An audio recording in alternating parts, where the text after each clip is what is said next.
4's working on the ace as well. And a 4 gets the ace. Johnny's still going. Johnny's still frying. Gwyn and Felony, the bailout duo. Sid was everywhere on the map there, making huge play after huge play. Lucky living up to his name. Now 1 versus 2. Battle's gonna win. Battle's gonna win. What in the hell? Absolutely unreal.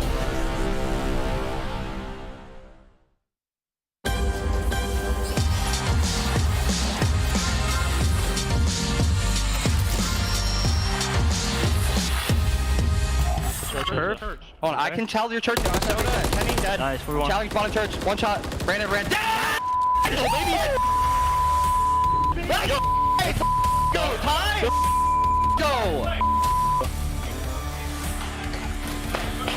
Dry your tears, Brandon Wade in the chat. The Royal Ravens are very much still in the race. After upsetting Optic Texas last night, we have some chaos brewing on the right side of our leaderboard. Alley Cat, we're coming into the last 2 days here of our last 2 weeks qualifiers. Break it down.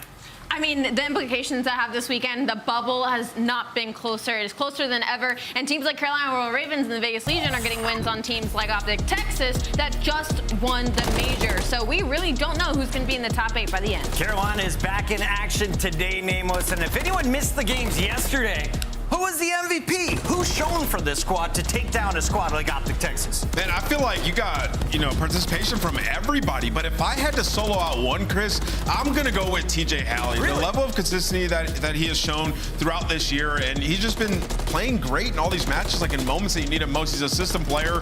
And for Carolina, we've always known, like, they can be a top team. They can beat the top 4 teams. They can make some waves in a tournament. But can they do it on a consistent basis? Throughout this stage, they've been tested. Everybody that they've played, they've went to a game 5, and it has been a very difficult schedule. You can see at the bottom of your screen that they played New York, they played Atlanta FaZe, Thieves, who've been solid, and now they've taken down Optic Texas. So for Carolina, things look pretty good. The biggest thing for me with Carolina Royal Ravens is they had not won a Hardpoint versus Optic Texas. And when their backs are against the wall, just like all these other teams, they're able to pull out insane map wins. And now there's a couple of teams, like they're within 5 to 10 points. Like there's not a lot of disparity. Today they have a chance to jump as high as 6th place as they take on Miami Heretics, who's just 10 points in front of them. Yeah. And of course, Rocker falling short in their round 11, opening the door for the Ravens to break into the top 8. Let's take a look at Miami, though, because this squad has been ferocious. It seems they've got the lineup they want. Real was the missing piece, and now they've got some confidence when they take the stage. Yeah, they've just struggled against the top 4 teams. Everybody else, though, they are playing sound. I mean, talking about a 3-0 over LAG, a 3-1 versus Minnesota, and then when they played Toronto, it's some pretty close maps. For Miami, they've done a good job on the new maps. Real's been a superstar for this roster, and they have a lockdown game mode in Search and Destroy, like top 3 in the league, and a lot of statistics when you talk about that game mode, especially opening duels. So Miami is all about progression. How do we get over that hump throughout this split and beat the top 4 teams? Well, it's control. In the last 2 matches, they've been working on it, winning back-to-back controls. Ant made a really good point there. For Miami Heretics, they've been beating everybody below them. It's about keeping that consistency and not falling to any of these teams on the bubble so they can keep your spot in the top 8. But also, they found success in every game mode so far. So it's just cleaning up the little things for them right now and finding some consistency with the slayings. I find that's probably the biggest issue when they go up against the top 4 teams. They've had some tight matches, but here are the numbers. Against the top 4, 1-12. Not expected to win, but against the bottom 8, they're handling business of 48 to 32 map count.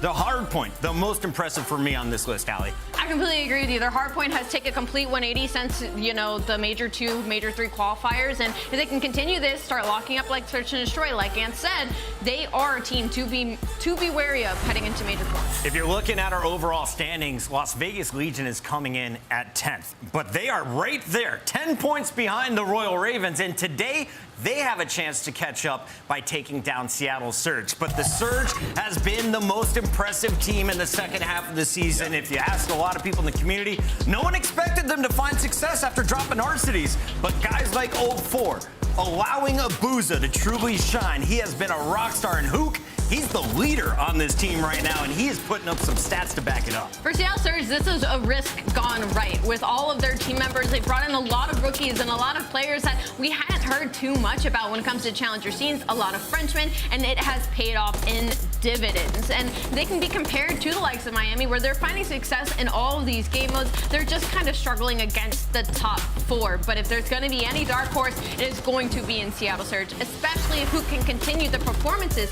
that he's been showing during this split. He's been unbelievable, man. You look at some of his statistics, like he's got a 1.3 in S&D, a 1.11 in control. Like, Hook has been that dude for this roster, and it's just like they have the belief and faith in him to be that leader. And then in turn, Abuza has just been so consistent since the role swap. And you talk about the teams in the middle versus the top 4, they've had some of the most success recently. Like Toronto, they were able to take down, but today he's got a big matchup versus Attach, man. He's been great this year as well. Surge sitting at 3-1. On the other side of this fight, it is a 2-1 record for Las Vegas Legion, and Legion looking to secure a spot in the winner's bracket, right? If you get the winner's bracket at Major 4, your chances of having enough points for champs skyrocket. You start in that elimination bracket, you are already feeling like you may have lost your opportunity. Yeah, it was a little confusing for the Vegas Legion. We almost thought they were out of the conversation of putting themselves in the top 8, but then they bring in Johnny, and now suddenly it looks like the Vegas Legion we were used to. They do get handed a tough loss to Toronto Ultra, but we talked to Attach, and he was like, that was our first match. We didn't have a lot of practice with Johnny, and now that we've had a couple weeks, we're beating teams like Optic. We're 3-0ing the New York Subliners. So with this progression, you would think they'd be able to handle the Seattle Surge fairly easily. Man, they got some dogs on this team, dude. When you watch these guys play, it's like Nero's taking over control. Gio's the consistent demon, just picking up streaks left and right. Attach can win around at any moment in time, and then Johnny comes in, and he's just seemingly the first blood master, like completely turns around their search and destroy. And when you talk about this Vegas team, if you were to tell me they were going to go 2-1 playing Toronto, Texas, and New York, I'd say you're on Mars, but somehow they've done it. Look at them with Johnny. He joined on May 11th, and since then, they have won 80% of their map ones. That is 4 out of the most recent 5. We will see if they can get it done again against Seattle. That matchup is coming up as your 3rd battle of the day.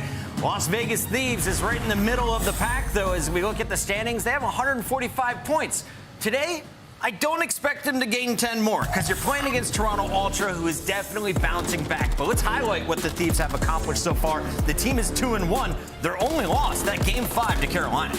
I love what I've seen from Thieves, honestly. I mean, they're taking care of business when they need to. They beat LAG, they beat Breach, and they lose a Game 5, but they've been excellent in Game 5 for the majority of the season. Yeah. You talk about the search and destroy. Over the last 60 days, they're number one in S&D. They've been working on their control. Like LA Thieves, now they have 2 control maps, so they feel like it's almost a lockup going into the series, and the Hardpoint is sitting at about 50%. The question is never like, are LA Thieves competent? Can they do it? It's like, will they put it together on land? They've had some huge rounds where they've choked. Think about the Heretic series. Think about the round 11 versus Atlanta phase. They've just choked. Yep. Point blank period on land. So LA Thieves, I think they're still in a good spot. And that spells a little bit of trouble for LA Thieves, because if you remember that graphic, they got 80% of their points from online. And not only did they choke a 4-1 Game 5 lead to Carolina Royal Ravens, their schedule doesn't get easier from there. They have Toronto Ultra today, followed up by an Atlanta phase tomorrow, going against a surging Vegas Legion, and then to round it out with one of our top teams. So. Here's a look. Sorry, Ali. Here's a look at the schedule. Monster Energy matchup, that's going down at 6 p.m. Thieves play Toronto at 7:30, but we start things with Carolina and Miami. And for those of you late in the chat, screenshot this right now, because here's how we start day 2. At the end of this day, Nameless, who do you expect to climb or fall on that leaderboard? Man, I think Carolina is going to climb up, man. I think LA Thieves versus, going up against Toronto, they could potentially lose that. And I think Carolina's using that momentum, going to take down Miami. All right, we'll break down all of the games, including that Carolina-Miami battle when we return. Don't go anywhere. It's the final 2 weeks of the CDL qualifiers.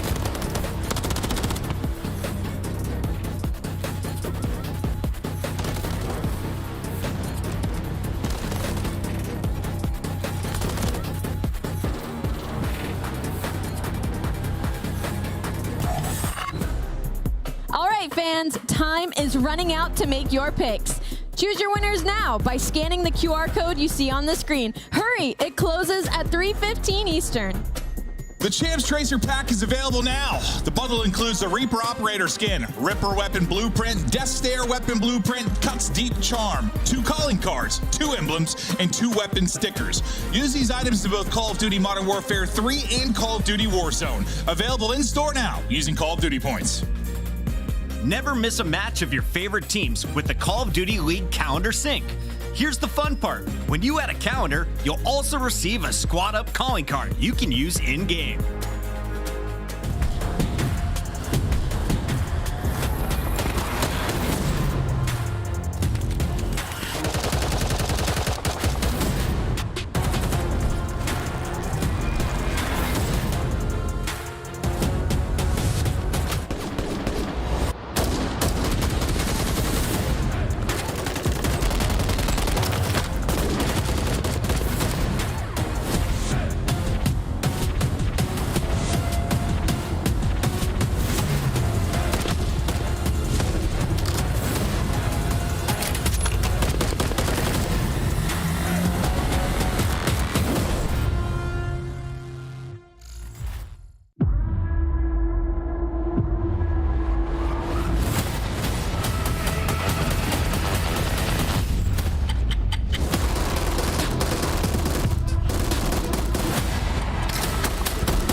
Welcome back. It's another Super Saturday where we have 4 matches coming your way, and every bit of them we will be celebrating Joey Merc DeLuca's birthday. Welcome, everybody.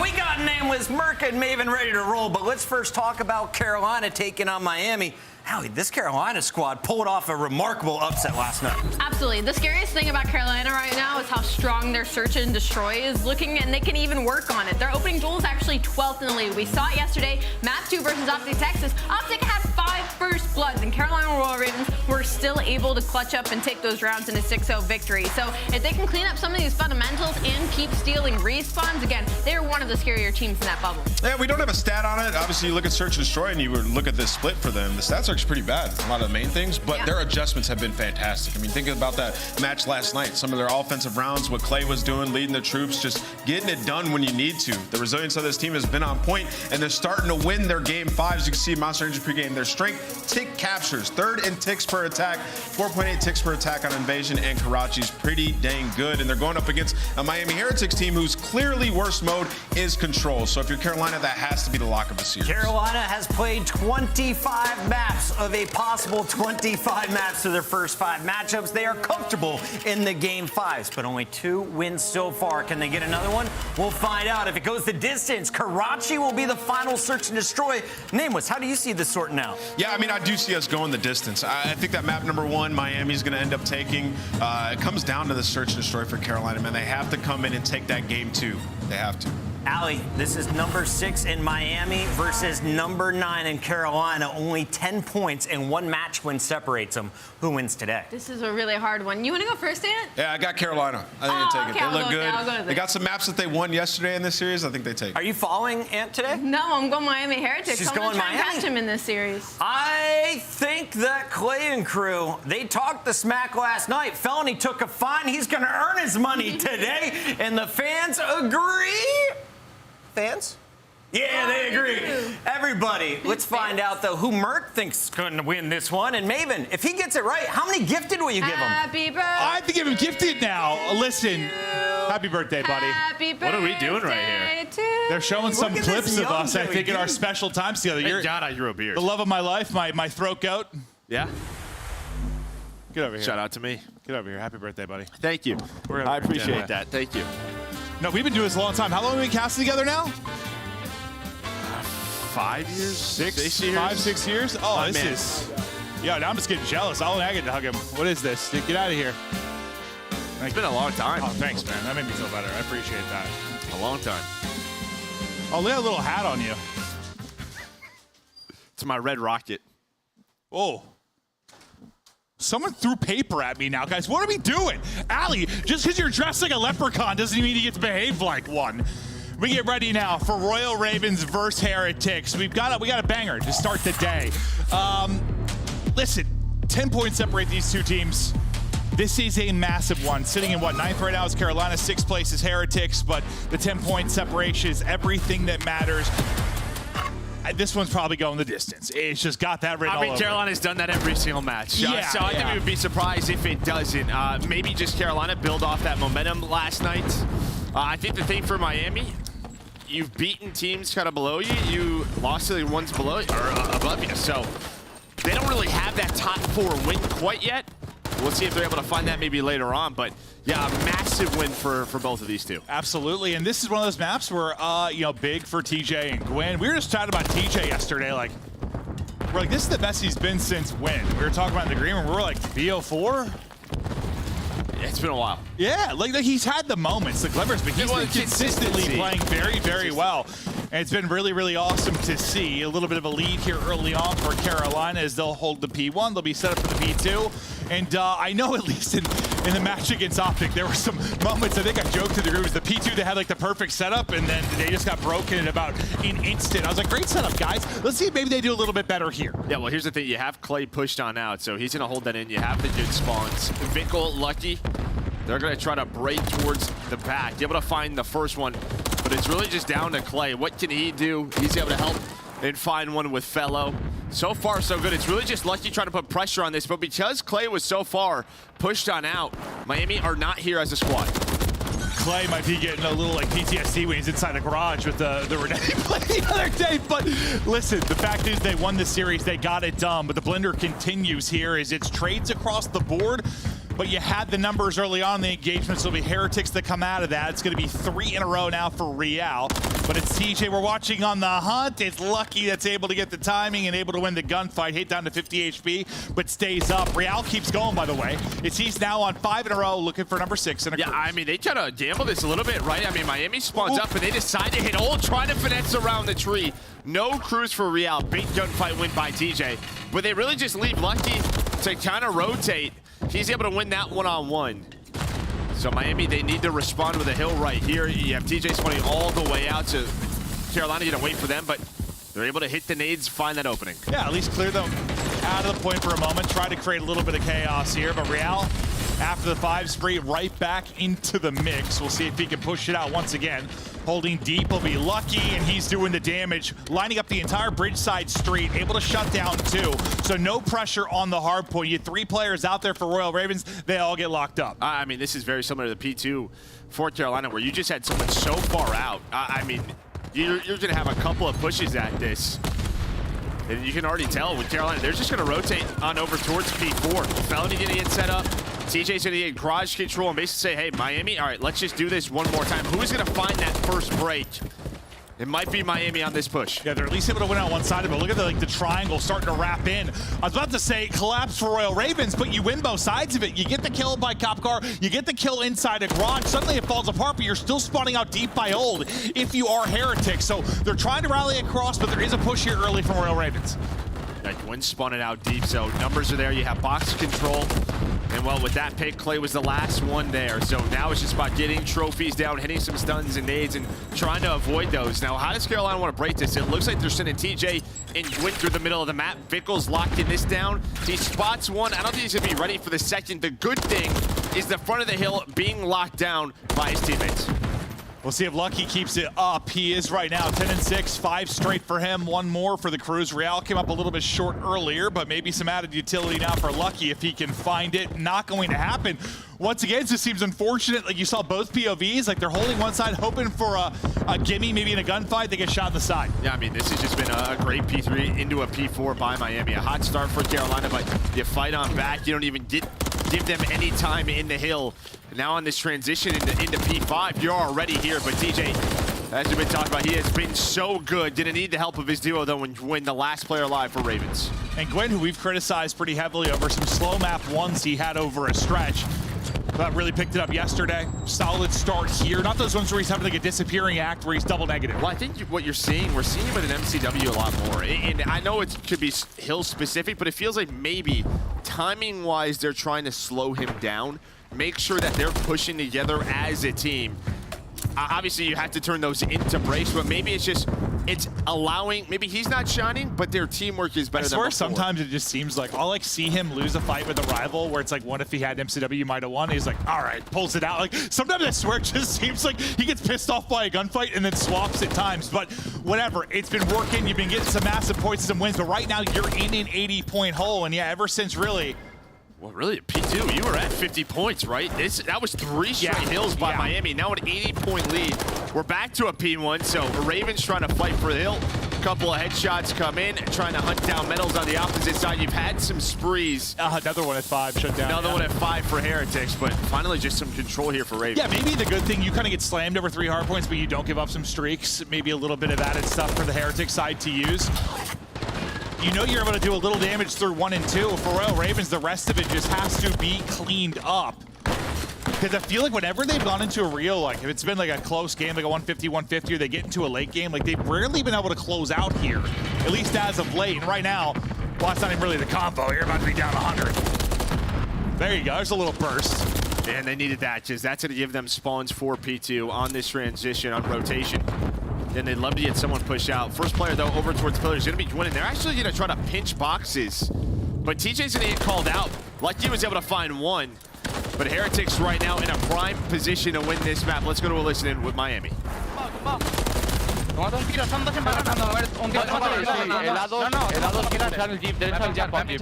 Si aguanta vivo, Lucky. ¿Han podido hacer cajas uno? Nathan hacia el lado, Lucky, creo. Garaje, güey. Sí, estoy pinchando, vamos a cortar por para la banda. Está uno conmigo. Hijo de muerto.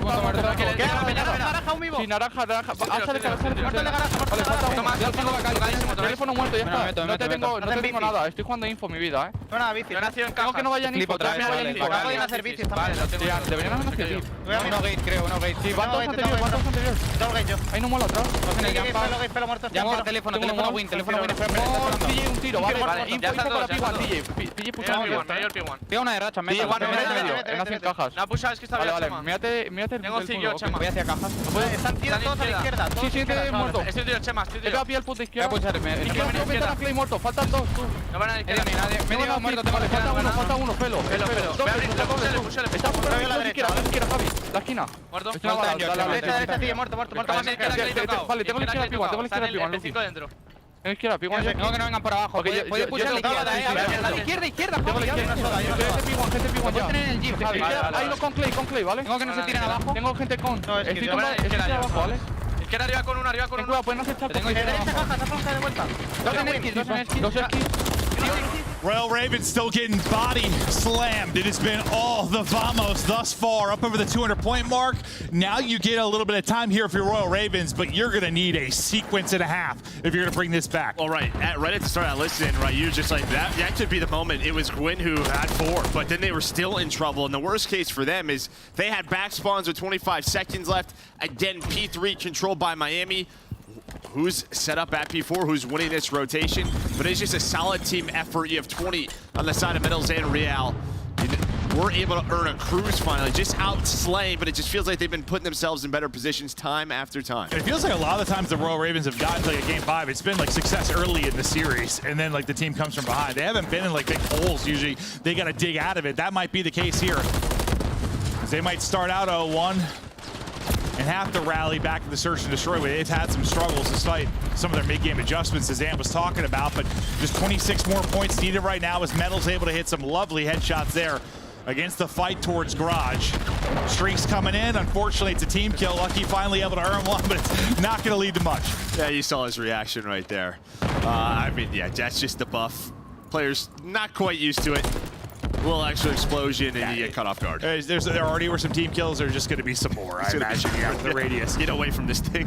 Heretics, another opportunity to put this away, though. Bridge side control will be for them. One spawning out, back alley kind of near Old with a chance to pinch this, I thought, in Metals, but they already picked that up, so he'll be able to rally back and cut everything off towards mid. It's Real that's doing the dirty work in the middle of the map, or the middle of the point.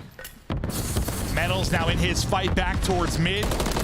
15 needed for the W to get started. Yeah, I mean, they've just done a wonderful job. Every time there's a pinch, they've won the gunfight. We just saw it there on Fellow. I mean, he's 11-22. He's been the most consistent, player in Hardpoint for Ravens this stage, really since the Major. Not having a great map here, trying to make the plays, but everyone has been so solid on the side of Heretics. Yeah, I mean, it's not all gunfights, obviously, but there were a couple times where, like, you'd have a 2-on-2 near a point, like you win that side of your Ravens, it might lead to a lot of time, and both players lost it on both sides of the point, both dropped, leads to a ton of time for Heretics. I mean, it's happened multiple times. Yes, they've outplayed them, but they've definitely won some key gunfights, as you highlighted. Just 3 more needed to close out the map 1, but Carolina still giving it their all to survive in this game. Not enough here to close it out. Final second ticks away, we're back to mid-map. Yeah, they go after that one more time. There's about 6 seconds left. They're thinking maybe they just get the scrap time and win it there, but gonna have to break P1. Clay is gonna get picked apart. Last player in position is Gwyn. Can Gwyn buy enough time to get Fellow there? Don't think so, not happening. A great Rio out of Heretics. Yeah, I mean, they held them through 51 points, I think, through the first set of rotations. They came out with the absolute fire. We've been talking about that a lot, I think, over this qualifier, because it is just desperation time. I think teams think, all times, like, we'll figure it out. We might make it, we're a change away from getting better. We'll do this, we'll do that. It just has to happen now. It is now or never for these squads, and you've been seeing some really great performances for some of the bottom teams. No, I mean, the middle of the pack right now, it's a blast. It really is. These two teams obviously compete with the best. You're seeing that from Carolina. Miami, ever since the role change, this is the best we have seen Metals. Like, consistently, especially in the respawns, he looks good, he looks comfortable. He was this fast-paced entry sub, and I was like, man, what a role swap that will be. It took some time, but he does it here again, leading the way with damage. Yeah, I mean, that helps, and then it also helps to get somebody like Real that comes in, and he's been a fire plug for you basically in every single mode. He's had his moments where he's really stepped up, but yeah, I mean, we worried about kind of Bickle's part of the side of that role change at first. He was struggling a bit, but he's beginning to improve.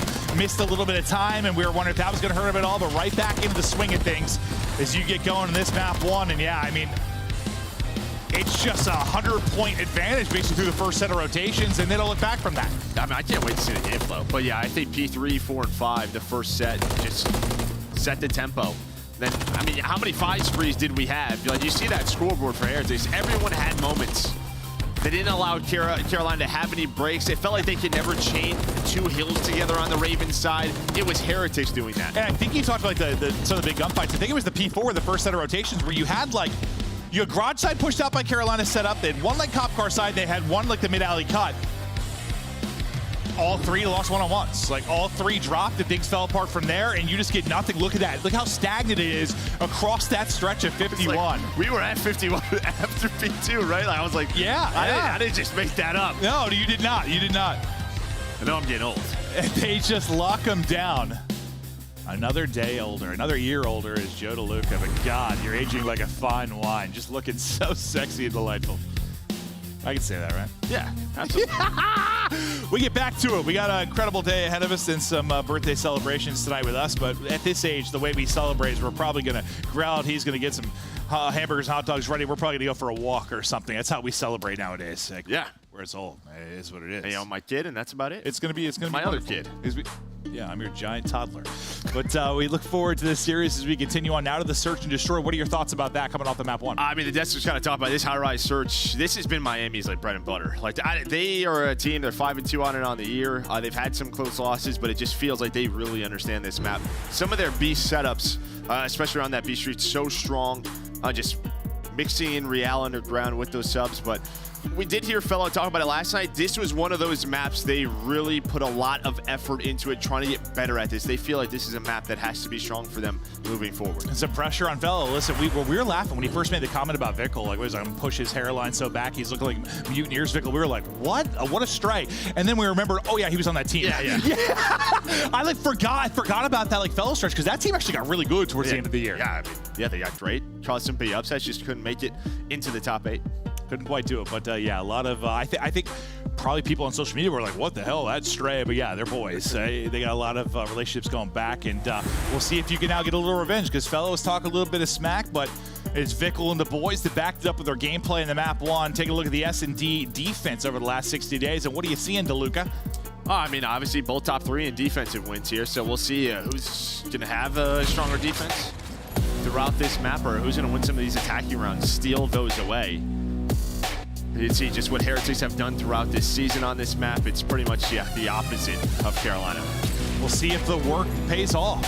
Some of the efforts you've been trying to do to improve in this particular search and destroy, if it'll pay off here for Carolina, or Heretics, who, they had that kind of tandem search and destroy weapon at the major. Big part of why they got to a top 6. They were beating teams through search and destroy, and they'll look to continue doing it here as we get ready to hop right into this map too.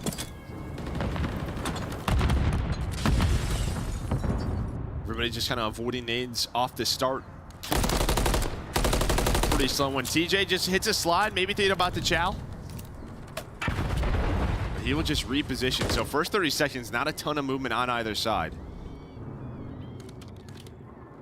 Just a slow dance. Yeah, slow dance until it's not. Usually is how it'll play out on a high rise, but this is the build-up.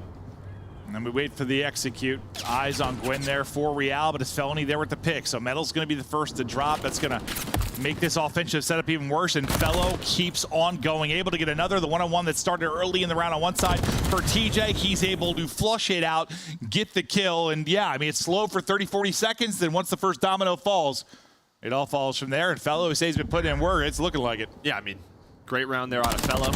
He's able to find 2 kills just from the windows on the defensive side, but those are your 2 ARs, able to find those picks, and that just allows room for Gwyn and TJ to push on up and find the final 2. It's just one of those maps, like, yeah, there are options for your defense and your attack, but, like, it's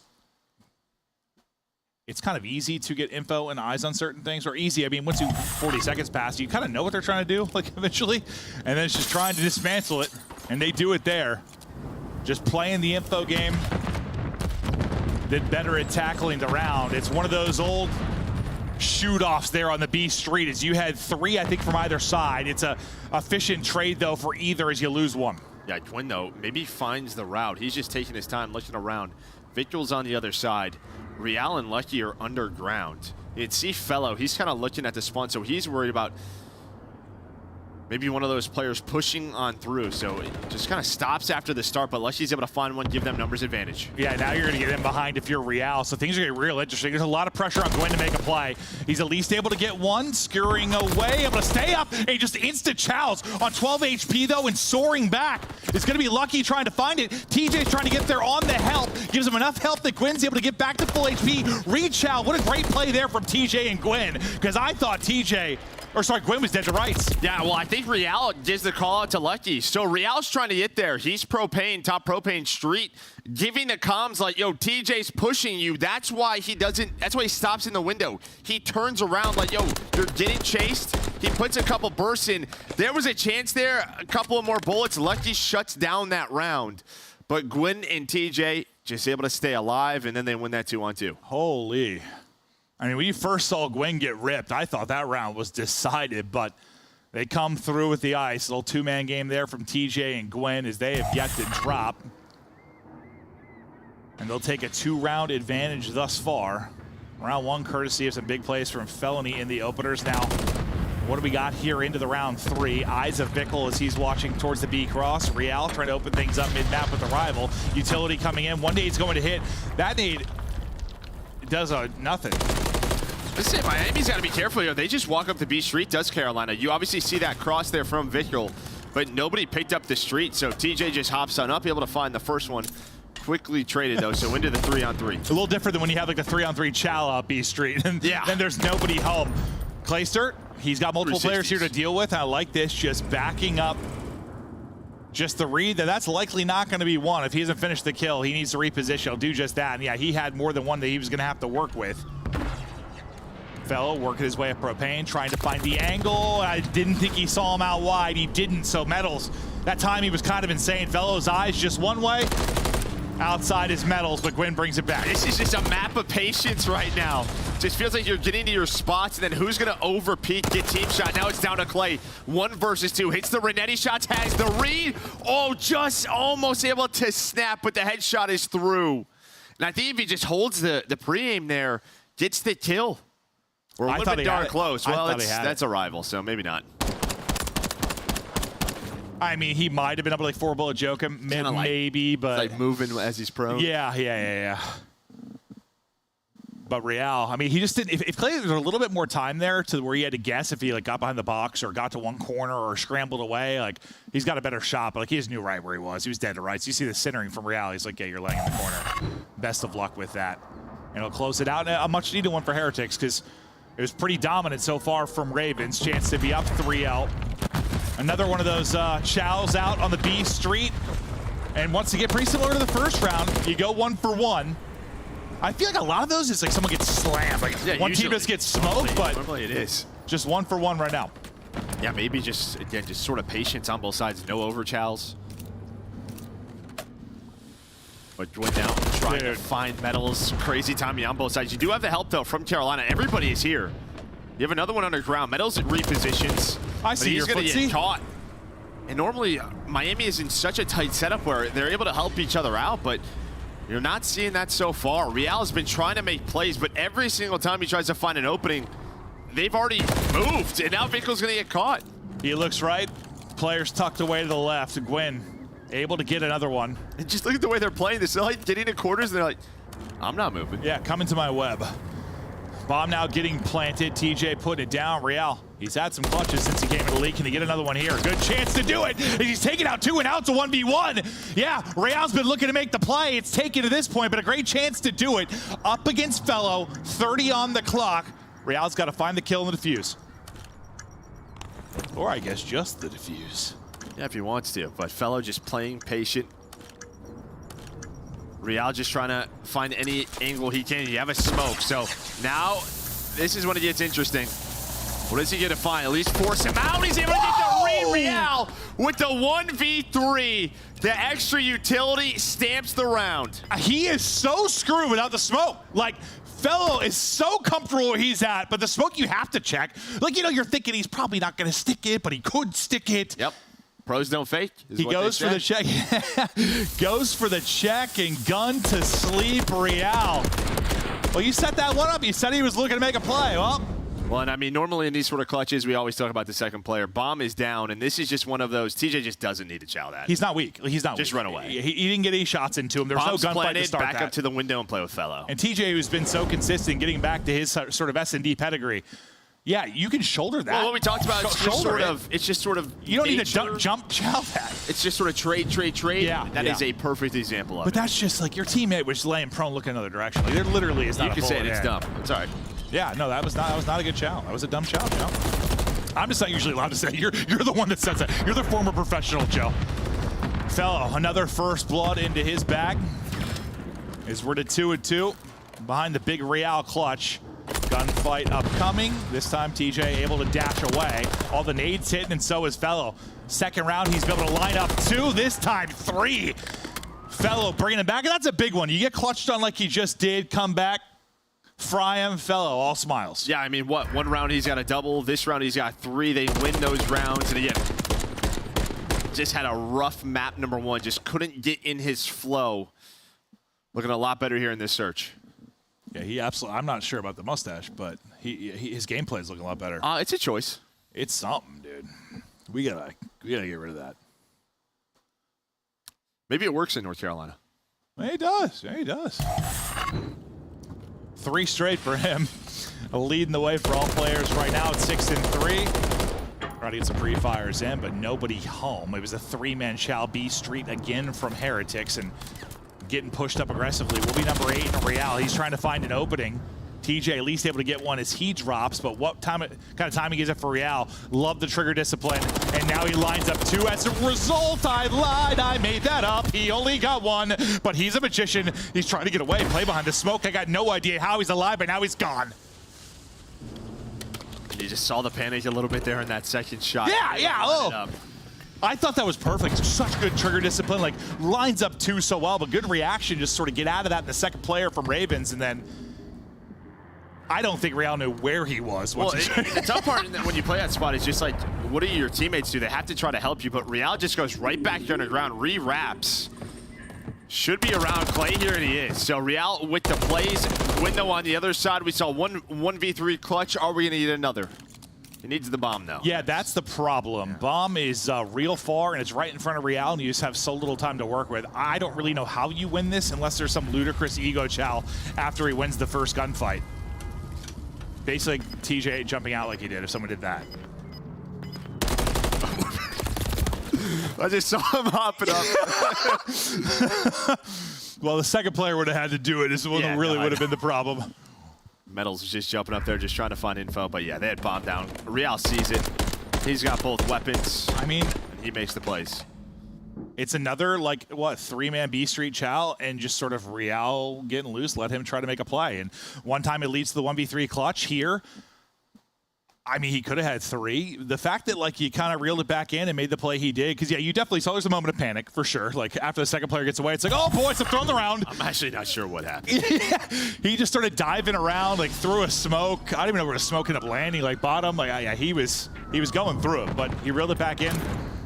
Big part of clutching that round. Gwen. Well, that's going to be an easy one, because nade in the hand of Real, so you get one of their playmakers out of the mix as he's on 7.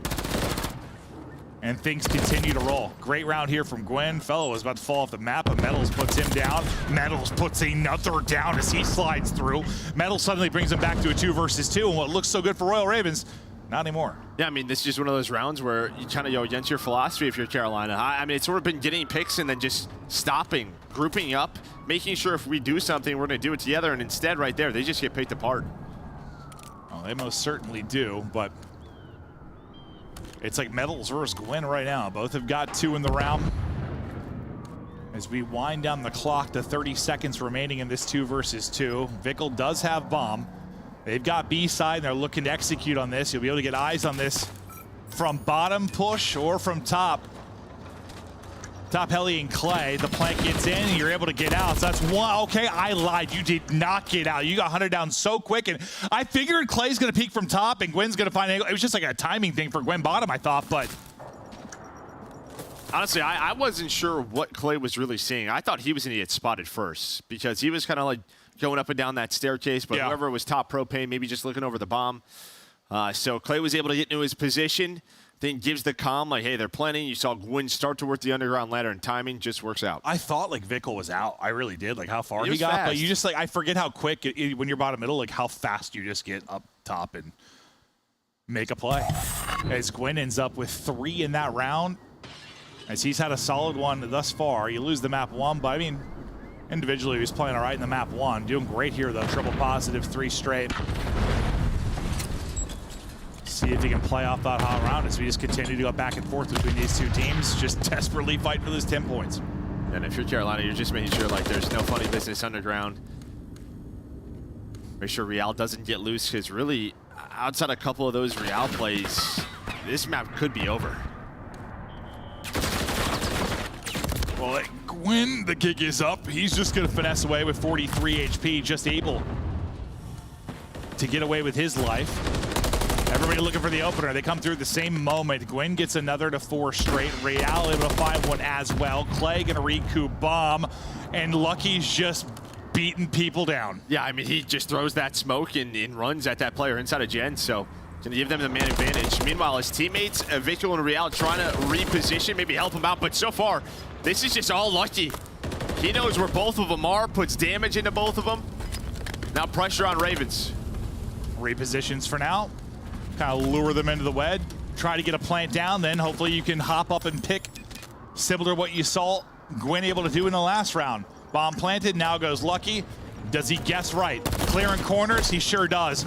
Clay drops, Gwyn gets a kill, but it follows up. You play with the numbers if you're Heretics, and you'll tie us up at 4-4 as nobody can find any separation here. But despite the loss in the round, Gwyn put up numbers on 11 now. I mean, but Lucky just bought them so much time inside of B. Like, you were trying to reposition, you're clearing corners, clearing top heli, and this guy went from inside elevators back into Gen, finds a rival, throws a smoke out, able to get another kill, then forces that 3-on-2 where he's making the plays and finds the defuse.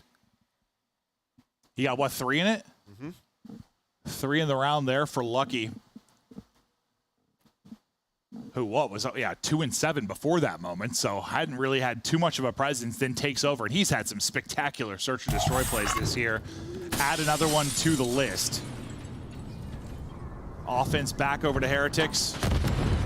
Lucky hits. The nade able to combo there to pick one up backside B. You've got 3-man game over towards A, then one playing real deep, maybe for the bottom push.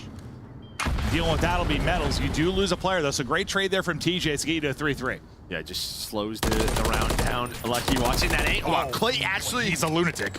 We're challenging that. Maybe they're trying to combo with the nade.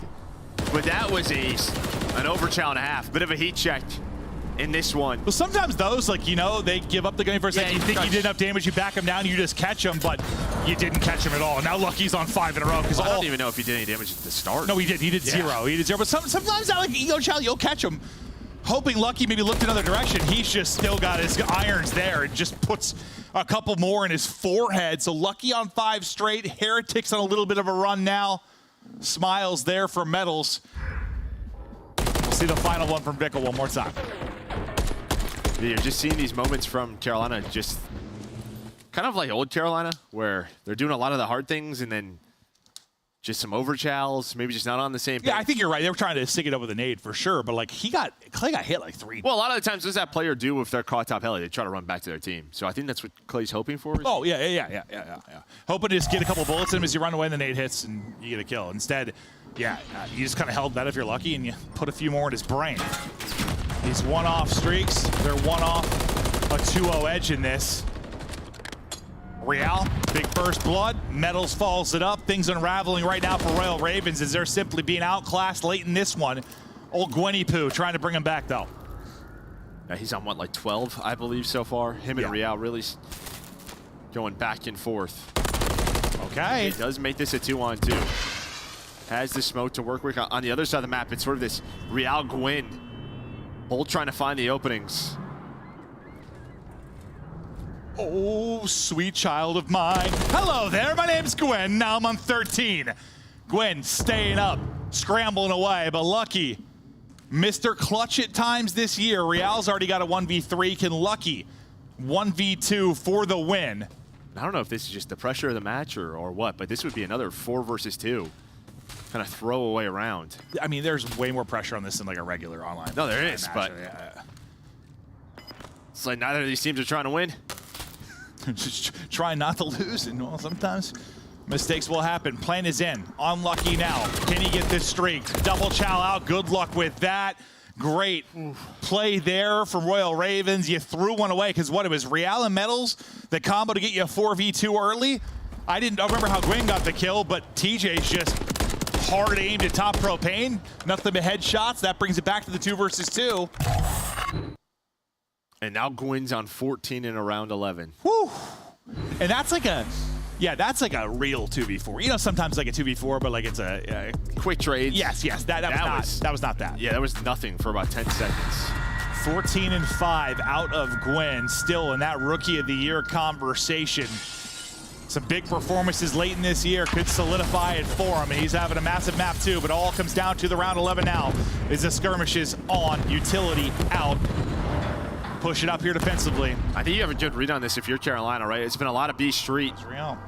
Real going for the jump up. Clay is there, Gwyn is there in sort of a back-to-back setup. Fellow, though, normally great at reading these sort of situations. Real gonna spot one and sees the second. He's up to 11.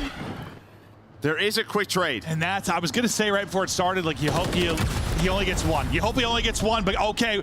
Well, he had 1 2v4. Is this gonna be another? Things are still blowing up. Patch notes do not matter. It's all on Fellow. 1 versus 2 versus Metal and Lucky in the round 11. He saw the tip of the gun. Oh, but the shot is there. Great shoulder from Lucky. Perfect double chow. Oh my gosh, it was a team kill. Thought they lined up for a moment, but Heretics just barely able to slip through in a wild one. As things started blowing up, so did Joe's brain. Yeah, I can't believe that happened. Well, I can, but I can't. And then I saw the team kill, and he was close. He was a couple of bullets away. If that was more of a clean snap, well, that's what's crazy, because I think usually when we think about like players lining up, you know, some of the craziest like clutches and craziest S&D moments with the lineup, it's like a lot of times you think about it's like one player putting bullets with like collateral damage through like 2 or 3. But in that type of situation, yeah, there's some friendly fire. Like those double chows can be difficult. And when you think, what does it bring me back to? It brings me back to, what was it, the 6-star with the Thieves chow onto like Lucky, where he killed both. Like just getting the timing right, not shooting each other. The timing's got to be perfect or things can get a little bit wonky. Almost did, but it's a win for Heretics after a dominant map 1. It's a nail-biter map 2. And it's a 2-0 edge. And this kind of reminds me, like I said, like early Carolina, like this just bomb on a win, but it's a map loss, right? Just some, you have more first bloods. Just give up some rounds, some clutches that you probably shouldn't have. And then in round 11, it's Real on the other side with 11 and just kind of taste that outer route.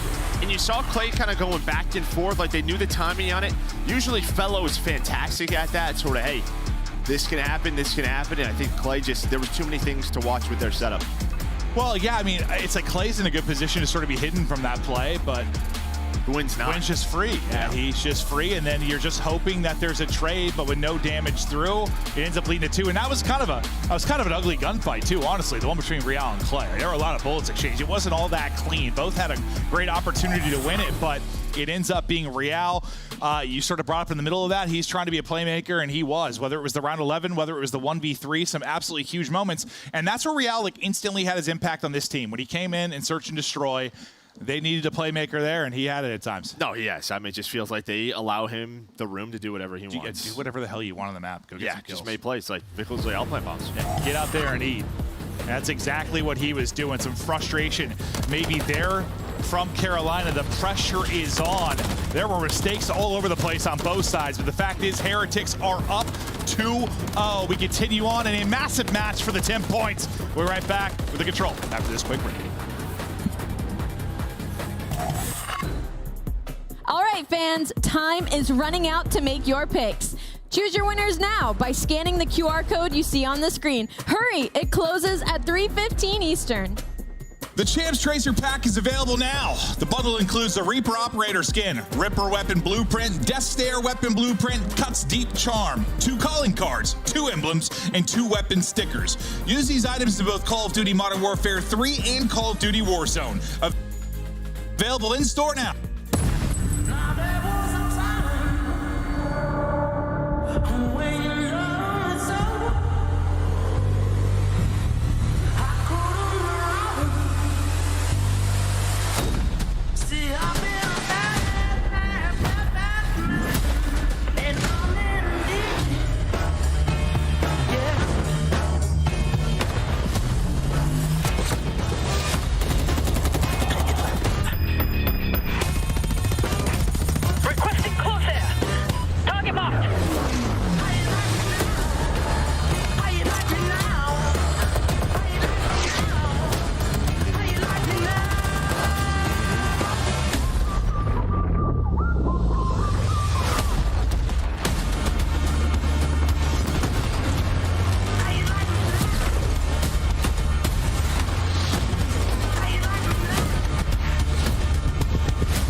Welcome back after a wild search and destroy, but you're right back to it. We're ready for a map 3, and you're trying to find some answers right now if you're Carolina. I saw very anime, I think, of the players, a little bit frustrated. Things seemed, I don't know, a little off in the timings of the comms maybe at times. Just trying to fix that. I mean, I just don't think this is the Carolina we've been seeing recently. On the other side, I think for Miami, a fantastic hardpoint. They seem to be on point. I mean, that's been their best search. It has been. They are on point right there, but Real goes big. But now we're headed to a Karachi control. And obviously, if you're Miami, you would love these 10 points. Just give yourself a little cushion. Stay very much away from this chaos. Yeah, again, these pillows and the cushions are very, very flat. There's not a lot of cushion at all, but everyone's it's like what you for, use to sleep. Yes. Everyone's trying to find as much cushion for the pushing as they can. Into the point early on. It'll be lucky. See if he can get this first tick done. Vickle's certainly helping him get things done, as all the focus is going to be on him. They kill everybody. Clay still distracted by Vickle. I mean, that's a great sequence. And then Vickle gets the kill. Frustration still a brewing, I think, for Royal Ravens. They are getting slapped. First kill just came through for TJ. Everybody else has dropped. Picking up the back alley push will be Vickle. He's already on 4 in a row, looking for number 5. And without TJ, you're already working on B. So TJ goes massive, plus he pushes on through. This allows Fellow to get here. A is not done yet, but you do have a 6 life advantage. So TJ still alive, gonna deal with the reinforcements, but they have to find Vickle. That's gonna be down to Fellow, able to win it. I was just wondering, like, who is gonna get an audio cue? Who is gonna get maybe the opening there? But first point is done, 2:10 to work with. Kills still seem to be flowing for Heretics. Already a 7 life advantage. Medals in. Surely he's not going to win this one. 1 burst left. Really in the Rennie, getting pushed out, pinched. I would say if he still comes away with 1 there, it'd be ludicrous. I mean, TJ's playing his own game right now. He's on 4 in a row over towards Junk. He's pretty much allowing his team to get back to this point. He did it before they captured A. He's doing it now. See all the pressure that is focused on that man. Finally, they're able to take him out. Clay, you're going to have to rotate all the way back towards B. Yeah, and once he drops now, things might really unravel onto B as you start to get those closer spawns if you're Heretics. We'll see how they end up coming through, but you start to attack, and that is a great sequence from Carolina to back them up. And flanking those close side spawns will be number 1 in Clay. He's trying to find an opening immediately, figure out where that spawn is. You already turned ahead there from Heretics. Is you're still trying to slow this down. Yeah, I was wondering there if they were going to get that close junk spawn on Coop, but all the way towards back middle of Clay's position. He's going to reposition and find another one with Fellow. So what, it was a 6 life advantage, but ever since it's just come down to B, they finally now gotten to this setup, and they have been so darn good. Yeah, I mean, after just getting bottled up, you had 4 straight for Fellow, 4 straight for Gwyn. It's been fantastic. And yeah, what was the lead in lives? 8, somewhere in that ballpark. Now you've got it down to basically dead even. Even taking the lead. Can you close out the round, though, as it can just be 1 burst, 1 moment. And they're trying to set up this sort of pinch here as one's working back alley. If you find some big kills, you can spawn out real far, the Carolina players, if they're actually able to capitalize on this. Stun miss, though. Stun miss, so is this going to give him a heads up? It's so calm, though, at the front, so Clay's not going to move. Lucky needs his teammates to find a kill or 2 so he can reposition. Until that happens, Clay's going to be looking at this, but he still wins it. Oh, I thought he got caught with, like, the worst timing ever, but you win it on both fronts. 15 seconds to go. Vickle, really the last person in an aggressive position. He's going to have to probably get 1 or 2 to get them on through. Stuns going out, looking for openers. Desperation time. Bobbing and weaving. Pressure to Gwyn, who's looking for a streak. Hello. Hi. Oh, hi. Hey. Hello. I don't know what that was. Did we call a truce? Yeah. Like, did we just say GG's, guys? It's just rock, paper, scissors, best of 3. Okay. Maybe they play on like a much lower FOV. I'm not sure. No, I'm sure. Yes, that's partly the case. But I was still thinking that would be covered there. And then like that's kill 6. That would be the. I know for like Gwyn, your eyes are probably like left side. You're thinking door probably. For the Heretics player, I think you're staring right at him. I would think, or maybe you're just pre-aimed on the bar. Yeah. Whatever it is, that looked absurd. But Gwyn will carry that 5-3, and that's a really good rebound and answer from Royal Ravens because there were some frustrations after the last map. A very frustrating opening. And to be able to bring it back like that, I mean, it's been a resilient team, and you see a little bit of it there. Yeah, again, I think without some of TJ's plays, that could have got out of hand. No, you're right. He allows them to get to B, just sort of get into their setup, get into their flow, and then that works out. But Gwyn is able to find that cruise. Yeah, bridge side locked down. has some focus on A. Lucky, though, does find Gwyn just kind of lurking. I mean, the fact is, if you have somebody coop on defense, you're probably in an okay position for B. I mean, how often do we see like a push right up the gut or like through back alley that wins it? Not often. No. You usually have players going to have to die. So yeah, great job by TJ staying up as he pointed out throughout the round. So good stuff there from you. And now Metals trying to get some good stuff going. Able to clip 1 second is on him. Can't quite snap back, but Gwyn going to be kind of on an island now. Though. You're going to flood this. Yeah. It looks like they know that this could happen, so Gwyn gets through. He's the last player alive. And then, wait, Clay spawns behind Real. I think the timing of the spawn works out, and now you're going to have 3 players on B. Immediate pressure from the A points. And that is tough. You just think you probably got a good timing to shoot people in the back. Instead, you get shot in the back. Real's nade hitting everything. Teammates, opposition, but the kill's still flowing out for Gwyn. Back on another streak. Died on 5 straight, now on 4. Or sorry, died on 6 straight. He got the cruise, now on 4. TJ takes that, and it is done. Royal Ravens, they take advantage of the close side spawn, and they pounce. Well, I would have to see like the replay, but I'm pretty sure when Real starts to flank, that Clay's still dead.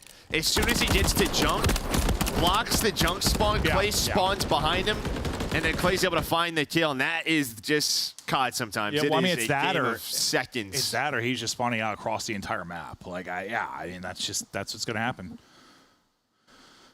And you're not wrong. That is a game of seconds. That may be a frustrating one there, but Gwyn 1 streak to use, working on another. A chance to extend this series through the control. They've gone to all game 5s throughout this qualifier. Can they get to another one? So far, great advantage. And this map 3, fellow, bobbing and weaving. Streak coming through early. Fine. He's not going to hit Metals, but does hit them off the point. Try getting TJ on A. You already have fellow jump side. Probably like to do a little bit more with that, especially now. Yes, you're thinking you're going to get another one, but then you don't. Yeah. There's just not a lot of options on Karachi. Usually it's just that A point with the cruises. Yeah. No, you're not wrong. Second tick about to be done. Wow. Vickle behind the stun, winning another fight. Felony, we're back to his POV, and he's again bobbing and weaving. Hit the 30 HP, but trying to wrap through, getting behind enemy lines. Shoots maybe a little too early, but the help is there from TJ. Can't quite snap back. But TJ comes through with some big ones. He's able to get 2. It's the same thing. If he's not here and finds a double, they might all be on the B. You might have that anyways, though, for Heretics. Yeah, TJ's been that like last man bailout. Yeah, him and Fellow. I mean, Fellow, especially round 1, was just all the time like back cafe, winning one-on-ones. Front side it was TJ. Miami are a gunfight away. I think both they're attacking, have like 2 to 3 players on this B point. This is one of those interesting sequences though, where you have like 47 seconds on. You never actually finished A, where depending on how these next couple of like team fights go, suddenly you're up against the clock if you're Heretics. Well, and I think that's why you saw 1 and 3, Clay and TJ. They kind of cheat over towards A to start. They're hoping Gwyn just has a one-on-one. Unfortunately for him, it was 2 players. Now everybody is here for Carolina to deal with this, but Real staying alive for now. Yeah, he's still up. It's still been at 47 seconds this entire time. Miami are going for B still. Still sending the pressure through, and this is why Metal's able to get to Vickle now into the point, dip and dive and dance and staying up. Metal's pushing it on forward, able to dodge the nade as well. Second bit of progress is done. Just about to finish A, and you get that. So the minute extension is in. Maybe a scary round against the clock will stop. Now you really got to clutch up and go crazy if you're Royal Ravens. Trying to burst on through, clear them out of the point. So little time to work with that they're able to contest at the last moment. Gwyn will get 3 of those. And now do they somehow hold for basically 2 minutes again? Because you've been you said it, you've been just like a kill away from winning an offense for your Heretics, not 2 rounds in a row. There's not multiple players on B there, but either way, Carolina clutching up, but they're gonna have to be so darn good, as you said, to not give up a tick. You do get some pressure, but it's only Lucky now on the point. They know that. They're gonna deal with him, and now if you are Miami, you don't have close spawn, so things are really gonna slow down. They're gonna slow down, and yeah, I mean, you're okay for now. Minute 20 to go, so you have some time to work with. Kind of gonna try to flank through mid, I believe, will be number 4. We'll keep an eye on Gwyn and see what kind of timing he's able to find. Looks like he was getting picked up, I thought, by Real for a second, but you'll have fights on both sides of this. TJ able to get 2. Gwyn still scrambling around looking for his opening, and at least delays the push a bit, but it's TJ going clutch again. They have just got smashed in this area of the map. They just have not been able to cross the A to B once Carolina has their setup. Another chance here, your last chance. to extend this game, but Clay with a nice pick, great patience, waits for it. Lucky on the point. Trying to hope Real can get there to help him out. 4v2. Real trying to get there, as you said, 2 versus 4. Can you do it if you are Heretics? It'd be a nutty one because they are all grouped up. A team kill does come in, but now down to a 1v3 for Lucky. He's been lucky in some moments. He's had some clutches, but not going to happen there. Is Royal Ravens able to win all 3 rounds and just some really good resilience and discipline to hold, what, 2 minutes and then 90 seconds? When you're getting just beat up really in the early going offenses from Heretics. Well, I mean, when the game was sort of chaotic, there was 2 points up. Miami had chance after chance. Oh, yeah. Both their rounds. But as soon as it just came down to holding B, they got smoked. Yeah, they did a really good job of never really panicking, I guess, if you're Royal Ravens, even though it felt like I was panicking because it felt so lopsided early in some of those rounds. Did somebody, there's one person else on get it. off a B? When you were mentioning, why aren't there multiple players on it? Yeah, maybe somebody hopped out the back door and tried to get an angle. I don't know. I'd have to look at it again. It almost looks like they were like hoping Carolina just went to A because they put a player on A. Maybe they were just thinking they're going to give up B. Maybe. I thought B was done. I blacked out. No, I hear you. So, dude, sometimes, especially when there's like fights on both sides of it, like, and you see 2 players there, when you're commentating, your eyes shoot to the minimap. You're just looking at how things are developing, and you blink, and you're like, how'd they not finish that point off? Well, Call of Duty is fast, Joe. We'll let the Twitter experts let us know. The 3-0 there from Karachi. 2-1 though in the series. After a nice start from Heretics, we get ready to go over to Vista. Talk to me about Vista, Joe. Well, I think, I mean, this is a map both these teams have been strong at. I mean, Miami, this is one that they absolutely tried to put in their arsenal right away as soon as this map came in. 1-0, though, throughout the stage on the other side. Carolina 1-2. But, I mean, we saw it. First optic, they were able to win that one. Yeah, I feel like some of the upsets have come through Vista, honestly. Hardpoint. And a lot of the upsets we've had throughout this stage. TJ, such a crucial player for Carolina. I mean, we were giving him his props at the beginning of this series, the best we've seen him probably since Black Ops 4 for years. We'll see if we can find the moment you're talking about, Joe, and maybe you'll be able to see what happened and why they didn't finish off B. Yeah, I mean, round 1 was, there were a couple of moments, but here in this round, I'm assuming, it was like right after this point. But yeah, we don't see it. That's okay. Yeah. I'll go back because we're on the YouTube, so I can just rewind quickly. That's true. Rewind quickly and go and check out that round after. Carolina starting to get fired up now. I'm assuming they just took someone off to read. Yeah. I'm sure.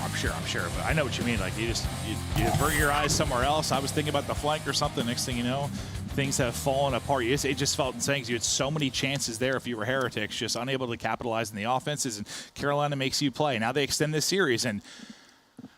Are we going to another map 5? I mean, it's been I think so. It's been Carolina. Like that's all we're seeing, right? Like statistically, of course we are. Dude, let's look at the stats like coming into this. Like just looking at the amount of maps between these two, how much they have played. I'm like, Carolina's played a ton. If they could just They get played to everything. If they could just get to like a winners bracket. And like sometimes like you go through those grueling online stages, you play all map 5s and it just helps you a lot. You just get so many reps in, you're primed and ready to go come major time. I mean, it could end up being massive for them. But dude, it's just if you're a Carolina fan or the players, like or Heretics side, like your heart is just pumping. You are at prime stress levels throughout the stretch of this next month. Yeah, and I think for them, I mean, that was just a much better map in terms of their teamwork. The individual gunfights that they had, there weren't a lot of multi-kills. Like, compared to map 1, there were so many streaks on the Heretic side, but you can see map 1 versus map 4. Map 1's been a lot better for Carolina. No, that's what I was saying earlier. Like, Carolina, for the most part, when all their game 5s, they've gone up like 1-0 or 2-0 in series. Like, they've had the advantage in so many of them. I think that's why it's been so frustrating to watch a lot of their 5-game losses. It's like, it's just been like, can they close out? Can they close out? Can they close out? This one felt a little bit different because you lose that map 1, you lose the map 2, now you're up against it and have to get to a game 5 a different way.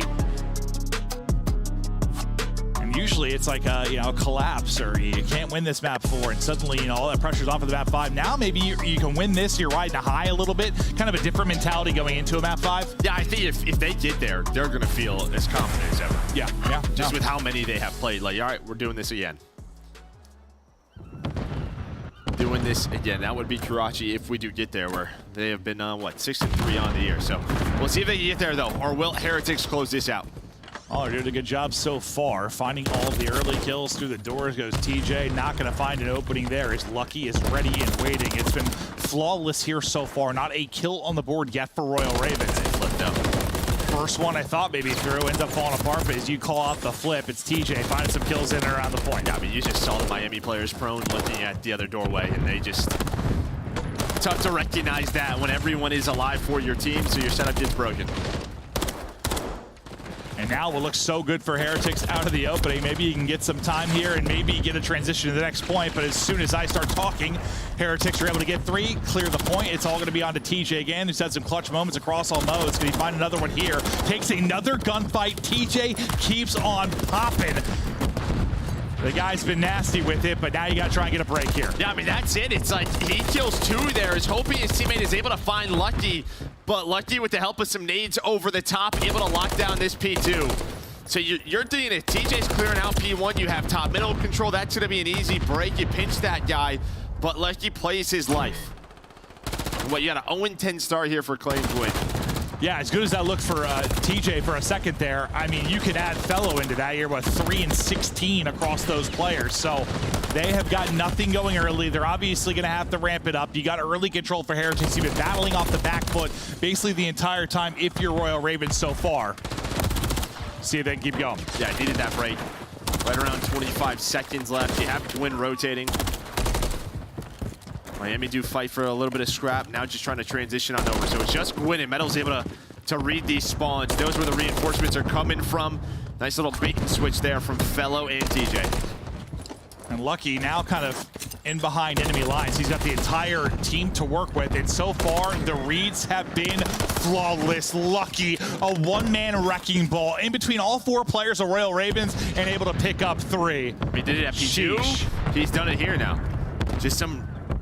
It's almost reminded me of map 1, where it just comes down to a couple of key multi-kills, and that's what Heretics are just riding off of. Well, they absolutely are. How far can they ride the wave? Real, multi for him. Chala from Philo, that's the strongest launch share of all time, keeps Metals alive for a moment, but then Real followed up. The stun over the top will hit. 60-point advantage still holding for Heretics. Is with 13 seconds left, we start to see our next Hardpoint get ready to pop. And what do you see on the map? Is this the chance now for Royal Ravens? Yeah, I think this is it. Yeah, if you are Royal Ravens, just control this P4. But Metals gets on through. Gonna break this setup. He's gonna find 2. So he's able to find that route. Now you have the help of Vicul here, at least just keeping this messy. It's only a 44-point game. Still a lot of opportunity left. But it's just those plays. Once again.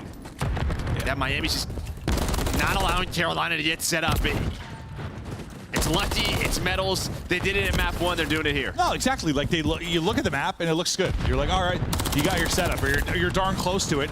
And then the next 3 or 4 kills are all Heretics. And it's like, okay, well, that fell apart. You at least battled back in. Some gritty stuff here from Royal Ravens to get in. Another wave of 3 kills for them as well. So despite Metals making it a bit messy early, a very big answer there. You're right back in this game if you're Royal Ravens. Yeah, it's a clean 4 dead. So Clay knows where the spawns are going to be. Does lose that one. Real gets a little bit of map position here. Trying to make this transition tough for Ravens across the map. He's going to get picked. Next player will be Vicul lurking, just again holding this P1 area, such an important part of the map for the next 3 hills. Yeah, it's like just Royal Ravens, you're trying to play a little structured. Can you avoid those moments of chaos where you're just kind of getting beat up? Early kills through for Heretics. Bridge side control gonna be there. Crossfire through as well as Real's lining them up. 15 and 10 for him. 4 straight for him as I say that he drops. No, I mean, that's just what they're allowing him to do. Make these sort of plays. But you saw on the other side of the minimap, it was Vicul who backs up, just blocks his spawns. They're like, all right, yo, Real, do that. We're just gonna make sure nothing crazy happens, and it has worked out. This has been such a clean P5 here for Heretics. Outclassed them so far in the hard points, but at least this time it feels like you're still like chopping distance if you're Royal Ravens, so you're kind of getting blown off the map early on in that map 1. You get a little bit of an answer here to get some time. You know, P5 to P1 could be a massive moment for a squad. Do you get picked apart again at a bad time, though? Vicul with a multi-kill, Metals with the 3rd, Lucky with the 4th, and once again, just costly deaths at a bad time for Royal Ravens. No, it is, because, yeah, I think Gwyn would have locked down the middle of the map, but as soon as his teammates die, he starts to transition in, then he gets flanked by Metals. Now you're going to have Lucky in this spot. So, yeah, that was a big chance for Carolina to get back in the game. It's the third or fourth of those, though. Third or fourth where it's like, this is the moment, this is the time, and then Heretics just bite and make the play. And now when they got back within 10 points or so, the lead's right back out to 80 in the blink of an eye. You've got P1 control. Can you do a better job this time, your Royal Ravens, of contesting this and actually getting some time at P2? Yeah, I mean, just on an individual level, this Heretics team is playing throughout this series some great hardpoint. Yeah, they're really frying are. them. They're frying them. Everyone who needs to make a play in a certain moment is doing just that. Seems like the team's just really good at sort of identifying, like, all right, this guy's in the position to make a play. Other three, lock stuff down, go make the play. And, well, they're just consistently getting it done. That's one of the few times with a new hard point popping that you actually get a few kills if you're Royal Ravens. One of the few times in this map where maybe you get into a setup, but right after that, Metals and Lucky come on through, and it's messy yet again. Royal Ravens up against it right now. They lose this map. The series is done. Let's go to listen in with Royal Ravens. I'm one shot. He's challenging off right side, time weak if you have a nade. Lucky's in time weak if you have a nade. He's got a trophy. Mid on me, guys. Trophy. I hear you mid. I'm looking over mid. Two on you mid. Both weak. Go P1. I got them both mid. Nice, let's go. I'm hitting him mid. One hill. Lucky and Metals. The other guy's P1. Metals. I'm trying to stay alive. Nice. Hold it. Huge 20. Rotate. Let's fucking go. They might hit ult. I got some middle. I got top burger. I need it from mid, Rio. He's gonna go left field, Rio. Nothing mid. Other one left from me, Vickle. I'm helping you left. Give you low left. It's on me ult. Low left. Oh, mid on me. Mid dead. Vickle's gonna be through. Vickle's gonna be through now. One more mid. They're back, I think. And Vickle's gonna be deep mid, bro. Yeah. We need to play for Vickle, guys. Rio's one shot on you. Vickle's going to be in the back, guys. Gonna be deep, bro. Mid. Yo, ran on mid, Vickle. That's him. Another one mid. Tree door. On me, dead. He went out. He went out. They ran at me, bro. What's up? Zig. Got a Zig. Dead. Zig, That no. was not him. And Zig weak. Weak and Zig. Push this guy, Zig. He's laying down in the middle of Zig. Dead. I could be low on me. I think three. I have a trope on you. Could be low. Whoa, backstairs. He went backstairs. You went back into low. Real. You went back into low. Stunning it. I had your backstairs. Low. Think low. It's done. Coming trees. Pushing him out. Fuck. Another one. Back elbow or something. Vickle back elbow or something. I don't know. Vickle's in the back. I spawned out. I want your trees. Got one trees. One more back. I found a tree door. Vickle's backside of time. He's one shot. Front desk. He one's bounce. One shot. Nice. Vickle front desk. He's looking at me. Going pillars. He's towards pillars. Pillars got me, bro. Alright, spawn out. We flip. Front side bar. Might just spawn out too, maybe. Laying down pillars, okay, guys? Running new, bro. Instead of mid-stairs. I can get that guy. Top burger, man. Nice shit. And trees on us weak. Trees weak. Trees, where do you go? P1? No, he went towards old. Went towards old. One new, bro. Come on, back music. One more on ult on me. I'm pushing out pillars. We don't have your front. On ult on me, guys. Rail, Vickle. Metal's dead. They flipped out. Who is it? I don't Lucky? know. They're spawning front. In the back, elbow. Back elbow. I'm catching it. I'm catching it right now. What's from me, guys? Front. He's weak, Tyler. They need me front, bro. Back up and in. I spawned out. I'm mid-stairs. You went to top burger. I need a time. Burger, one shot. He's hitting mid-stairs. Mid-stairs and a time. And we spawned out. Coming mid. Could be top burger. He won weak. He went their side. And one's mid-stairs.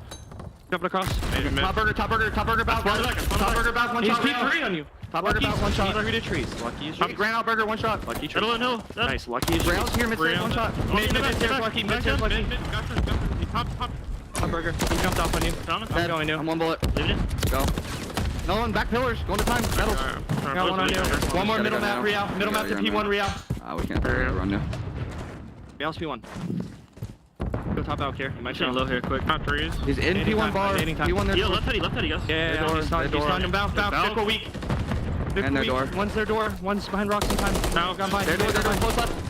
Hitting low. Really good. I'm hitting low. And in bar behind you. One time weak.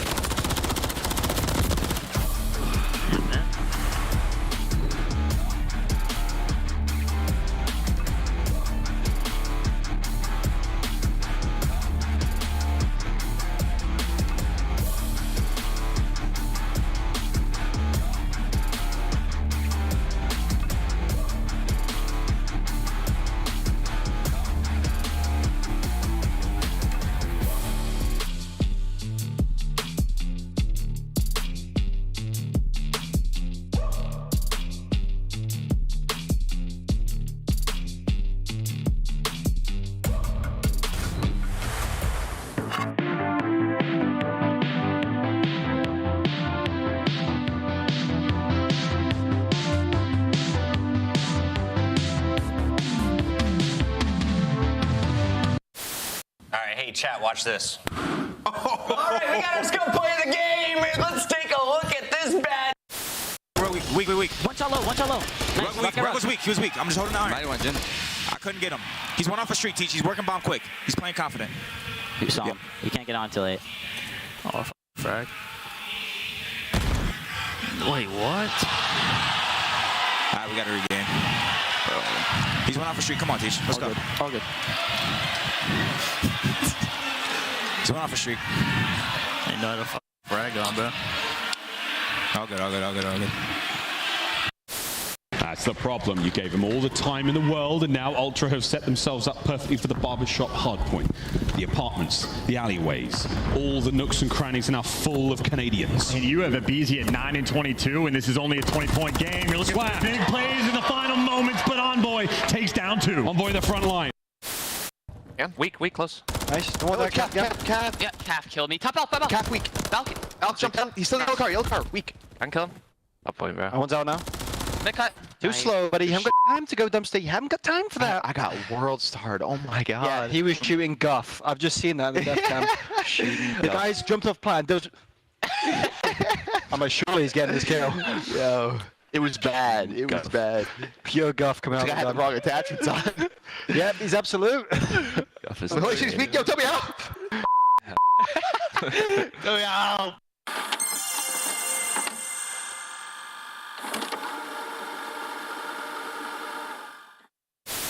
Hop and look over him. You can see everything. Absolutely planning for us? No. Back circle, weak. Back circle, weak. Yeah, something with that. Back circle, I'm shooting. Back circle, 3, 2, let's bomb. I'm ready to move. So weak. No? Oh my god. Let's go, man. Let's go. Oh my god, my bad, bro. Oh my god. Yeah, that's... Push me. I already pushed. I'm a forklift. Take your time. Probably won't hop in this situation.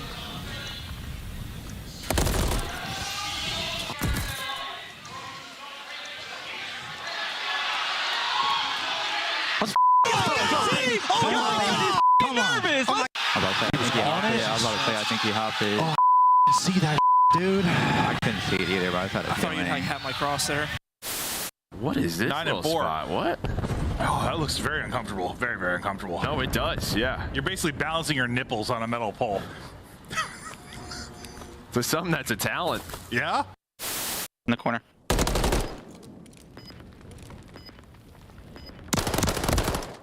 Nice. Bro, I would have killed him. I just ammo. This is ugly, bro. What are they doing on the map? Now, as hot as the game may seem, I know one thing that won't be that crazy, and that's the comms of Toronto Ultra. We kill him?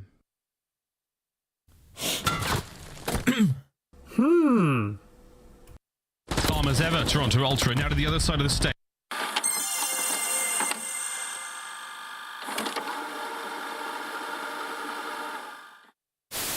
Did you feel bad about eliminating Vegas Legion from Champs? Yes and no, but yes. They're seeing them like, ugh. I don't know, actually. You are lying. I'm lying? You are lying. Them guys. Yeah. My bad, Clay. Keep that together. That's too weak. One more. Weak. Get killed. Back out. There's two. You can refill your secret in a second. She's one more back door. I know your secret. Secret. Back door. One shot. Holy Eric. Last one. Nice, Eric.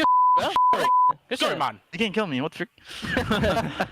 What the f***ing I have a streak. Only you remain. Finish the mission. Enemy. Oh my gosh, you done.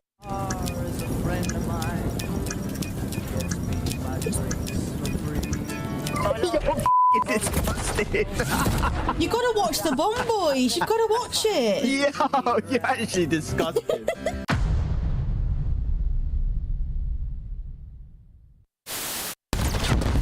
Nice, I have eight. Guarantee that kill. Oh my god! Let's go. They got one tick on me. Fucking suck, dude. Let's get it, bro. We gotta win this now. Oh my gosh, Subclay?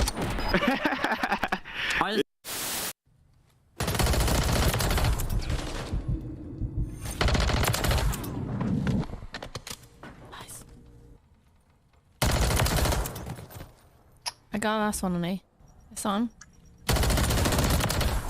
Oh! Hey, how many did I get? Oh my lord. Was that an ace?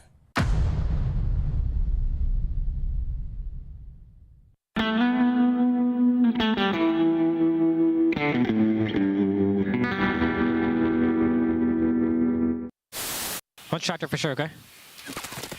Oh, bomb, one shot. Heard you. Bomb dead. Nice, good job. Bomb dead. Bomb, one shot. One bang, nice. One square. Draws on bomb. Give me a sec. One shot dead. Nice. Last guy broken. Branding. I'm gonna hop. He's still broken. Broken weak on you guys. Nice. Is everyone up? They're mindful. They're fucking mindful. Go A. Yo, next time go A, guys. Yeah, they're gonna get one bang dead. Yeah, nah, this is insane. Listen, where am I looking here? It's Mother's Day, all right? Call your moms, all right? And maybe I'll call them too.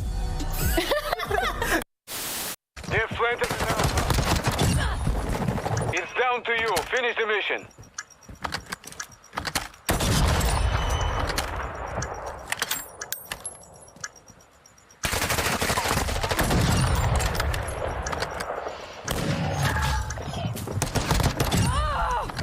I literally 360 that kid. I'm confused, bro.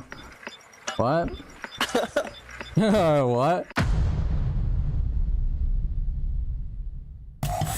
Much love, COD fans, and congratulations to the Miami Heretics. Unfortunately, we lost Maven and Merck's mic towards the end of that one, but we got to listen in with Carolina. They played their hearts out, but they got to be frustrated. Alley Cat, it seemed Metals, Lucky, someone was always pinching them, breaking their setup. I think they played against Carolina almost flawlessly. I think in that map number 2, they had capitalized on the fact that they have gotten so many first bloods, and on the side of Carolina Royal Ravens, I talked about it beforehand, High Rise, they 6-0'd Optic Texas on it yesterday. They had 5 first bloods on the side of Optic Texas, weren't able to capitalize. They won the 3v4s, weren't able to do it today against Miami. Nameless, we got our Monster Energy winner spotlight. A very happy Vehicle joins us live. And Big Vic, let's talk about the victory over here. You had to take out a former teammate. Yeah, let him know.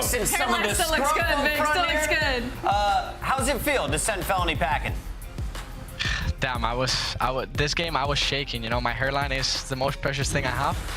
Thank God I took the win, you know, kept it in place. So yeah, very happy after the win. Love it, man. Vico, you know, excellent hardpoint play throughout this one. You guys look great, especially in that game 4. Some of your setups perfect. I want to ask you about the round 11, though. We've seen Real take a crazy route, obviously going under. It didn't work earlier because Fellow was able to take him out. So why the call to do it again in round 11? I don't know. They were changing positions a lot. We saw Clay. I think Clay and Gwyn were playing on the right side on that last round when it was Fellow and TJ before. So I think they're just calling out randomly where they want to go because that makes no sense in my opinion. So I mean, he just found the gap at the end. It was Clay playing on the right that time. He didn't look at it, so he just found the gap. Guy's insane. He makes great play calls in S&D. The 1v3 was also insane. So you know. Maybe if they didn't drop him, they could have won. Yeah, absolutely. I also want to ask you, you know, where's this feud coming from, you and Fellow? I feel like we just learned about this after the Fellow interview. Why do you guys have beef? Tell the world. There's no beef. He's one of my guys. I try and play with him every night. I have so much fun with him. There's always jokes. There's always good vibes. You know, he talks about my hairline a lot because of last year. But you know. You hear that, Can't be mentioning my hairline. They're friends, all right? All right, go ahead, Al. Yeah, it's nothing real. Friends, it's nothing real, just some friendly feuds. Vico, I want to ask you about the control. It's not often we see you guys get 3-0'd. Your past 2, you went to round 5s, and they were on High Rise. Was Karachi just you guys trying to expand your map pool and control today, or what happened during that map number 3? I mean, I think it's just a 50-50 map, in my opinion, with those close spawns. So if you're firing and you're winning your gunfights and you're like putting pressure into the other team, you're gonna win. Doesn't matter if you're FaZe, Optic, LAG, or Boston. I feel like it's a 50-50 map with those close spawns. So I mean, they were winning every gunfight. We couldn't put pressure on them. So props to them. Got it. Can we talk about your standings? With this win, you now gain 10 more points. That's enough to tie the Seattle Surge, who's one step ahead of you. But more importantly, you now have a 15-point buffer over LA Thieves and a 20-point buffer over Minnesota and Carolina. Are you guys feeling confident and comfortable right now? What's that gold number for you guys by the end of Major IV? I mean, we're really happy with what we're doing right now. I don't know why, but people keep like counting us out on every single match, every single champs talk, and every top 5-6 talk. So that's kind of weird. But the other teams that are competing against us are taking wins from the top 4. So for us is just do the same as them. We're securing our wins against the bottom 8 teams right now, but we just need to play stronger against those top 4 and just take some wins like the other teams have been doing. I love the mindset. I love the answer. Final question for you. Do you guys want to be considered underdogs or overhyped? I mean, whatever. I have different opinions, so I'll say underdogs, I guess. I got one more. I know you're a big golf fan. Who's winning the US Open? I don't know. I think, listen, I'm a big Rory fan, but he's not winning now. He's doing good. I'll go with Spain. I'll say John Ram, so hopefully. Going with Ram. That feels like a safe bet. Vic, thank you for joining us very much, and we will see you a little bit later for your last qualifiers. Thank you, guys. That is Miami, who had a super not week. In it, so what's that? John Rahm is actually not playing. So well, believe it or not, no one cares about golf. We're here for Call of Duty, and up next we have Boston Breach taking on LAG. Nameless is 65 years old, guys. Let's take a look though at what's been going down. Boston struggling. They just got beat up by Atlanta. Tonight we find out if they can bounce back. What have you seen from the Breach, Hallie? Has it been enough? No, it has not been enough. On the flip side, though, LAG also just played up against Atlanta, so it's the battle of the bots coming up next. We're going to give the players a moment. We will be right back. Match 2 of 4 coming your way here on the CDL.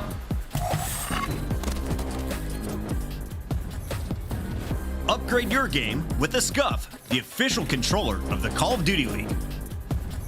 The Champs Tracer pack is available now. The bundle includes the Reaper Operator skin, Ripper Weapon Blueprint, Death Stare Weapon Blueprint, Cuts Deep Charm, 2 calling cards, 2 emblems, and 2 weapon stickers. Use these items in both Call of Duty Modern Warfare 3 and Call of Duty Warzone. Available in store now using Call of Duty points. Upgrade your game.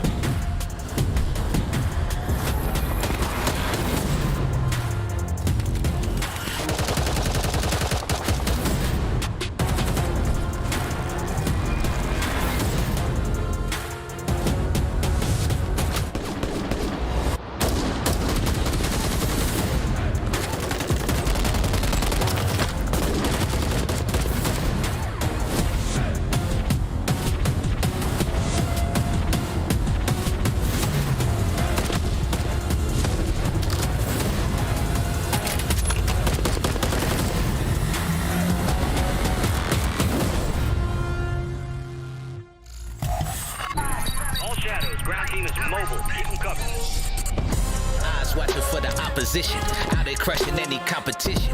Long range, yeah, I got the vision. When I'm in the trenches, anyone can get me. I'm with the team when they need me. Or out on a dolo mission. Nigga rocky riding on this road to riches. If I catch you slipping, then it's over finished. War, ready, crew, coming through heavy. Aim steady, lights out, it's the gorillas. Not any winner, one out of many. 5 talents empty, lights out, it's the gorillas.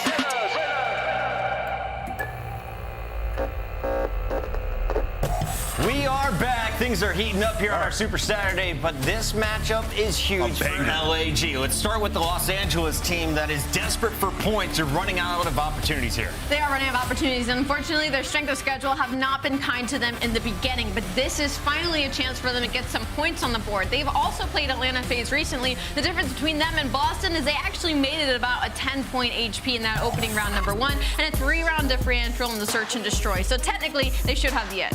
Yeah, you know, you think back to that Atlanta, I think it was 3 points in that sub-base hardpoint. Atlanta finally able to take one down. But for LAG, like in this matchup, obviously they're going up against Boston, who are 0-9 in their last 9 maps. If you're LAG, you're feeling pretty comfortable. I would say one of the biggest storylines with these guys was right when they picked up Flames. They looked incredible, right? They were able to win a couple of matches. Search and Destroy looked great. He has fallen off completely throughout this split, especially in the respawn. I'm looking for him to make a huge impact here, especially up against Boston, who's obviously at the bottom of the standing. Allie, game is ready, so make it quick. Remind me, who has the edge when it comes to the maps? Honestly, neither of them. LAG is looking to maybe end this in 4, putting sub-base at map number 4 because that Karachi has not been kind to them.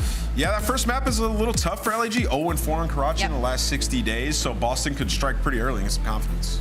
Last night, Boston set the record with 14 straight match losses. That is a CDL record. Tonight, can they snap it? I'm going to say yes. Boston is getting the win. Baked Beans is going to be celebrating. I'm wearing green, and it's not for you, Boston. I'm sorry. I'm going to go with LAG for sure. Yeah, I'm going to go LAG in this one. I think they'll take it. But last time it went game 5, so it's anybody's game. That was last stage. Merc, it's your birthday. Do you think Boston can win for a birthday present?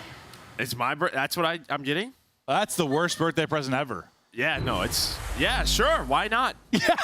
Absolutely. Let's do it. Yeah. I hope for those guys. I really do. Just to get out of this stretch, I mean, listen, we're a big fan of some of the players in the team. It's never a good thing when you're setting a record like a negative way. I'm sure the vibes there are abysmal and like almost like fake. You know, like you're like fist bumping, like, yeah, boys, like let's do it. But inside you're like, this.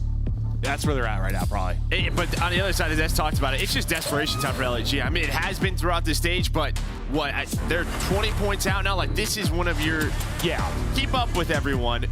The bottom, that table's moving. It's moving on up. I feel like the word of the qualifier has been desperation because it's big for like a lot of teams, but they're like really, really, really in desperation. Yeah, because the teams are getting better around them, and they have just plateaued and going the other way. It's not just the points. I mean, and maybe they have another land top 6 that's going to come out of nowhere, and they're going to be able to do it, but we'll see if that'll be the case.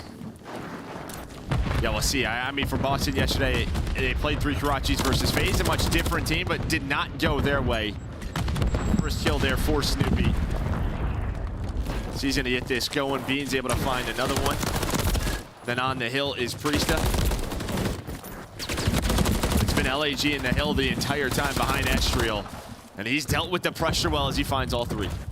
Dealing with it so far, and the time racking up now for Guerrillas. Priest's POV as he looks for an opener and tries to disrupt the hot start here from LAG so far. Not going to find anything other than the gunny there from Diamond Con. And we'll see if LAG can rally this together. But you looked, I don't know what's the word for a pedestrian, average, like a tier 4 team yesterday in your match against FaZe. Like, you just got outclassed and absolutely murdered if you are Breach. You can't let LAG come and do the same thing to you, but so far, that's the case. Well, they spawned them all out. Major Maniac is the last player here, and just look at that map. LAG doing such a good job combining P1 and P2. Now they just have to hold on to it. Flames is lurking, able to find his 3rd in a row. Looking for number 4, snaps with the rival, but will stagger the push there for Breach. Yeah, he was feeling it, but couldn't quite find it. But now, yes, you're finding kills finally. Unfortunately, it's so late into the point, you don't get a streak if you're Estriel, so maybe one silver lining for Boston Breach, but 71-0. A goose egg still on the board right now for Boston Breach, and nobody close to getting to the point. Fame now his turn on 5 in a row to maybe find number 6, get a cruise add to this, and it just gets uglier. As the next hardpoint gets ready to go, you should find your first time if you're Breach. Yeah, you would hope so. You would hope so, but yeah, what I was thinking was just that, like, Breach yesterday, the best map they probably looked in was in this hardpoint, right? It was like a 70-point hardpoint. But remember, it was like Priesta, like a lot of clutches to like keep them in the game. You are gonna have Snoopy spawn out. It looks like they're trying maybe to find Fame that cruise, then use that to break this hill. But behind him is gonna be Snoopy because he spawns all the way through. So no streak for him. Boston's on the board dealing with the first wave.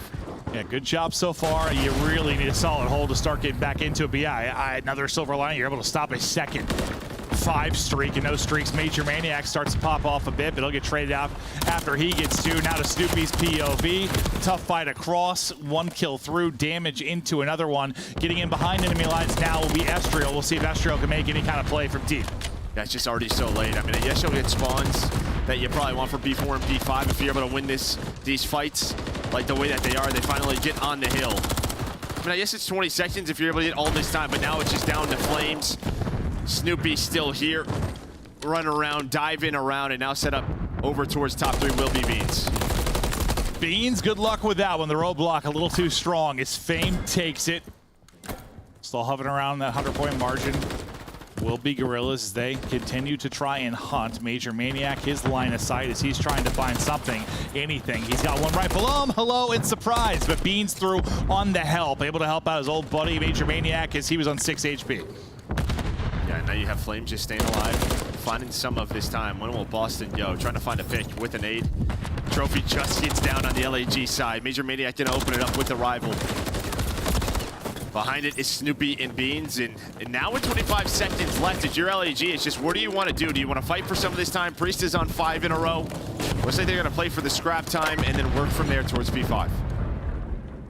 Priesta on the 5 straight, as you said. Can you find easy pickings here to get number 6? A little tap with the shot. The answer to that is a resounding no. It's Fame just obliterates him, takes his head right off. The trigger discipline maybe not there for Priesta, and then all the kills come through for Guerrillas in transition. And then Joe's a little frustrated. Well, no, you just spot. It's just unlucky. Unlucky. I mean, Estriel wins the gunfight inside of red. Your perfect setup. You had so much room to work with. Just gets broken immediately. Now, with Priesta here, Beans also alive inside of red. Maybe you get right to that push, but big one-on-one wins for LAG.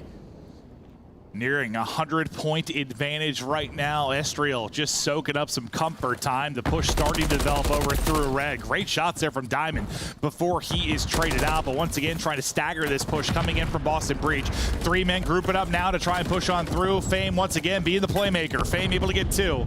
Locking it up, and you have not even sniffed this hard point. If you are Boston Breach, the hole getting deeper. That's just when they have their opportunities, their windows.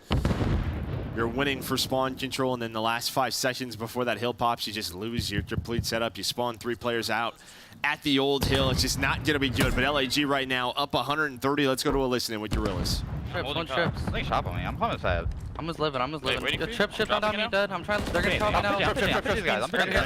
They're gonna be third. Probably. I'm gonna try and steal third on me. I'm laying prone. He's third on me. He's very bending. Shit on. Nice. Third on me. I'm top there. I'm your top fire. I need my mid. Yo, trips coming. I got time. Fire hit 3 times. Fire on you. There's one shot here.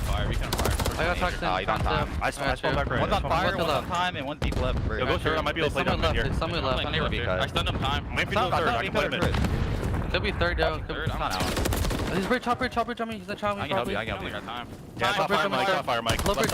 You can kill Low bridge Priesta. He went top bridge right now. Left side top bridge. Now time. 1 HP means right side time, our side. 1 HP. I got toxin time. Or top bridge on my bed. He's gonna go. I need time. Yeah. I'm gonna low B street. Left is 2 hits. I'm gonna go fire. You got time. You might want fire. Yeah, one could go fire. One could be fire. Yo, top bed on me.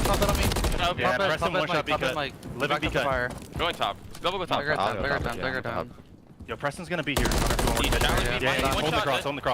He went top fire. He went bending. Go pillars, Priest. He's top fire on 1 HP. On the steps. Pillars, one shot. Back. On time. Yo, back over. Be dead. Nice. Mike. I'm trying deep right. I have time here. I have your back wall. I don't have your vending. I'm bending. Mike dead. I'm bending. I'm bending. No, he's vending. I'm one shot. Mike already up. Mike is already up. I don't see AC. I'm gonna go left.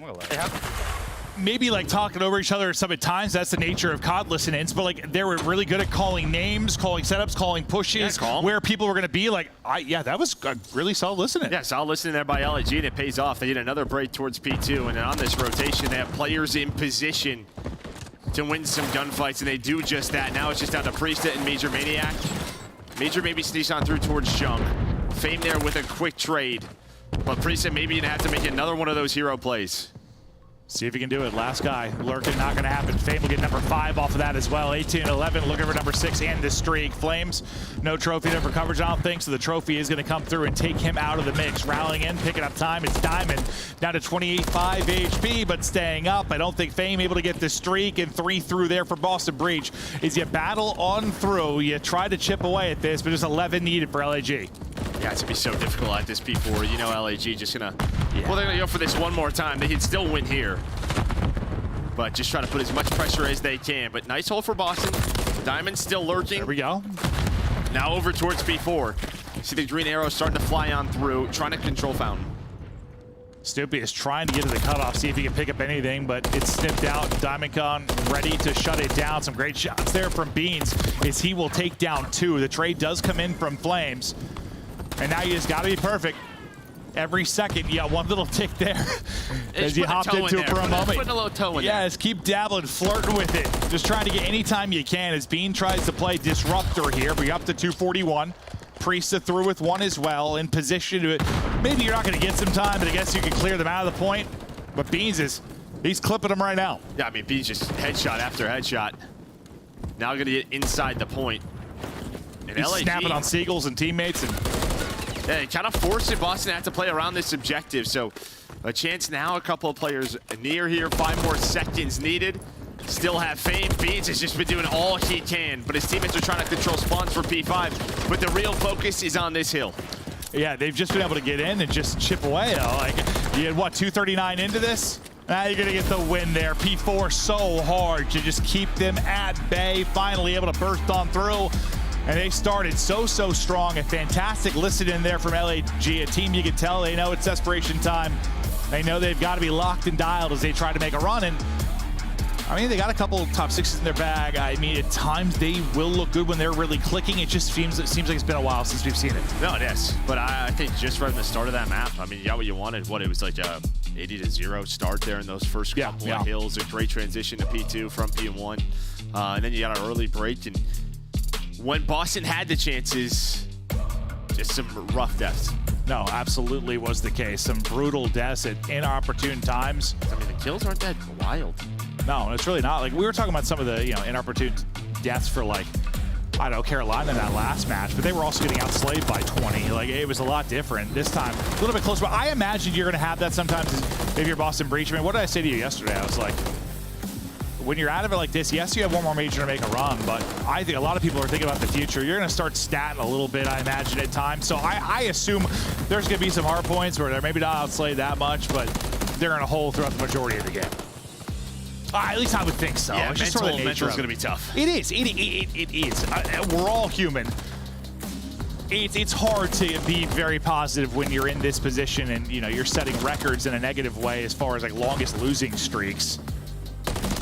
At some point, each person's kind of thinking about their own. You're going in, playing it like it's 8s, and just trying to get hot, fry a little bit. Hope you get some stock for next year.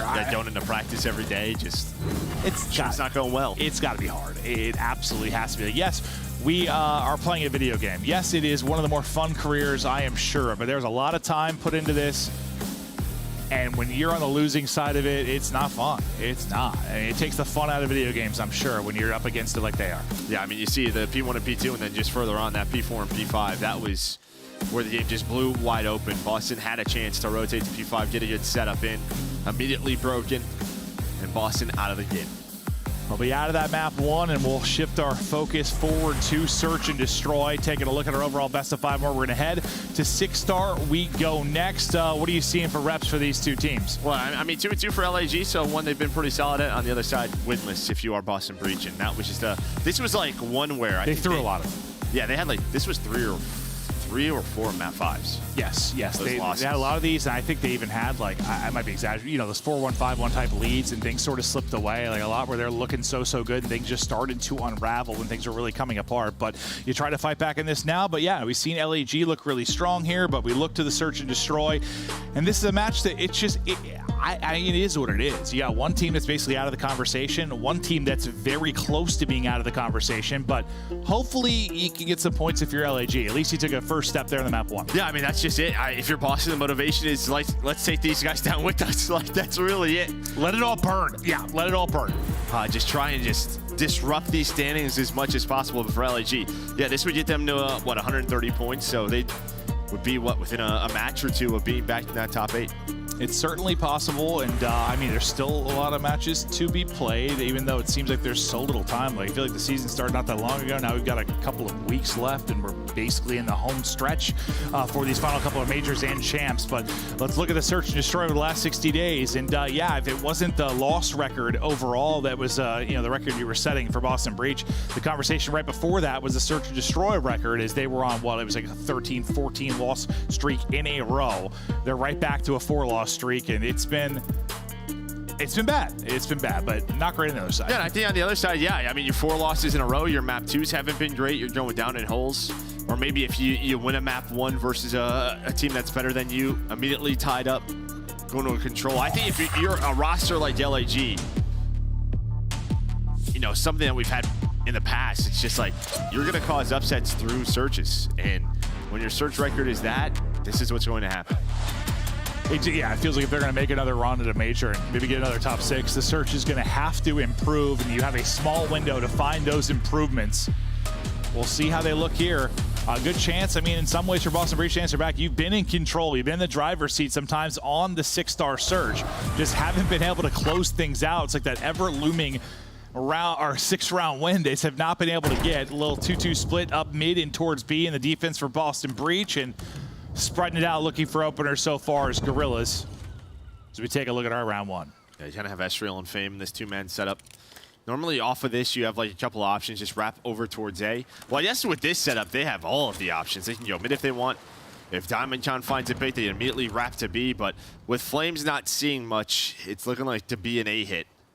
In Boston, I mean, it's going to be a pretty quick transition, especially for Snoopy, Priesta, and now Beans is right through mid. Yeah, all grouped up mid, looking for the attacks. You'll kind of have a 4-on-3 here for a second before Diamondcon starts to rally back. So in that corner, it's just nobody was in that corner yet. You got a little bit of damage in, but yeah, no one actually dropped. So Utility exhausted, no opener, smoke is out, creates some chaos. Snoopy first to drop, and they're just mowing the lawn down in front. There might have been a couple of team kills in that sequence as well, as it's just the old 6-star smoke chaos.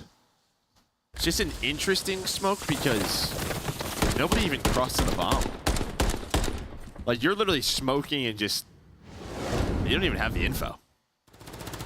Well, that's just it. No one's even crossed. Now, yeah, I mean, Snoopy just said the bomb's not planted. There's just sort of, you don't have to do that. Well, wasn't it? I thought it was Fame or Flame smoke, wasn't it? No, I'm pretty sure it was Snoopy. Oh, okay. I actually thought it was the LAG side smoke. And he was just like, all right, I'm going to sit in this. But no, that makes more sense. That's usually how it works. It's the retake position, but you just didn't have to do it yet. And you got a player tucked away in it, playing Reaper. That's why I was actually confused at first. I thought it came from LAG. I was like, all right, well, I guess we just want chaos. That's what we're doing. Bomb site control over towards A, though, to Boston Breach. Snoopy on the plant. Well, that's a big find by Estriel. He finds both the Boston trophies. So that means they can use the smoke. There is the nades. As soon as they shoot both the trophies, great heads-up play by LAG. Smoke is down now. Retake is on. They have the man advantage. So far, so good. Good shout at the trophies. You saw all the utility coming in right after. Major Maniac still in a position maybe to clutch. Nice little reach out there and help from Priesta all onto Flames. Gets underneath them, able to take him out in what looked like a great retake opportunity there for Guerrillas. Comes up short. Yeah, I mean, you did the small things, just not the big ones, which is take down this man. Major Maniac holds strong there towards the stairs. Then his Flames is shooting at his teammate and Priesta in the window. Buys enough time for him to reposition, pull out the Renetti. And now we swap sides as Major Maniac gets a sip of water and dials it back in for the next round. As he comes away with 3, nice little sequence there from him. Yeah, they brought him in, I'm sure, to help in the search and destroy, considering that stretch you had. I mean, you're just coming into a team that's basically ruined right now and hasn't been able to find a lot of success with them. Yeah, they've just had so many different iterations of this roster. Trying to trade a little bit of culture here, but great shots out of Flames. I thought Snoopy had one, then he didn't. Yeah, I think the first couple of his bullets went into that whatever was on the ground. Yeah. Prieston out. He's got a little support there from Major Maniac. Wrapping out, though, will be LAG as they try to reposition this. Kind of low man over there for now will be Beans, but they're actually cutting this up mid, so I thought it was going to be a full wrap out to B. still might be the case. They just have 3 stacked up mid. They're trying to isolate a player. Now they're going to wrap out, work the bomb plan over at B. Yeah, maybe they're just hoping Boston is somewhere in the middle, but catch somebody. Yeah, just use their numbers, but that doesn't happen. Now you have a really good setup here with Flames. He can kind of watch them cross, give the info to his team, and then set up a flank of himself, and that's exactly what it's going to be. He sees all these players cross. There's the info. Boom, done. Beautifully called and beautifully done. LAG, make that one look easy. Retake goes a little bit better in the last round. You've got a massive advantage here. Came up a little bit short, but answered back quickly with some clinical offense. Flames start out 4-1. Fantastic listening from them in the map one. The guys are dialed. You're looking for a first kill for Beans. Same for Snoopy. No success in the early rounds. Leading the way on the other side, Flames and Fame. Now, what can you do if you're Boston Breach and you're back to offense? Yeah, right back to it, right, where you're keeping Priesthood just watching the flank. LAG, though, just all 4 inside of middle. Just waiting to see if there's any movement through A.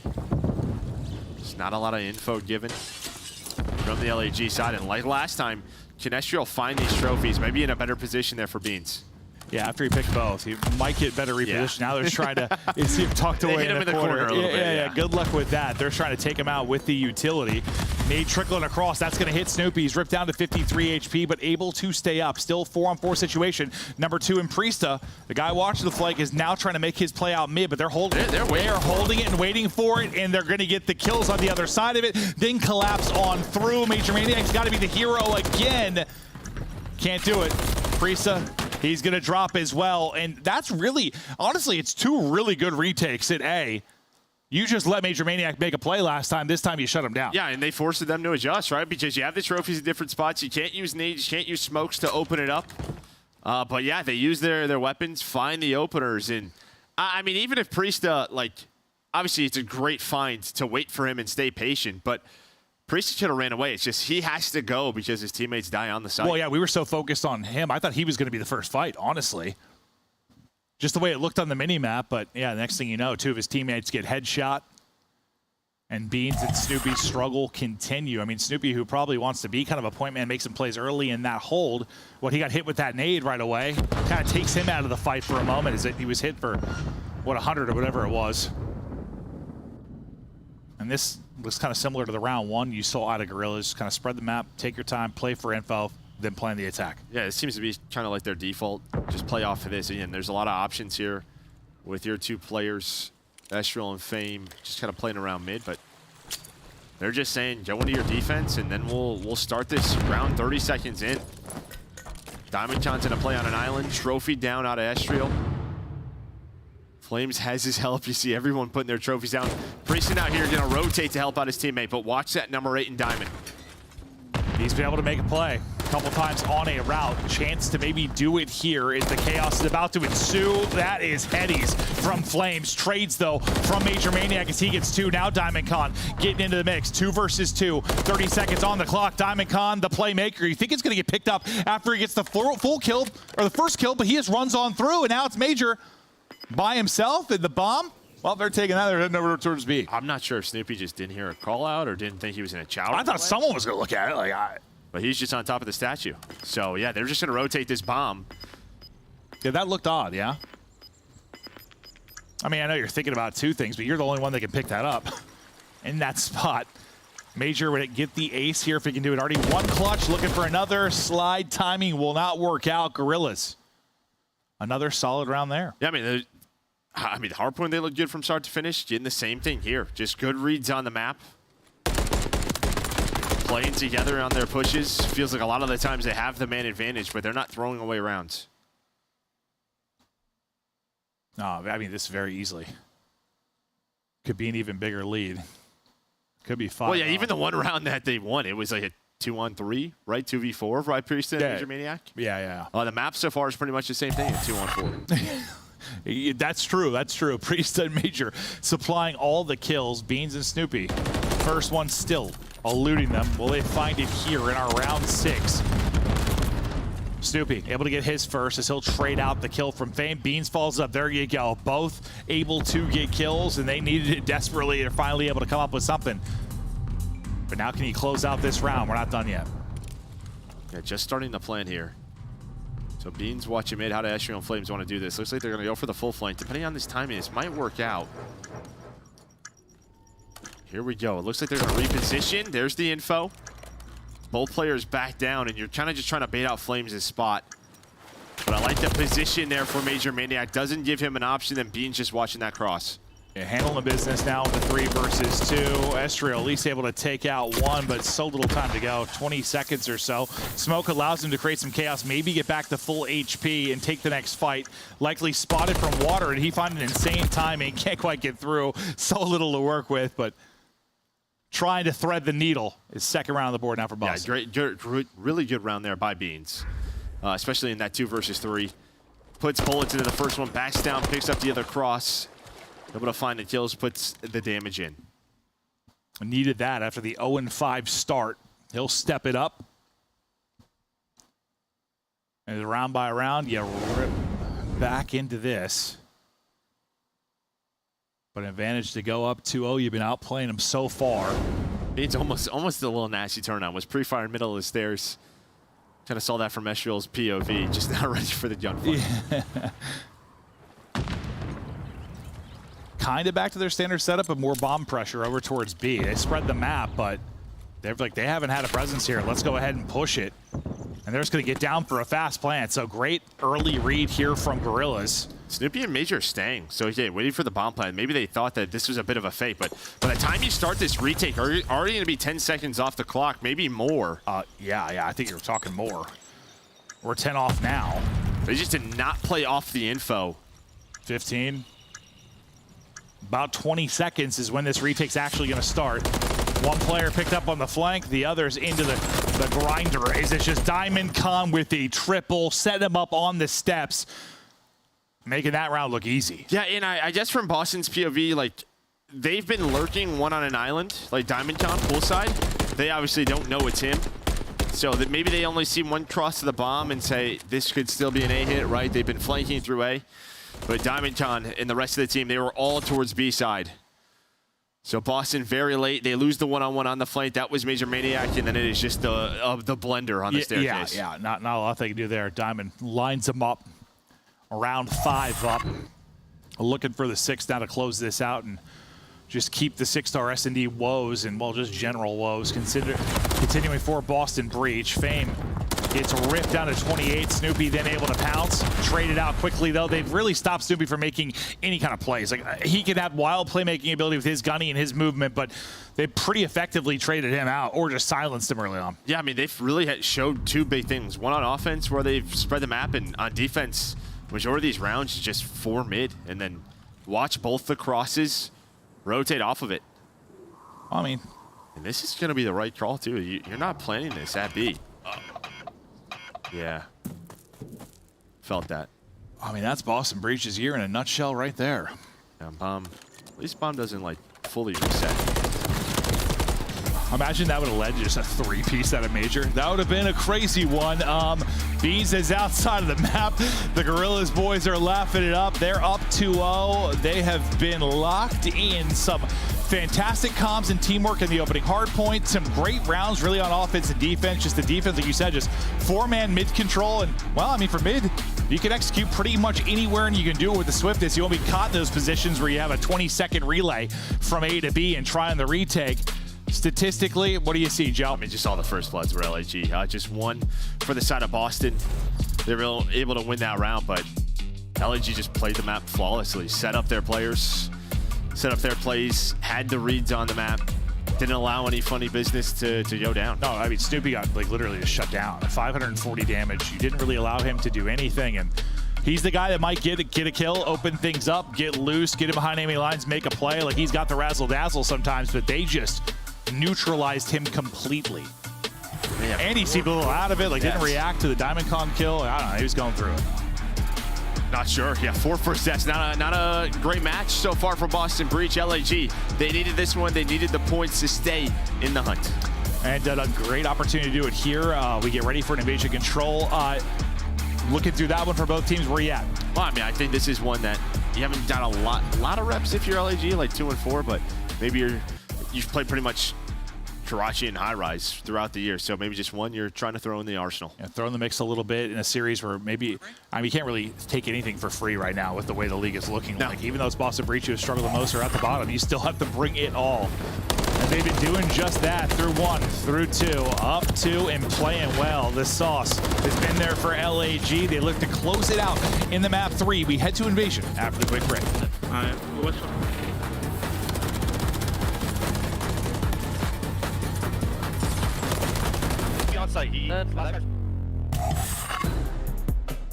Upgrade your game with the Scuff, the official controller of the Call of Duty League.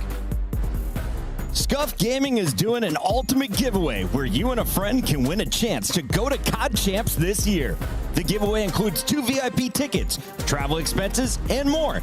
To enter, scan the QR code on the page or go to scuff.co/CDL and enter your email. Terms and conditions apply. The Call of Duty League is brought to you by Monster Energy, the official energy drink of the CDL. Ladies and gentlemen, FaZe Black are your Toronto Open champions. Cammy was spotted initially. Capsule's gonna drop, so Cammy with a huge opportunity to clutch up a 1v2. Make it a 1v1. Has to grab the bomb though, or has to find the kill. Classic, right to the courtyard. Cammy spots him, and Cammy pulls off the 1 versus 2. Classic is doing it all right now. He might actually reach 40 kills in this hardpoint. Really come alive. Classic's gonna hit the flank. Classic, the perfect timing. They line up there. 42 and 26 on the flanks, hitting the routes, making the right play at the right time. And we all know it's not how you start, it's how you finish. And well, these boys, they finish strong. Now on Paul X here for a 1v2. So Paul X clutches it, goes to around 11. Oh, Paul X! Oh my goodness! What a 1v2 to keep his team alive. What a Herculean comeback coming through for FaZe Black. They're not out of it just yet. They have brought this one all the way back, and now the rotation looking solid. FaZe Black in position to stop it here. Asim gets a read at 1. The sunshine could be good for another. FaZe Black trying to steal away the hard point, and they might just be good for it. Stuns, nades, everything being thrown in. Dip diving, ducking and sliding, trying to find a way through. But FaZe Black will not let you win the hard point. They come all the way back. This will be the final push. Brack through the middle, able to clean up 1. Needs to put together more as he cuts through mid. Finds Major Maniac. That will be the 2nd kill. Now they're on the point with 2 seconds to spare. They're finding the kills. No respawns. They were tested, but they were never bested. They were pressed, but they were never finessed. Ladies and gentlemen, FaZe Black are your Toronto Open champions.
Hello there, beautiful people. It's a phenomenal match. LAG up 2-0. It's Joe DeLuca's birthday. I'm feeling cute. Chris Puckett's laying on the ground right in front of me because it's about 700 degrees inside this building. So Chris is laying up next to the AC, legs spread, just...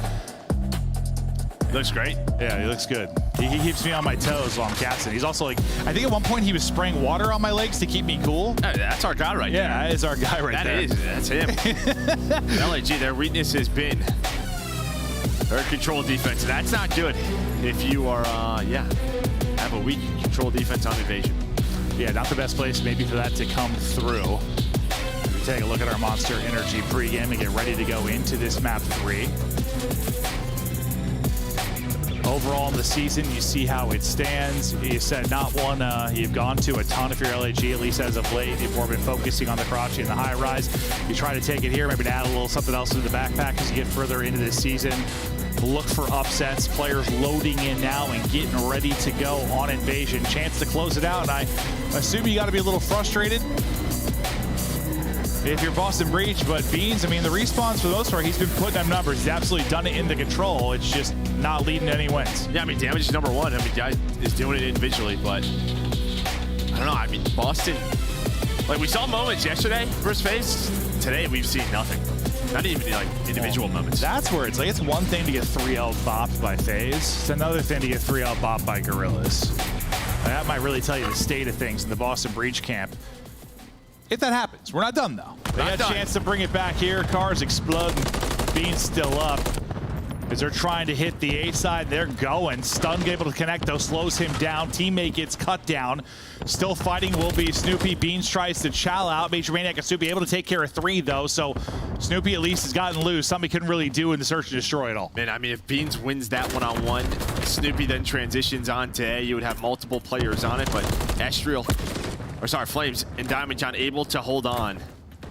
They find some big gunfights, so you don't have any objective progress. You're really just playing around these hills, hoping you can get onto the point. You'll probably see I send one person over to B. That's going to be the case. Sim Priest over there. He's like, all right, boys, good luck with the fight on the other side of it. But his Flames and Fame drop, and Major Maniac's gig is up. It leads to instant pressure pretty much over towards this B street. And yeah, as I say that, Nade connects with Priesta. Yeah, I mean, just not going to have many trophies early in this round either. Priesta finally going to have one. But before that happens, Flames and Diamond Time both find picks. So Priest's going to try to pause this clock. The problem, there's only 35 seconds left. So LAG, they're making sure there's nothing A side. Fame is going to win that one. And now you just know you might try to retake this.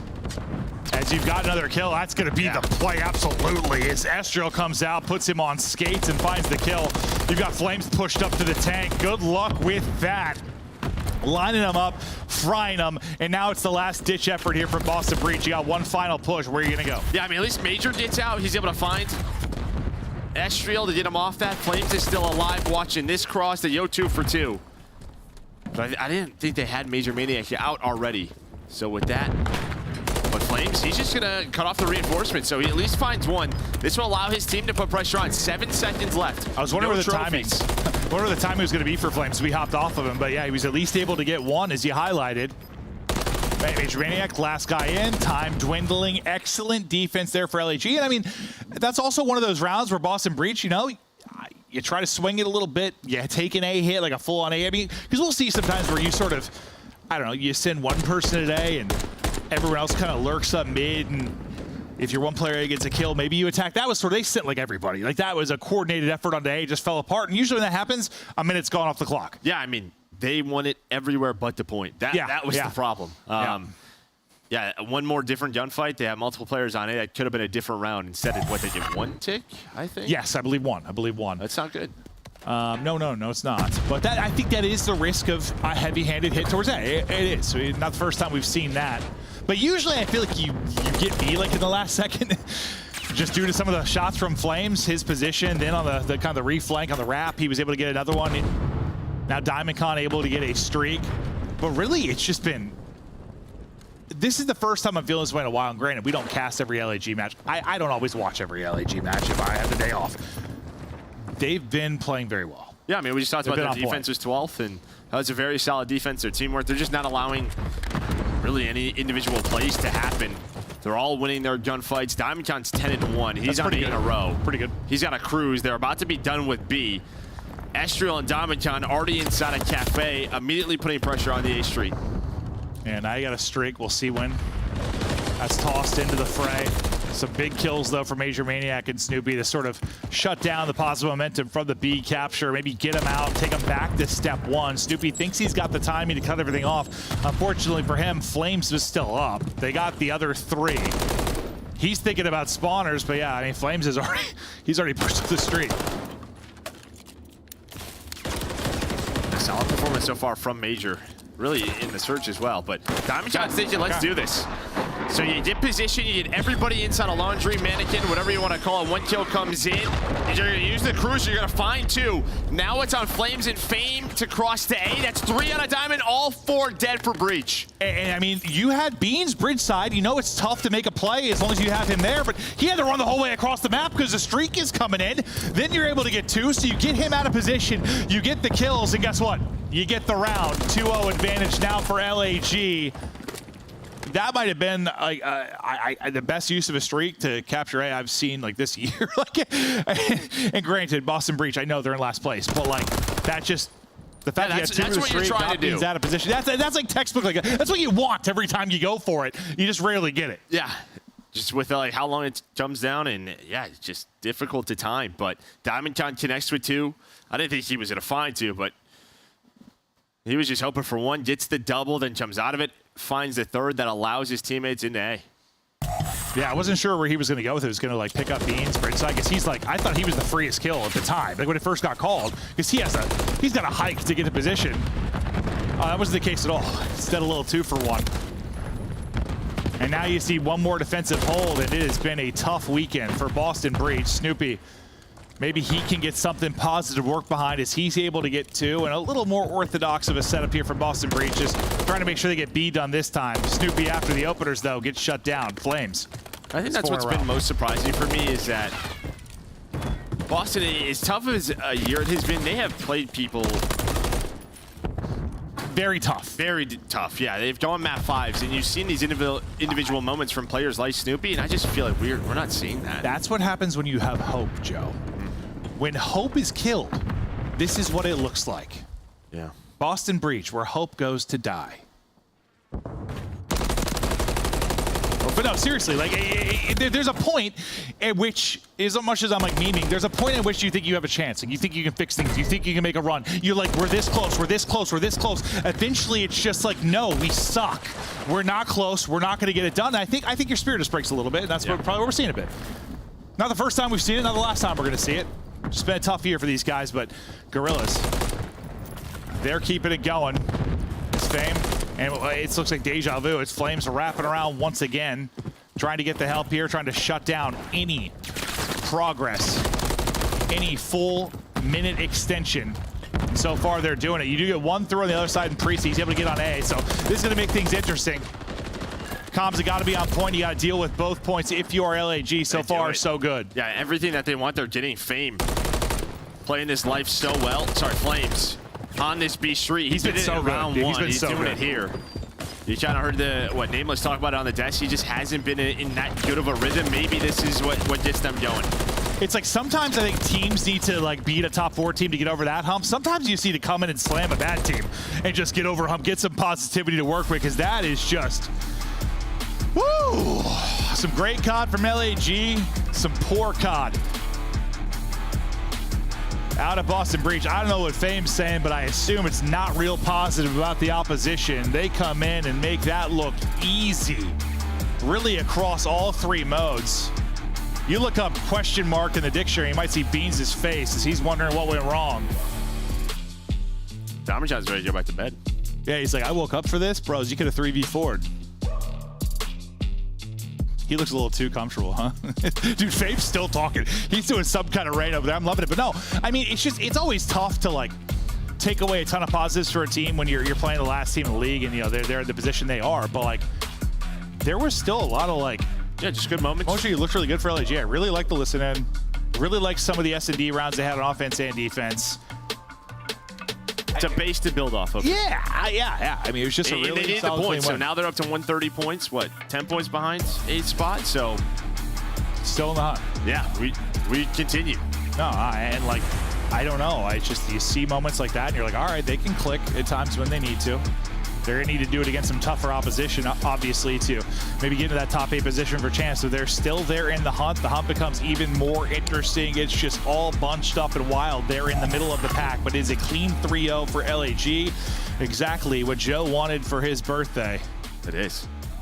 Great birthday present for you there, pal. Love the Guerrillas. My God. My favorite today. My God, you're handsome. Great job, LAG.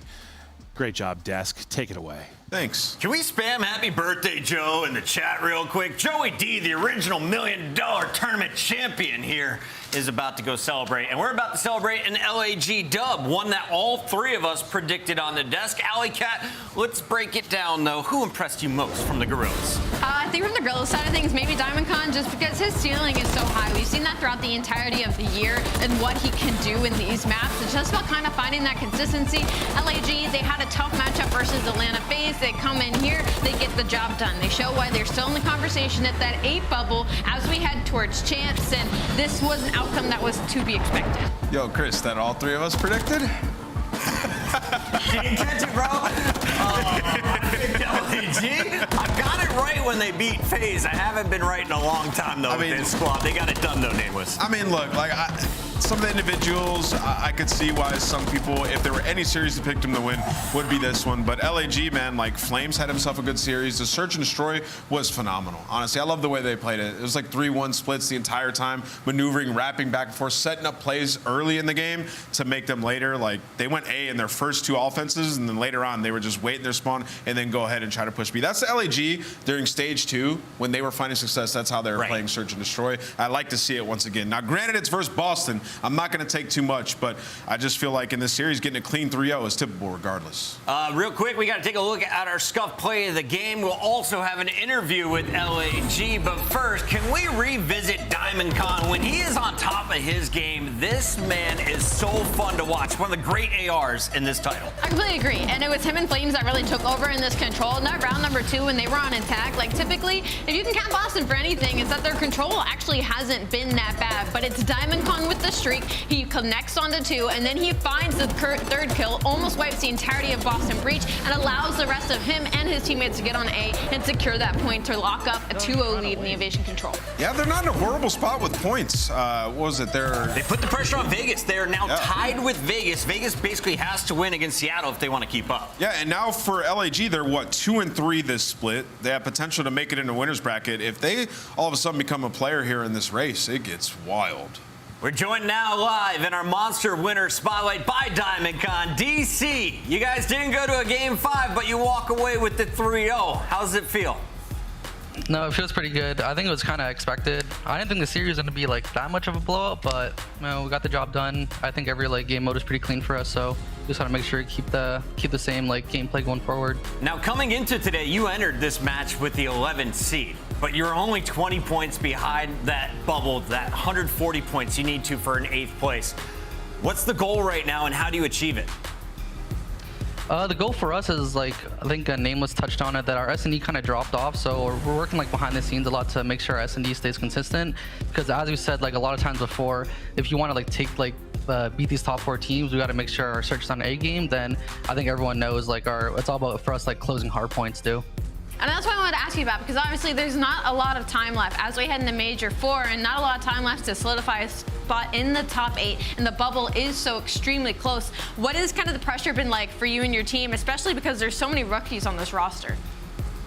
Honestly, I don't think for us like there's any like much pressure. I think like especially to start the year, everyone thought like we were kind of being like Boston's position, and I think we're in a good spot to make champs. So honestly, like I said, for me, myself, and the team and the coaching staff, I don't think there's much pressure. You know, we do this every single day. We just gotta do our job, and like I said, transition what we do in scrims into our matches.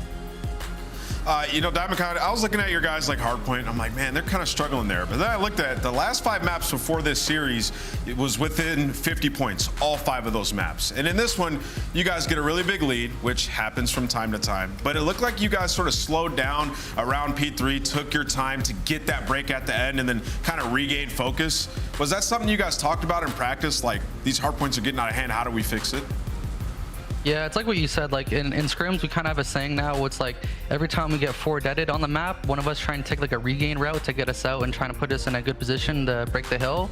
But yeah, that's pretty much it. Like you said, like we understand like our issues and respawns, but it's all about just tackling those issues. It's the little things, you know, in scrims, you got to point out every little mistake so it doesn't happen in matches. Love it. Last question for you. Do you guys play better online or on LAN? I mean, I think we're a LAN team, you know, all of us are kind of remote, so we can't really like vibe together before matches, but I'll definitely say a LAN team. All right, man, excited to see you in Burbank in just 2 weeks. Best of luck with your remaining matches. Awesome, thank you guys. That is LAG. They pick up a much-needed dub today, and for Boston, that is now 15 match losses in a row. As we take a look at the standings here, you can see the bubble is shrinking. With Miami's win over Carolina, they are pretty secure in 5th place. You got Surge about to challenge them, though, for that as they take on Las Vegas Legion, who's sitting at 130. It's so insane to look at this lineup because they are only 30 points behind 5th place. That's how tight this bubble is, trying to make it for top 8. LA Thieves Toronto also in action, but when we come back, it's Surge. It's Vegas. Stay locked.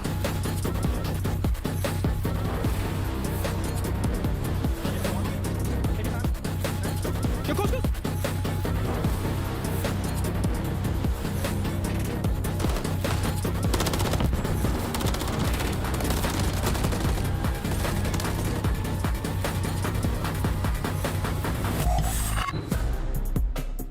Upgrade your game with the Scuff, the official controller of the Call of Duty League.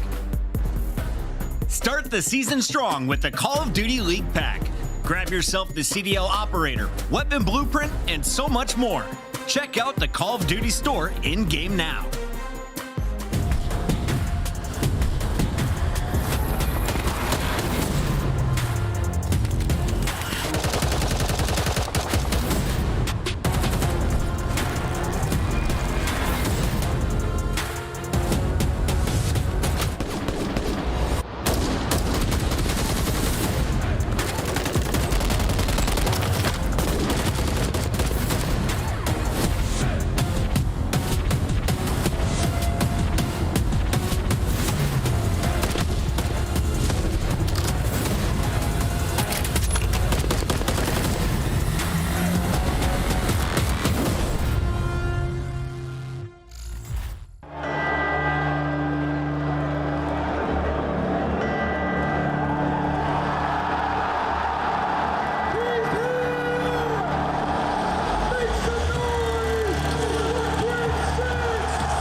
No, he's mid-desk, laying down mid-desk. The long desk, snaking the long desk. Nice play. Good Let's go, Clay. Let's go, Clay. Ran at him, bro. Yeah, you should have with the Vaz for sure. All good.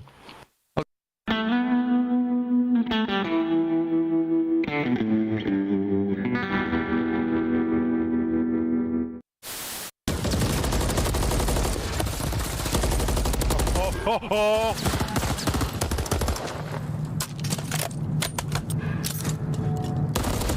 My God. Oh. 3 bullets. 30 seconds left. Oh.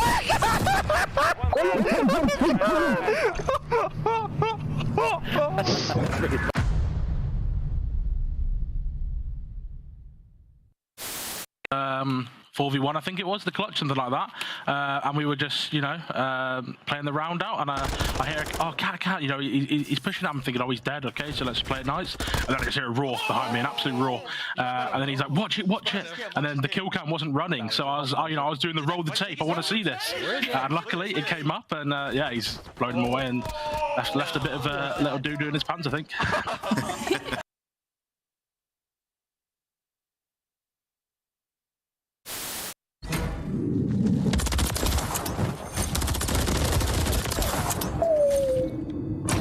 Alpha. Oh my God! Get off me!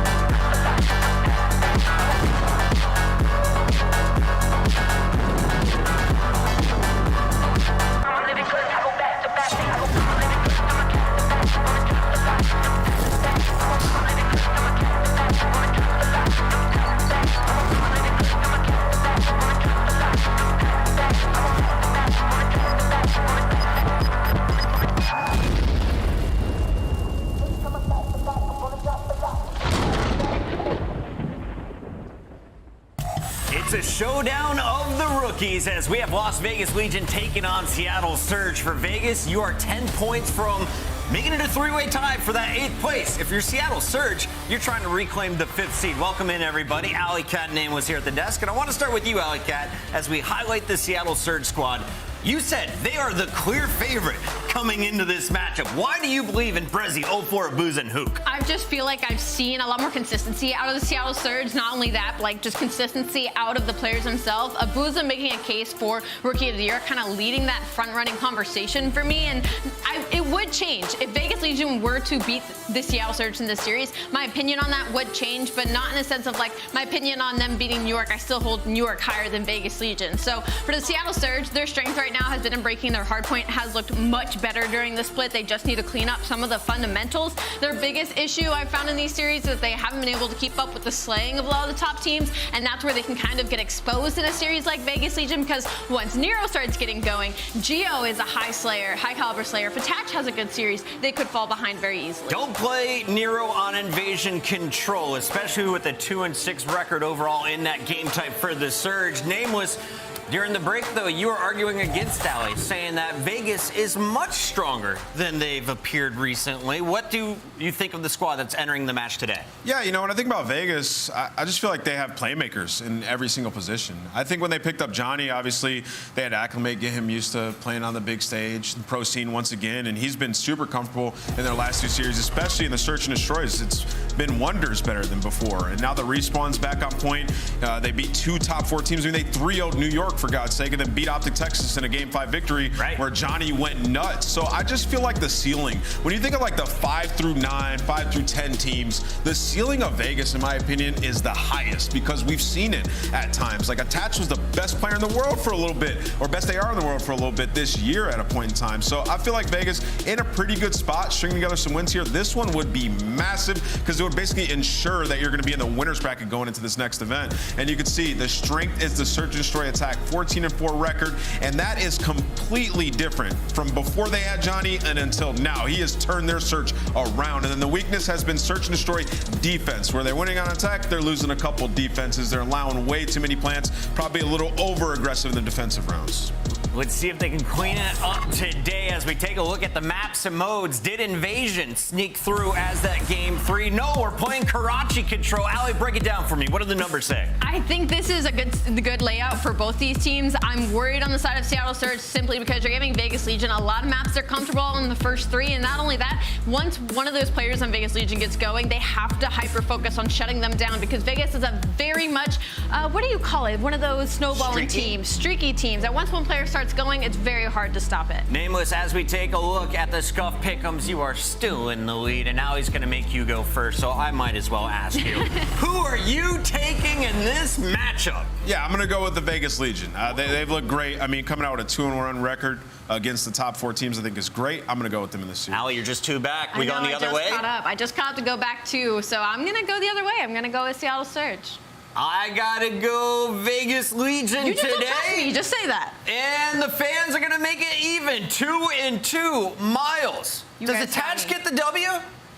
Attach always gets a piece of the pie, Chris. Well, actually, he doesn't. He actually statistically does not. He does, Chris, but he doesn't. You know what I mean? You know what I'm saying? You know what I'm saying?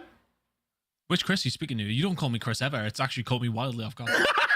Wow, we're off to a flying start, folks. Chance's internet is still out, so us two are going to be having a great time as it gets deeper and later into the night for Chris Sun over here. But we've got a good series, a really important one. Vegas, you want those 10 points more than air right now. Hook has stepped out for a bit of air, and Geo just blew some air into his controller. What the hell's going on? What is going on? But yeah, you are correct. The Vegas Legion absolutely do need these points.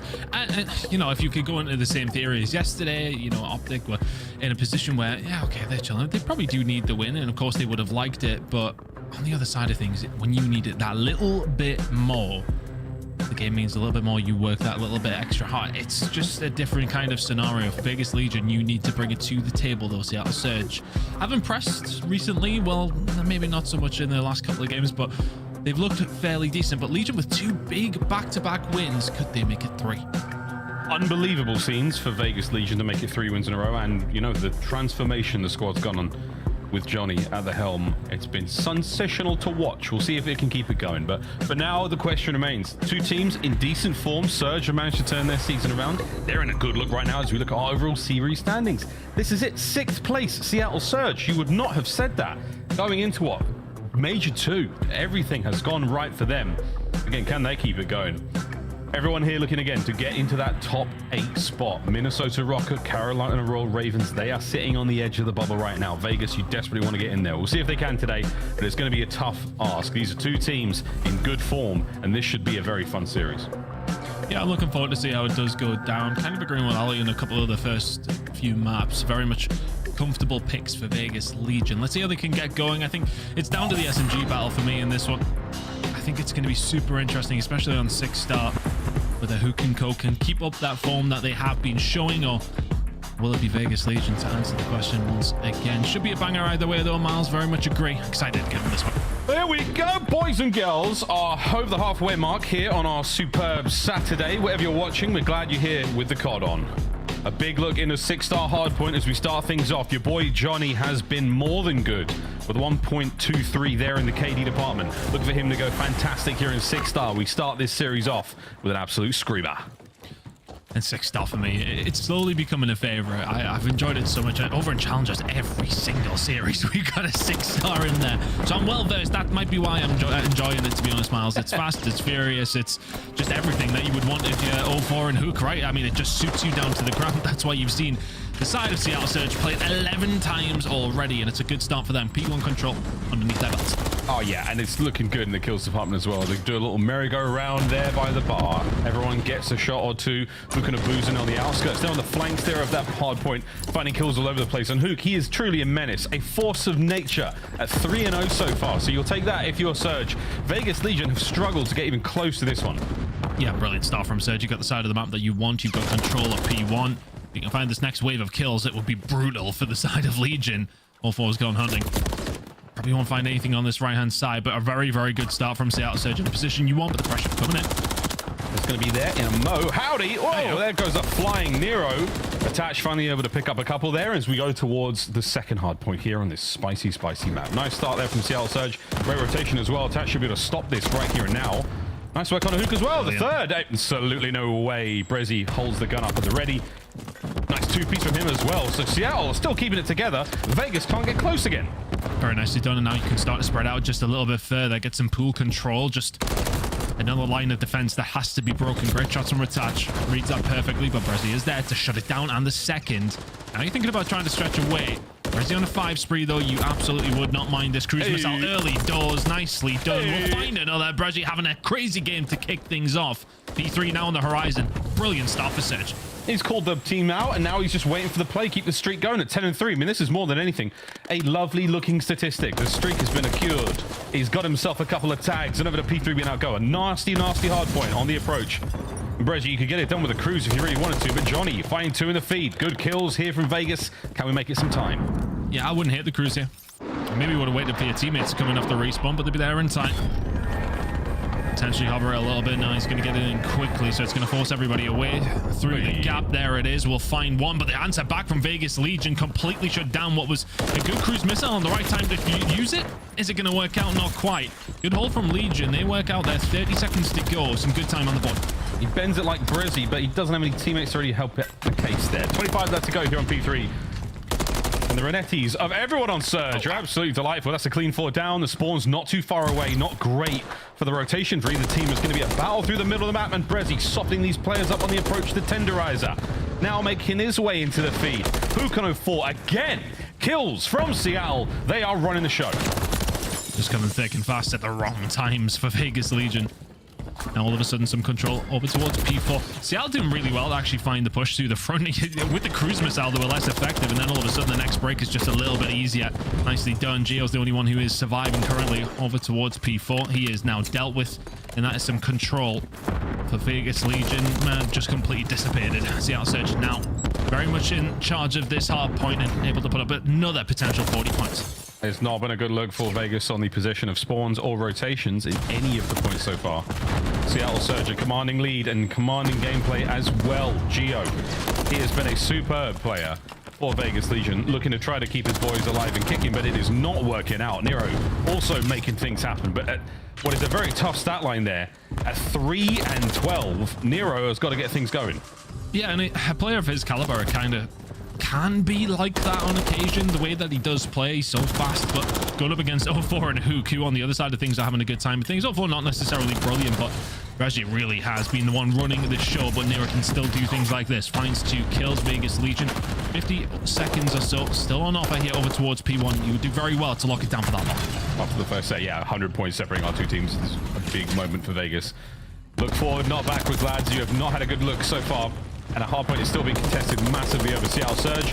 Late break, as far as they did get the rotation, but they've got lovely bit of time so far. And good kills again. Attached, trying to get in there. Over the top, a boozer. Coverage good. Nero, 2-piece on the cards. He is still struggling. 30 seconds to go, and again, Surge are in. P2 rotations are there, though, for the side of Legion. You can hold this down, stop Surge getting all of this time. On the ifs, buts, and maybes, you can potentially get something going in this game. There's a full 60 on offer over towards P2 if you can hold it down. Do well for the scrap time here as well. The problem is Seattle Surge can just commit for that scrap time continuously. Still a healthy lead for them, but really nice hold from Legion there. 5 in a row from Geo, looking to make it 6. This would help. He's going to get it as well. Cruise missile now available, and P2 rotation. Things are on the up. Yeah, Cruz is going to allow you at least one sort of solid, you know, maybe help get towards rotational kills. Hopefully get a break on a P3. Maybe we'll see if it helps. It didn't necessarily help Surge. And now you've got a good bit of chunk here, Vegas. Hold on to this one as best you can. Here comes Brezzy on the pitch. He's been fantastic in the kills. Can't get any more now. Nero in and out. Lovely work from him. That nade's going to get the job done. Good work again from Surge. Just when you think they've got the man disadvantage, it's another break. It's a little bit tough, though. They get a bit of a dodgy spawn, if I'm honest with you. Vegas Legion were in control of the backside, and Seattle Surge spawn towards the back, and now Vegas Legion are spawning towards the back. Who actually knows what's going to happen here? A pinch is going to be potentially on the cards now for Legion, and you will not be expecting it. There's the break that's going to come through, and rotation is going to belong to them. Spawns flip-flop in each and every single direction on P2. Seattle Surge will be the ones who are the benefactors. They still have around a 90 to 100 point lead. On board now with Chance's favorite, a boozer. As the time goes over towards that P3 side of the map. Once again, top bar. Full control right now for Vegas. Here's the approach from Seattle Surge, and as we've seen, it's looking good. Their breaks have been on point. Can they find another? Not with Johnny's piecing you up like that. Geo now keeping Brezzy suppressed. No one's getting near the point, and it's a great hold from Vegas so far. Can they keep it up? It's going to be tough for them at this moment in time. Still find themselves in a tough situation. Need to come back, need to be strong. Nero top point, once again, soaking away. Your boy is absolutely dripping with the time here. 25 to go, and Johnny with another 2-piece. 3 in a row. Again, he gets taken care of, but he's doing everything he can to just keep Seattle Surge as soft as possible on the hits towards these hard points. Nero again, good comms. Vegas Legion, we are back in it, baby. This is not bad whatsoever. Let's go for it, listen it. It could be you. One their side. One middle. Get middle. Cube one middle, boys. Some marble, some marble. I have their side. I have their side. Hey, these are DJ. I'll go pool. They're gonna be mid. You right now. You right now. There's two. Low. I'm dead to you, Abusa. You anytime. I'm behind you. I'm a streak. Stay alive. Okay. I know one's middle. You still? You can do streak. He's on side you. Yeah. Our office is mid. He's our left outside office, bro. I'm one shot. Yo, and one right as well. Office he's right and two mid. Right now. Hey, he's I'll help you office. Give me a sec. Jump. He jumped out. One's front heady. One's really hurt on time. I'm gonna try to get time. Yeah, we can play this front. One's in you and you. He's close. Yo, in you. What's the time? Back to the corner. I'm down. Back right. Push about her. Yeah, they're gonna trap me probably. My son, you watch out. Okay, close left. I got one. I'm gonna try him. Ready? Again. Back in time. Nice, boys. Come on. Hey, get that time. I'm looking marble. Yep, I got it. I'm gonna try and get water. I'm playing marble. I'm pushing up DJ. I don't have water yet. I'll tell you when I have it. Stand out. I got that shit. One's back marble. Yeah, all my water, right? I have all your water, yeah. Three middle. One's water shot. I'll come in a sec. Three middle. DJ. Last two DJ. Good shit. I got you. I got you. Yeah, play you. There's no statue. Yep. I'm wanting it. One more. I got one. Got one. Statue. I still right. I still the right.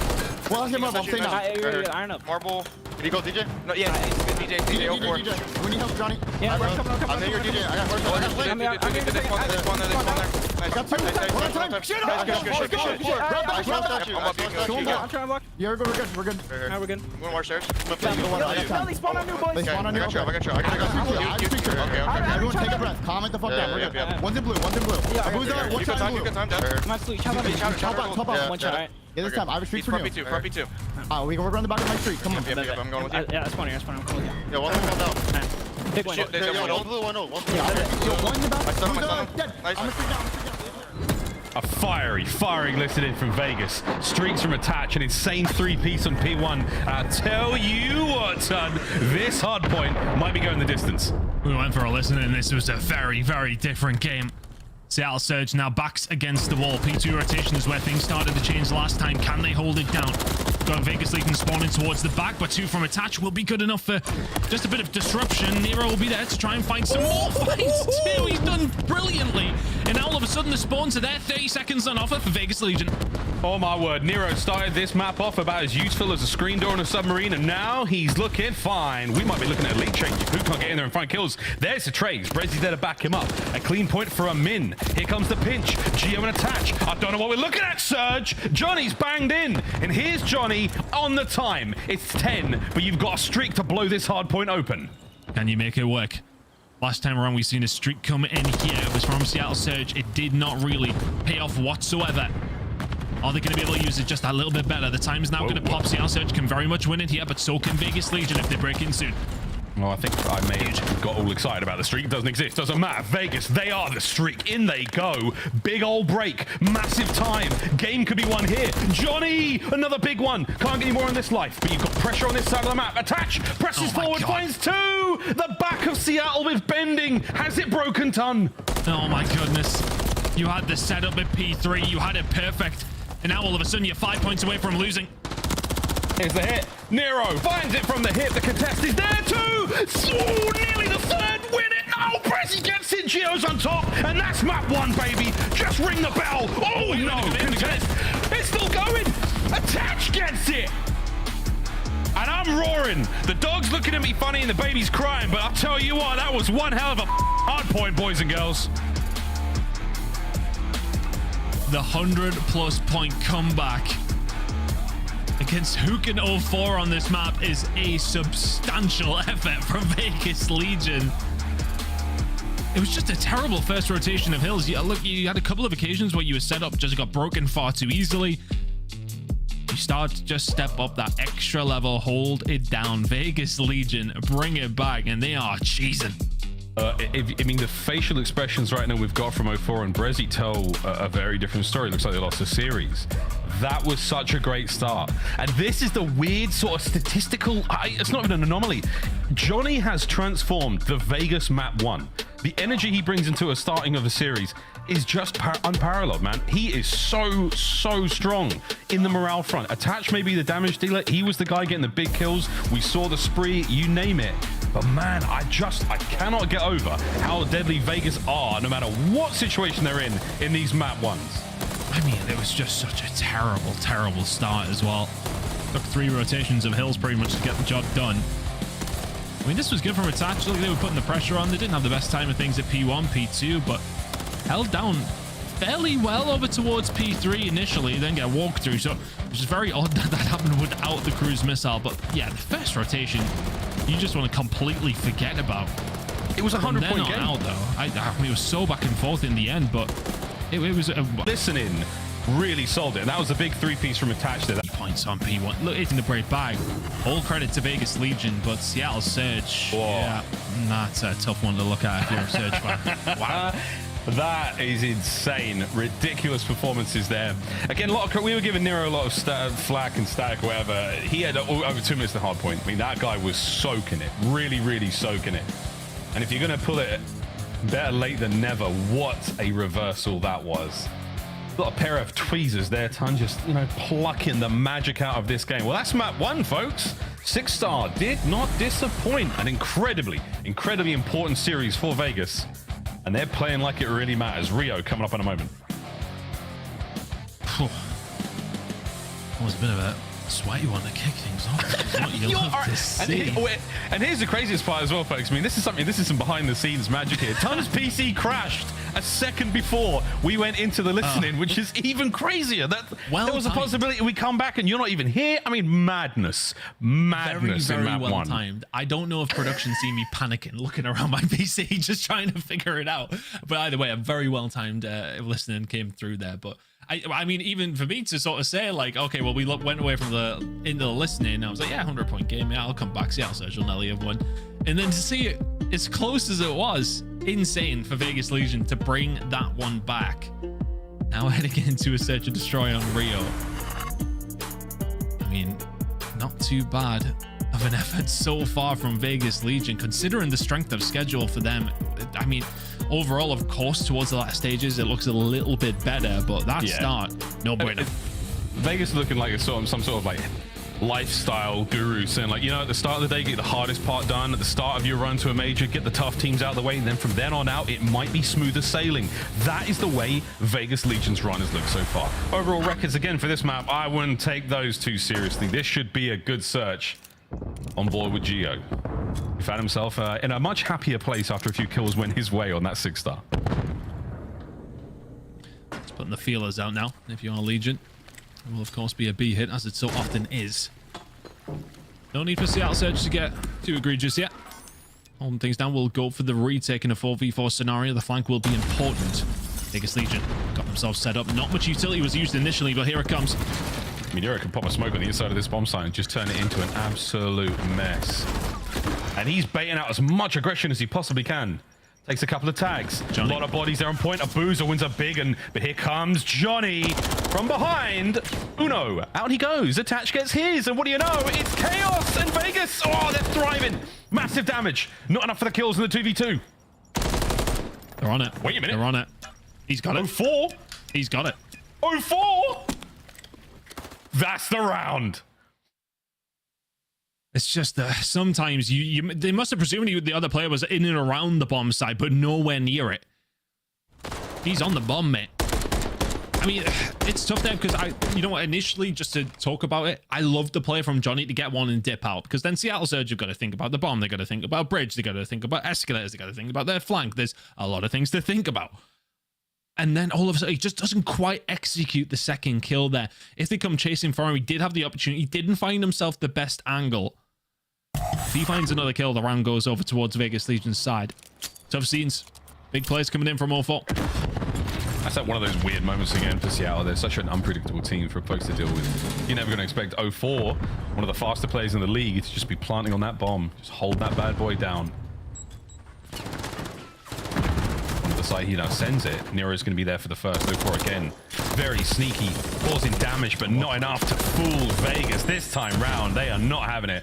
A minute to go, and Brezi's in a 1v4. Just perfect cover. See a player dip out. Bait him into an exchange. Shot in the back. Nicely done. Well played from Nero. Actually, now in this 1 versus 3, which is just going to be monumentally hard. Oh, there's no way. Yeah, there's just no way.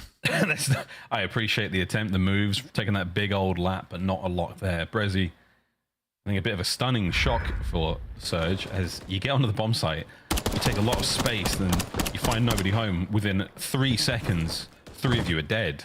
I mean, that is a tough look for Vegas Legion. The trap set.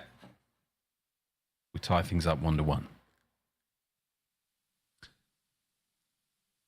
Switching sides. I think Vegas Legion will probably feel very unfortunate not to be 2-0 up here. I mean, that defuse from 04 has got to be a bit of a stinger, but we are still very early in the game. It probably hurts a lot more if it was to go 5-4 down. It's over towards A, just trying to bait out some trophies to see where the information lies. A lot of players pushed up here for Seattle Surge. Usually you do see teams giving it up, but trophies now available that can position themselves maybe a little bit more aggressively. Vegas Legion working on something over towards the bridge. It's your boy Johnny. Big time opportunity here to get the break in on towards this bomb site, but it is crawling with Surge members. There's no trap here. They're just in every possible corner. Nero, you guessed this right. You've got the kind of gunny to get it done, and that is exactly what we're talking about. Trades on point. Oh! It's a 2-piece from 04. Attach finds his and turns it into a 1v2, all down to Abuza. V1 goes for the shot. Oh, Boozer doesn't hit the shots, but Geo does. Phenomenal plays coming through, and Vegas Legion now find themselves in the lead. Big 1v1. I mean, this is it from Geo. The snap. Wow. Man, he hit the snap in air. I mean, that was ridiculous centering. That was a very, very impressive win. You'll take that if you're Geo. You're going to rehydrate in a big way, and a Boozer, he had a chance. He's the sort of player to be able to make those 2v1 spots happen. Geo shut that door quick. Just outgunned in that scenario. Maybe didn't expect him to be so aggressive, but Boozer falls. Geo now on a 3 spree, yet to die. I get something going here in the defensive round. Surge seemingly setting up with a little bit of a bait over towards A, but they find a kill down long street. If you're attached, you can't let that slip. And that's a key player here for Vegas out of the equation. Big Daddy attached you on Father's Day weekend. Oof, Nero ears are ringing, but no actual damage, so information passed away. Not going to account for a whole lot. You're hitting the wrap. Johnny, oh, he lets it rip a little early, and Hook makes him pay. Nero, you're in trouble. Somehow stays alive. You'll take that. A Boozer with a bomb recovery, and when the smoke settles, Surge left standing. Yeah, well played again from the side of Surge. Honestly, I think the pick onto attach, though, just opens up the map so easily for them. They can then just start to exert their influence down that side, start again inside of the B site. Just, you absolutely need attach to stay alive there, especially the positioning you have from a defensive standpoint. You can't let that happen so easily. I was wondering what sort of look we're going to get out of Seattle Surge this time around. I mean, these boys loving these crazier rounds. Again, I was hoping for the smoke on that B-bomb site in the opening round. We got it in that last one. It's just so hard to account against some of these players. Not that it's random, it's just that they've got such sort of deep playbooks and they're willing to take crazy risks. At this point in the stage, they're willing to throw caution to the wind and see what sticks after it all hits the fan. And Johnny, I love that. Get out with your life, son. Just going for the check to see if he could maybe find an easy shot on the Hook, who would have been called out weak, but that's allowed you to get some B-side control, and of course the bomb down. Big stack towards the escalators here though from Surge. This is a huge hit. Well, the boys are all together, holding shoulder to shoulder. We are sacked to crack in this fight, boys. Watch out for the lineup. Oh man, Nero puts 04 to bed. Can he get a second one? Yeah, the potential's there. Johnny on the flank. Hook gets his. So it's back and forth here on the site. You're not going to be worrying about the bomb for a second. Johnny there on the pinch. A Boozer finds his. 20 to go, and this round is still on. Boozer and Hook find the shots, but they haven't seen Johnny in quite some time. Push from one direction. Oh yeah, they'll have a good idea. Johnny! Oh, he's gonna find one. Does he get him off? He got him off. 1v1! Oh, and he doesn't get the time. Brizzy, you were just a second late. My God, Johnny, what a round. That bomb goes boom. And thanks to that man. Makes the initial fantastic play to flank ground behind, but doesn't overcommit.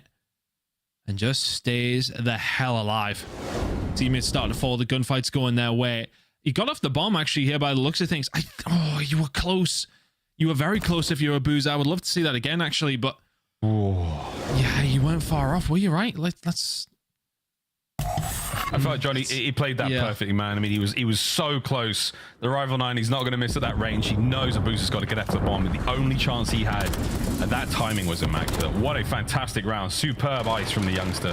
Another great round, though. Ahead of us is Surge. They've got all over the bomb site. Going for the plant.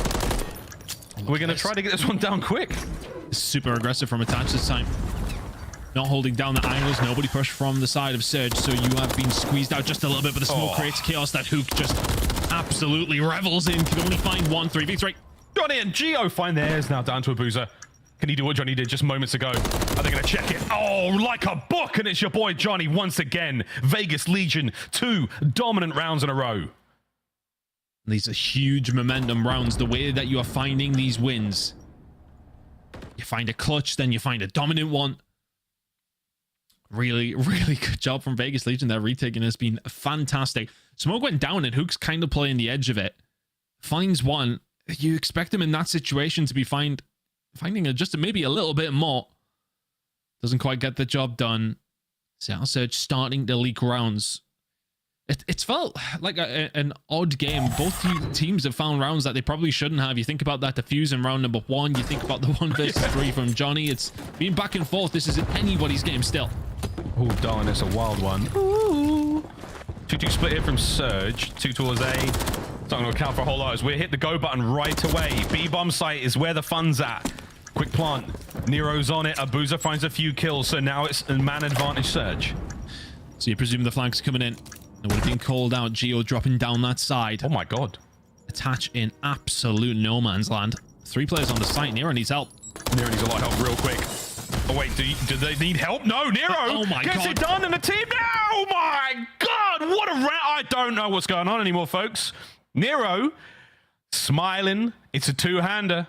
He needs both hands for it, boys and girls. That's right, it's that big and it's plays like this. That's disgusting. For Surge, it's so tough though, because you see him find the first kill. Watch the nade come in there. That's what kills him. Yeah, because he gets the bullets in, so it counts as a Nero kill, and then he flies off top bridge for the third one. No way. No way. That was a sensational 3-piece. Right, well, there we go. Map point Vegas Legion. They're going to go up 2-0 here in the series, Ton.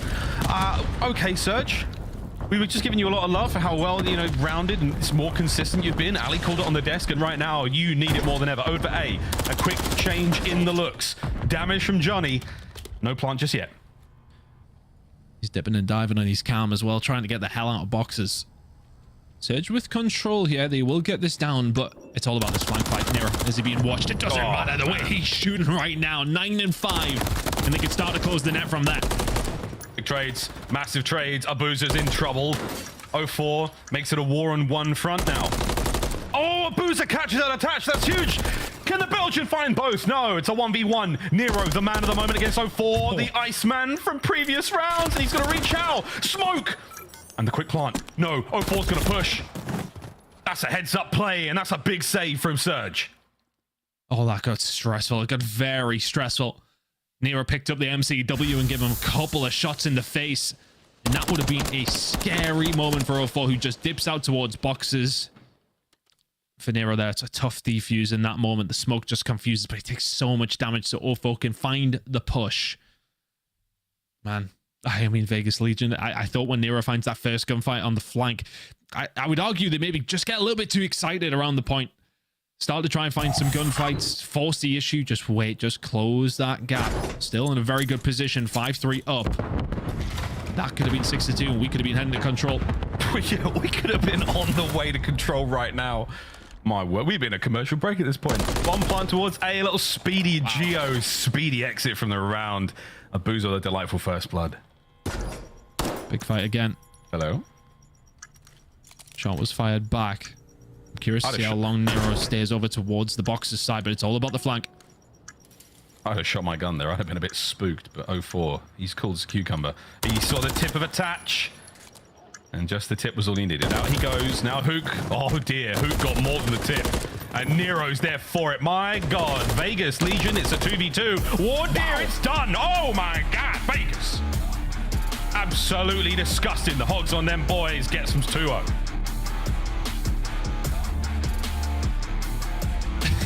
Vegas Legion. My word. There's some incredible rounds there. They're swinging. A couple of fumbles. It is swinging, man. There could have been multiple rounds that they kind of threw away as well. The previous one that we got to see, the defuse that comes in from Surge. Vegas Legion dominant throughout. 2-0, deservedly so. Yeah, that look. When you look at the story of this series, the first Hardpoint, a magnificent comeback, a truly brilliant one. That map 2. I don't even know if there was a moment where I believed Surge could do it. That was disgusting gameplay from Vegas Legion. Again, we've come into this series knowing full well that Vegas need their 10 points. They're looking to get that 10 and some. What a run they're having so far. If they can keep it going on Karachi Control, I mean, a very surprising 3-0 for me personally. Well, a long series ahead of us if that's not the case. My goodness, Ton, what a series this is so far. What a series it is for Vegas Legion, at least anyway. Look, map number 1, absolute banger. That was an entertaining search and destroy, no question, but dominant from the side of Legion. Heading into control, yo, in a very, very good spot now, but can they hold on, Miles? That's the thing. It's going to be tough. Very, very hard opponent to go up against in such a game when it comes down to Karachi. It's not over yet, but Vegas in a very nice spot. Far from over, but Vegas have put themselves in fantastic places. You know, they've got a lot of cushion for the push, and we heard a lot of upholstery chat in the previous series with Joe and Clint. Happy birthday, Joe, if you're still watching. Maybe if not, we'll see you after the break, where you're hopefully enjoying yourself a little bit of birthday cake, and maybe even an alcoholic beverage of your choice. For you folks at home, don't go too far. We're playing Karachi Control after this one, and you want to see what Johnny and the boys will be up to after this. We'll be right back.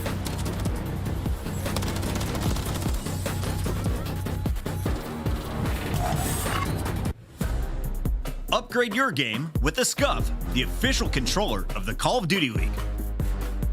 Scuff Gaming is doing an ultimate giveaway where you and a friend can win a chance to go to COD Champs this year. The giveaway includes 2 VIP tickets, travel expenses, and more. To enter, scan the QR code on the page or go to scuff.co/CDL and enter your email. Terms and conditions apply.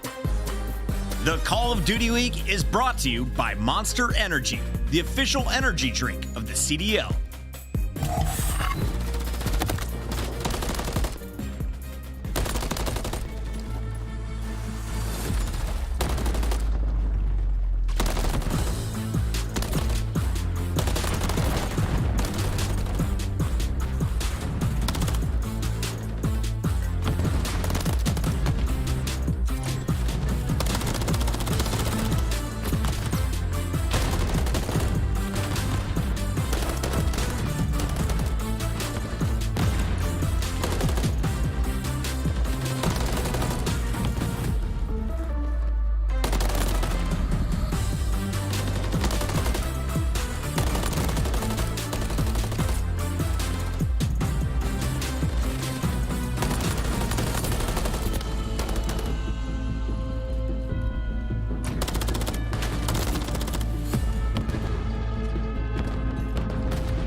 We are back, ladies and gentlemen. Welcome back to the Call of Duty League. Vegas Legion have absolutely spat on their opponents in the run-up to this matchup. I can't believe that Seattle Surge have gone down so aggressively in the last two maps.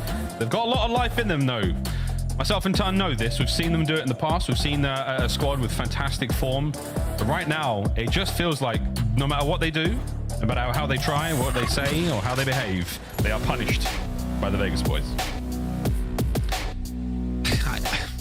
Look, I think they'll be thinking back to map number 1. Map number 2, they really were not at the races there. Vegas Legion in control, but is that a result of what happened in map number 1? The 100-point comeback, and now you're heading over towards the Karachi control, and there is not much of not many good stats to speak of here. Both teams seemingly not that great.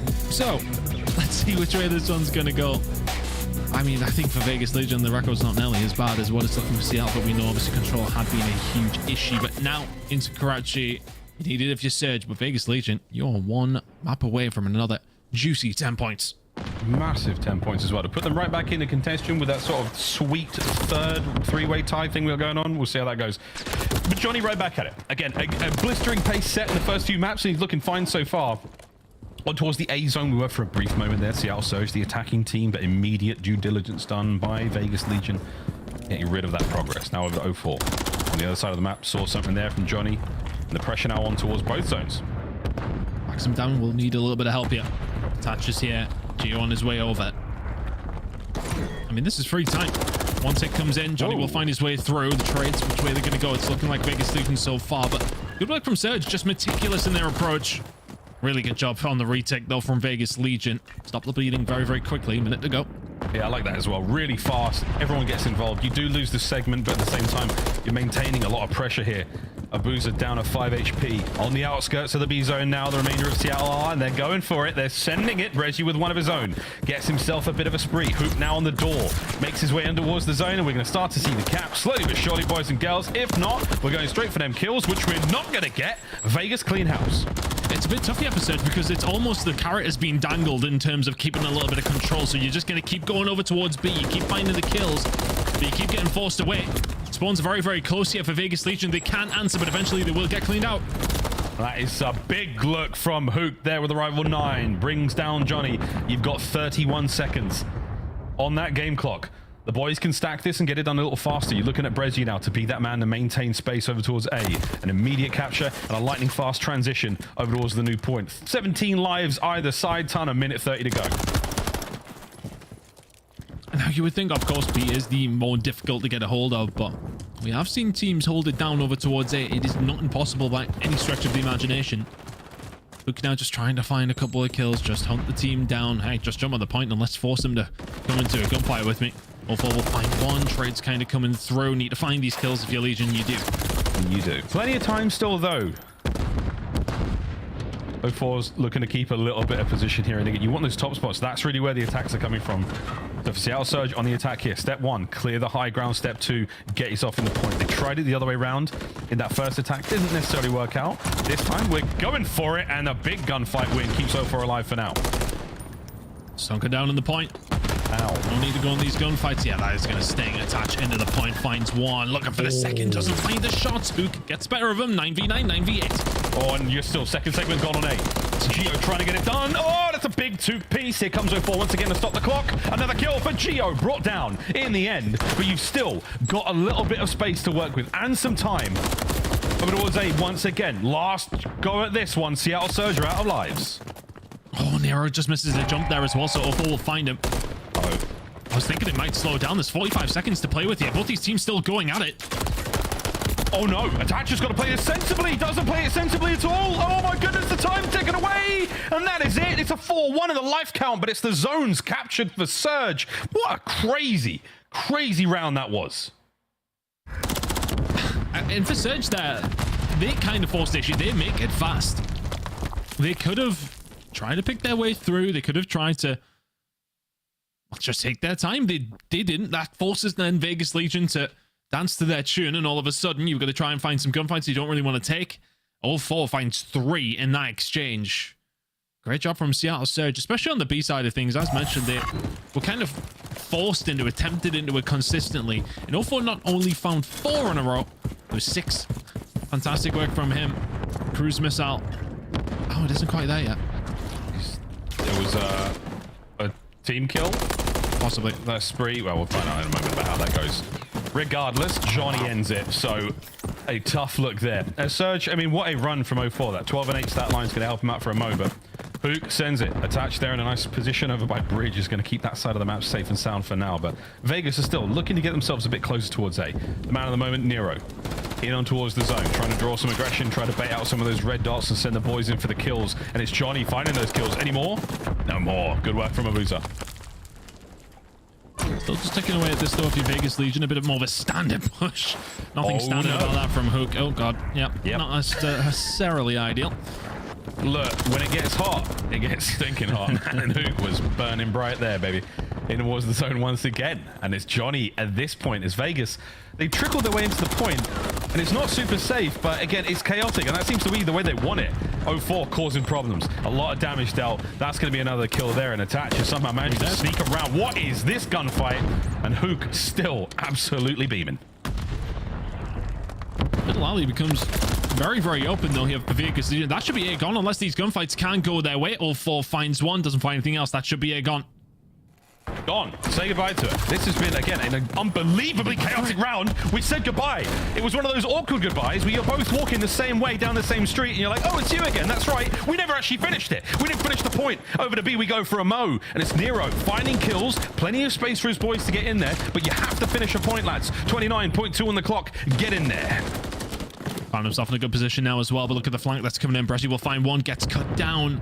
Doing a good spot here now for Vegas Legion. These attacking rounds have been fast flowing from both teams. Legion inside the point. It's fast flowing. It is bloody chaos. Another immaculate break. They can't hold anything together whatsoever on the attack here. Vegas have been smashed to pieces in both goes. Over to A, lads. You know that's where the play is. Seattle, I mean, look, however this goes down, Tom, we're about to see maybe 3 or 4 kills on that A zone. Vegas, can you finish the point? Is this the moment? No, it's not. They've been gunned again. There's been so many opportunities. We've been so close. How is Abuza still finding kills? That's got to be the round. Nero can find one. 3 seconds to find a push, but Abuza is not losing those gunfights. Nero and Johnny then fall. Abuza goes huge. Seattle Surge hold it down. I mean, just looking at the sort of the willpower, the chakra, the energy you have to muster to clutch up that many times in a single round of control when you are fractions of a second away from completing the zone. Surge, ridiculous defense. They're also so chaotic. I just how crazy that was. There was too much happening at all times. Yeah, I mean, both of these rounds could have went either way. 2-0 lead for Seattle Surge, but that has not got them home and dry by any stretch. Abuza on a 5 spree, though. Keep an eye on that on these opening salvos. See which way. If you can find another kill, cruise missile in the back pocket, that will definitely give you the advantage if you Seattle Surge when you already have that 2-0 lead. Yeah, Surge 2, Vegas 0. For how long? In was A for a Mo. There it is. I'm hearing a lot of splashing in towards the B zone for a moment, but as Abuza streaks, that's going to be very handy dandy to Mo. Nice work there under the first, and a ridiculous swing and a miss throw. Johnny will find that kill. First segment A, I don't think is actually complete. So once again, a pixel perfect finish on these zones. If you're expecting more of a big push here, Vegas Legion, you can see how they are set up. 1 minute to go. Seattle Surge still firmly committing over towards A. All forward to the point. Plenty of pressure, but has a little bit of backup here. Look at the flank coming in from Vegas, though. Oof, Johnny, that's aggressive. He's right in there. Brezzy mid-alley, all him. He's still got 2 bursts of the Renetti left. That could be a kill if he plays his cards right, and if the aim is true. But Liberty, speed your step, Surge. You need to get over towards A and finish that capture quick. Because let me tell you, boys and girls, we didn't see much get captured in that last round. Johnny's got to stay alive. He's got to stay alive. He's done so well to find that fight. Hookah's a scary man when he's flying you like that with a rival 9. Abuza now just going to start to get things going over towards this B side. Walks through the point. Nero spins at the right time. Vegas Legion just about hold on that first wave of Surge players. Have a ever so slight lead in terms of the lives. Damn. This is one of the craziest games. I mean, both teams, these left sticks are being ground into dust. Pushed so far forward, their scuffs can barely keep together. They are banging away at each other here. Forward, fly, Hook into Johnny. Attached there on the pinch. Johnny with 2. Brezzy, he's just going to send it as well. Just send it. That is the name of the game here on both teams. They are loving life. Surge, though, very much in a stronger spot, Tom. I feel like my heart rate is raising at every single second in this game. It is just relentless. Because there's close spawns coming in from Surge. You've got the back alley there for Vegas Legion as well. There's gunfight after gunfight after gunfight. Legion with the advantage, though. They are holding this down well. Johnny could do with staying alive, doesn't. 2v2 trade. Johnny's big mistake there is he stopped moving. Just keep running, Johnny. Here we go. Surge are able to get in towards B. This could be their moment. Attach now trying to get a bit of a break here. Looking to cut these boys down from behind. He can't take care of the players on the zone, but he's trying to stop the reinforcements. 2-piece for Hook. The nuke. First segment done. And Boozer has this cruise missile. He might not even need it. The segment started to come through. Nero is there, but still over the dumps there. It's a tough angle. Third tick coming in. Is this going to be a 3-0? It surely is. No one's getting in there. There's a contest last minute. Johnny dead on the doorstep. Seattle Surge 3. Vegas Legion 0 in control. And they're looking a little happier with that one as Vegas absolutely could not get it together on the attacking rounds. Defensively, a couple of mistakes here or there are certainly going to punish you, but that was a war of attrition time. We were in the trenches for all 3 of those rounds. 2-1 in the series. First 2 could have went either way, but Seattle Surge, fantastic in that final break that comes through. Hook's the one who finds 2. Who else? Might have just went 19 and 18. Yeah, positive. Yeah, fantastic. But those final 2 kills that he finds to break open over towards B. Really, really good job at Boozer. Was fantastic though, especially in that defensive round. That round number 2. They walk away with the win. Highest damage in the lobby by some distance. Big round and big game from Seattle Surge. Puts them straight back into this series where, I mean, they were all at sea. It was not looking good at all. But a control is what's got them back into it. What was the record? 2-11 or something along those lines? It's not great. It wasn't good. I'm just sort of giggling away at these highlights. It's just Rival Dine boys sending it at all times. Maximum velocity. It was absolute chaos. I mean, we're watching boys just smash. I mean, Abuza smashed through every possible door he could. It must have been loud as hell. I'm not sure if the comms even worked for these players. Absolute mania. Especially those attacks towards the day zones. They were not pretty. They were just wild. Absolute. Surge gone crazy. Spring break 2024. That's a very American reference, I think. It was. Where's Chance when I really need him? You know what I mean, Tan? When I really need him? God, that's a good start. A good start from Surge in the series. They're alive and kicking now, mate. Let's see if the series really begins now. Yeah, well, I mean, look, it's leaning back towards map number 1. They would have felt egregious heading into map number 2. And now you are well and truly back into this one, but staying on Karachi, but going to Hardpoint for map number 4. But stat line that Vegas Legion probably won't like. Out of all teams over Major 4, the map 5 records, Vegas Legion not looking too hot, but Seattle the best right now in these map number 5s. We want to send it there, Miles. Not too far away now. No, with the Karachi again, I'm not even going to pretend that the stats or current affair, any of that matters right now. Just like Vegas have got so much to play for, and they're playing with reckless abandon, which is really fun to watch. I think this Karachi is going to be a tough one for them. I do think Surge, I'm giving them a slight edge here. I do think they've got a bit more structure right now, especially when it comes to the way they played that first hard point. If they can close it out, though, that's the real question for me. Vegas haven't really looked the same since that first. I don't know, man. I don't know. I've got nothing here, Ton. I'm just having a good time. I think that's the vibe, man. Just both of these two teams are flying at each other, and it's kind of been a bit hard to break down in certain kind of senses because there's just so much is happening so fast between them. And I mean, look, this is the important stuff, though, right? The standings right now for Vegas Legion, yeah, looking solid. Same for Surge, sitting at 3-1, which the points that are important, especially for Legion. They want to try and get that 140-point mark, and that puts them right into the mix. I think the problem for a couple of these teams is that everybody in that kind of area seems to be performing really well. Here's the overall of Miles. I mean, this will be a huge 10 points for Legion. It's crazy for Legion as well. I mean, whether you're playing for the winners bracket in the upcoming major, or you're playing towards champs at the end of the season, you're on the line. You've been on the knife edge for so long now. And again, I think we talked about this a little bit yesterday. They talked about it with Boston today, but the mental game, it starts to erode you down after a while. It's so tough being in these stressful situations where every single match matters more down the line than you can possibly account for. What a difficult run it has been for the Vegas boys. Close it out as best you can. Big Daddy Attach was the man in the map 1 on that 6-star, and Karachi, can he do the same thing? 34 and 24, he was the man. A 3-piece over towards P1 was the start of the end for Seattle Surge. And Attach be that influential once again. Best ones here for the side of Surge. If you're going to start heading over towards P2 very, very shortly, but P1 up on offer. 50 seconds to go there. Surge will be the first ones in. First in, and again, sort of similar situation, whether it's they're going for that top spot first, get the high ground, they've got the setup they want. Can they find them trades? And Abuza's the man to find at least the first kill. Geo slips the net somehow, manages to catch a few. That's huge.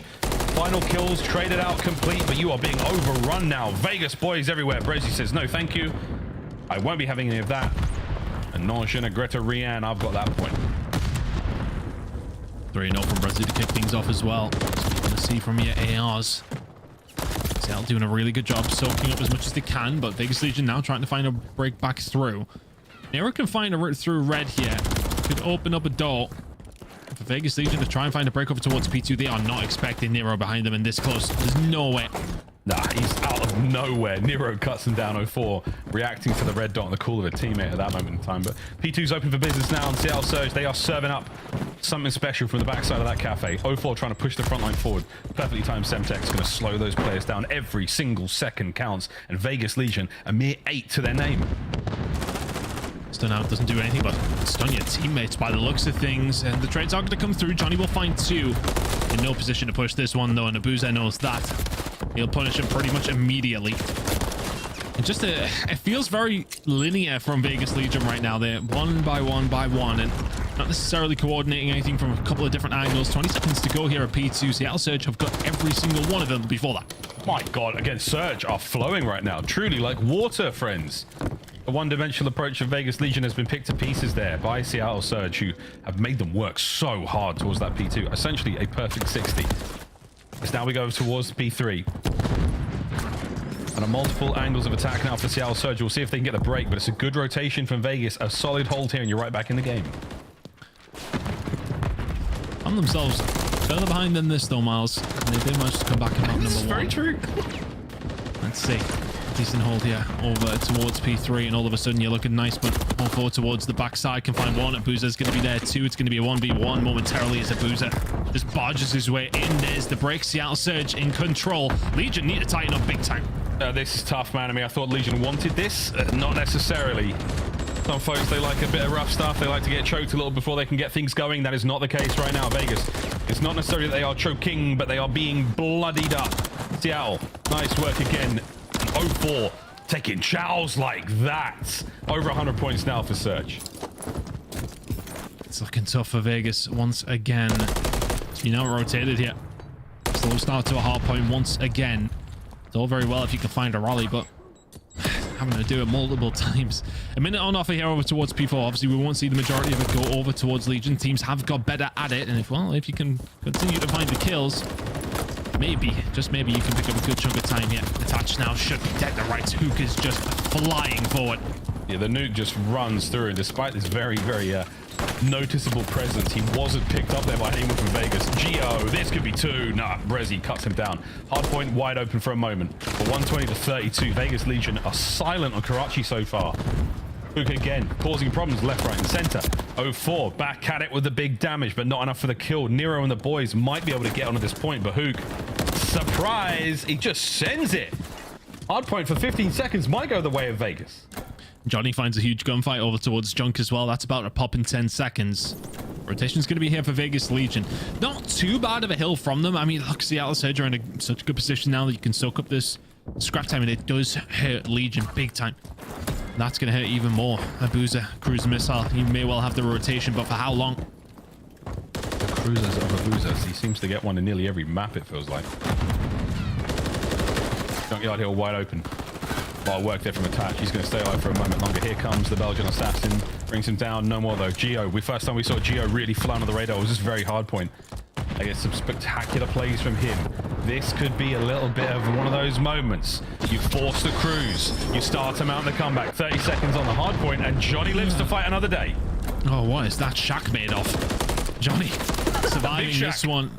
04 finding 2. Geo can only answer back with 1, so the break does come eventually off the back of the cruise. Just walks their way in, bodyguarded through.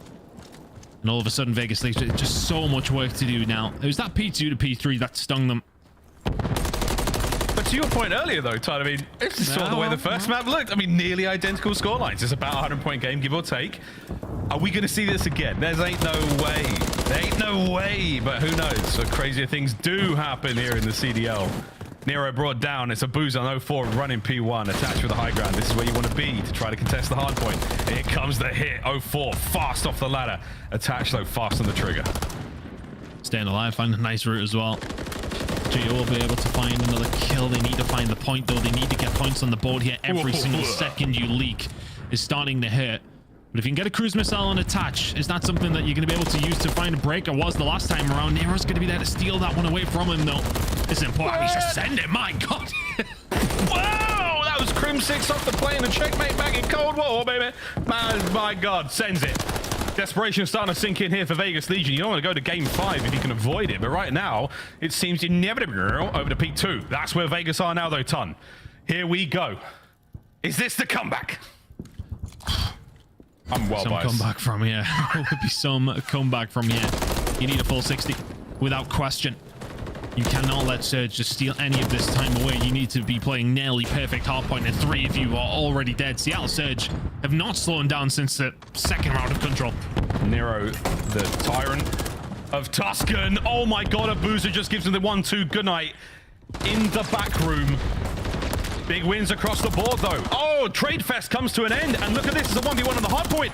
A boozer wins it. That's his point for now. On a 4 spree, now cut down. You've got Brezzy with the guns up at the ready. And 209 to 62. The blowout is very much on. Is this the comeback, Ton? 77 from a boozer. He's been extraordinary for Seattle Surge in this game. Jesus. 04 just trying to get a way through. But the rotation's already there for Seattle Surge. Just trying to be a nuisance. Trying to keep that pressure on. And that's what they'll do from the drunk side as well. But rotation is in, and they can very much win it here. Seattle Surge, 209 points. Vegas Legion yet to break 100. Oh no, Vegas are going to have to absolutely bulldoze their way through the middle of the map, get a booze out this power position at 17-7. Good luck, have fun. The minimart now ready to go. Seattle Surge are serving some filthy, hairy hot dogs from behind those counters. Kills though from Nero. Is this the break? Is this the comeback, Ton? Can they find a route through? Nero's the only one who can. Needs a little bit of backup. The backup can't find the fights. Nero and Geo doing a fantastic job. Seattle Surge now 15 seconds away, 30 seconds on offer. Over towards P3. They're soaking up every single second. It's the last roll of dice for Vegas Legion. Here we go. 04 cutting them down. No one's getting close to that point. The pinch from Brezzy, the perfect time, the 5 seconds for the win. And we have a game 5. The start of the series was absolutely magnificent. And Seattle Surge have risen from the depths. Air in the lungs now, boys. They are raring to go.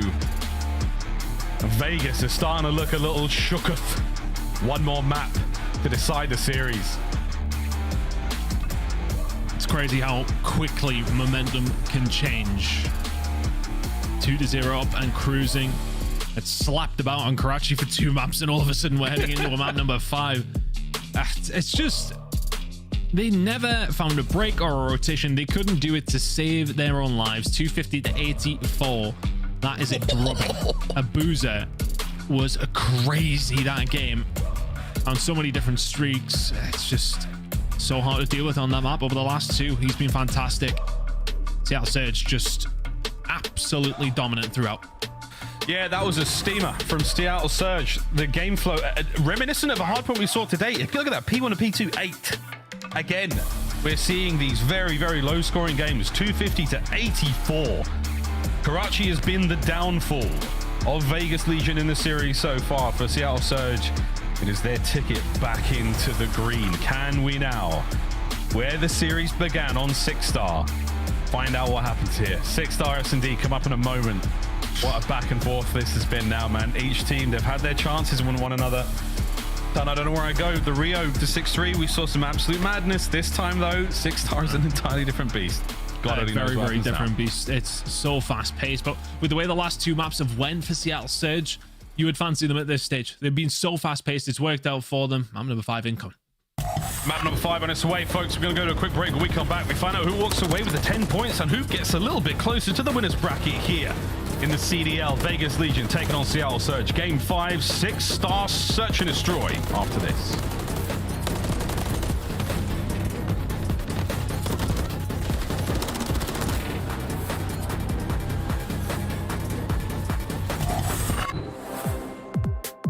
Upgrade your game with the Scuff, the official controller of the Call of Duty League. The Champs Tracer Pack is available now. The bundle includes the Reaper Operator skin, Ripper Weapon Blueprint, Death Stare Weapon Blueprint, Cuts Deep Charm, 2 calling cards, 2 emblems, and 2 weapon stickers. Use these items in both Call of Duty Modern Warfare 3 and Call of Duty Warzone. Available in store now using Call of Duty points.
Game 5, ladies and gentlemen, we're ready to party here in the CDL. Wherever you are in the world, we hope you're ready to party too. Party responsibly and sensibly and have a monster before you do so. Not illegal advice, I'm not a doctor. But I am a Call of Duty commentator, and so it's time we're ready to get into this Game 5. Seattle Surge, Vegas Legion.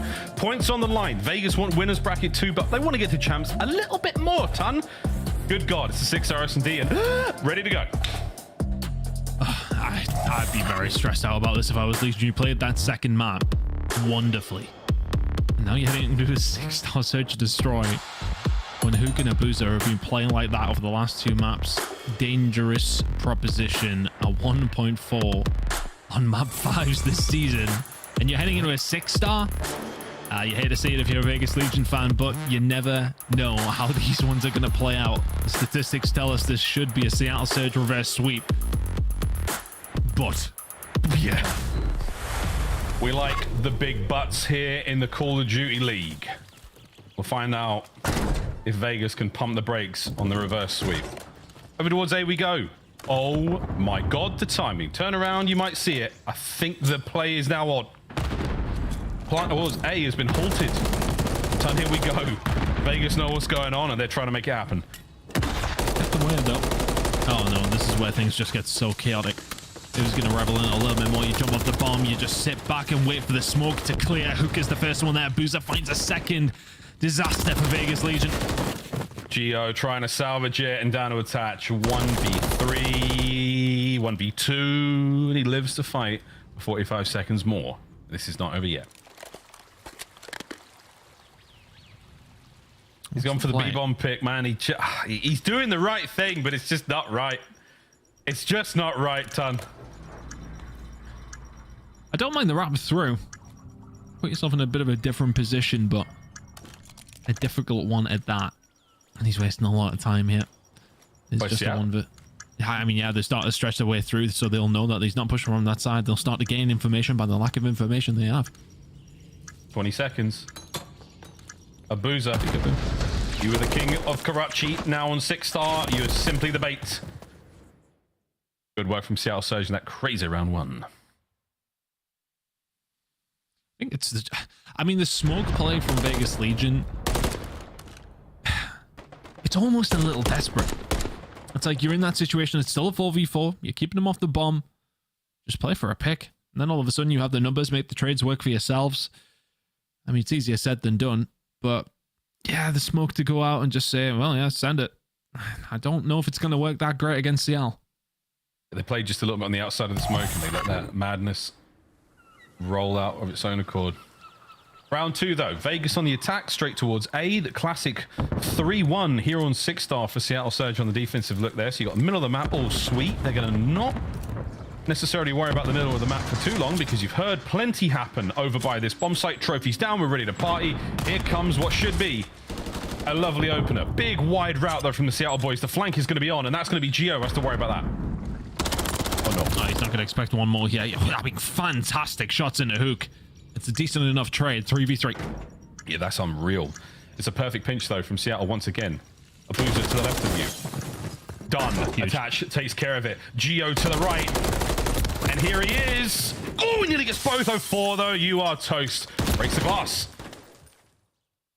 But doesn't get anything out of it. Vegas Legion tied up. Honestly, I want to give massive props to Johnny that he doesn't find that kill on a hook. And Hook will be questioning. 0-4 is literally... I mean, he can smell him. He's right next to it. I don't understand how he hasn't been able to find the kill initially to stop Hook even dying. But sensational shots from Johnny. Just make it a 1-for-1 trade. Could have changed the round from there. Legion very much in this. Stop the bleeding, which has been significant over the last 2 maps. They've gone for what? The blood infusion. We're looking for a transfusion to sort of forget what's happened. I'm running out of medical terms to describe the difficulty of the Vegas Legion situation right now. Hook has just eaten a tremendous amount of suppressing fire, but thankfully the coverage from the bomb keeps him alive. He does get off it though, so now... Oh, a little bit of help from 0-4 might make this plant very doable. Get it down, son. Yeah, no more utility for Vegas Legion. They will have to go about this a different way.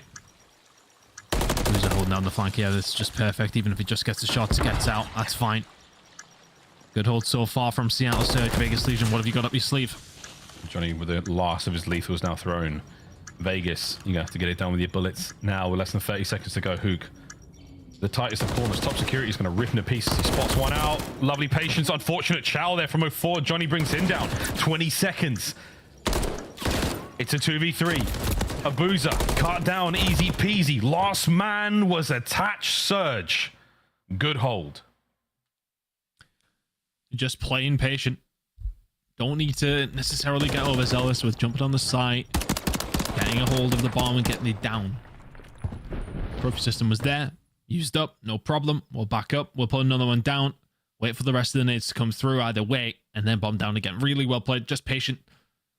And then from then on out, just trade away. Abuza finds some fantastic information in mid-map. From there, it's an easy enough hold to a degree. Unfortunate for Legion, though. They found a couple of kills that couldn't quite do anything with it. Hard retake. Now their turn to see if we can get this bomb down and hold it down. It's only a 2-1 lead very, very early in this set. Yeah, we're going to beat this time around, which is great. It's attached watching that side of the map alone, but Surge haven't heard a single thing. And those audio cues were enough to send them over towards B as fast as possible. Not fast enough to stop the plant, but here we go. This is going to be a fight. Nero has eaten a ton of damage. Able to stay alive for a mo, keep himself in the fight. Here we go. Over the top. Nero, bad timing. He's having a tough time in the search. He's down and out again. It's done. Getting himself onto the bomb. Smoke down. Gonna cause a little bit of panic. It's actually a huge gunfight though. The flank came through. Middle of the maps for the Surge players now. They've cut them down. It's all down to Attach 1v2. Less than 20 on the clock. Resi check the site. Attach has gone around the pool. He's gone for one. In and out. Trying to stay alive. Just waiting for the timer. He's been killed. He's been ended. But the round will definitely go to Vegas Legion. Good work. It's Attach sensational. he draws them into the pool, man. He just lures them in. You know it's going to take so long to kill him and get out. Great work there. Just so smartly played on a few different angles. The flank through mid, gets one from the bar side, and then just re-flanks back through the water. Gets one off the bomb, and then just goes for a little swim. Fantastic work from Attach. Just big heads-up play. Huge round for Vegas Legion that it was not looking too likely with the... I mean, it's just when Nero gets picked apart, initially you lose that front player and you're in a tough spot, but Attach, huge flank comes in, 2-2, anybody's game. This is what we're talking about, these audio cues. You're making loads of noise over towards the A-bomb site, but for Seattle Surge right now, you've got that avenue towards B, and that's 04 watching that from the top side of the map. So cause a bit of noise, cause some problems, maybe get a kill, and run that bomb across map if you want. That might be the game plan right now. Or not. Island still being occupied by all four. Don't need to make any rash decisions here if you're Legion, or for Seattle Surge, of course. I think they're waiting on the flank. Look, you can see how slow he's being with it, all four. He's going to find a kill here. He's going to get it. Yeah, and steadily around. He's going to get it. Oh, is he going to get it? Oh, gee, turns around at the right time and guns him.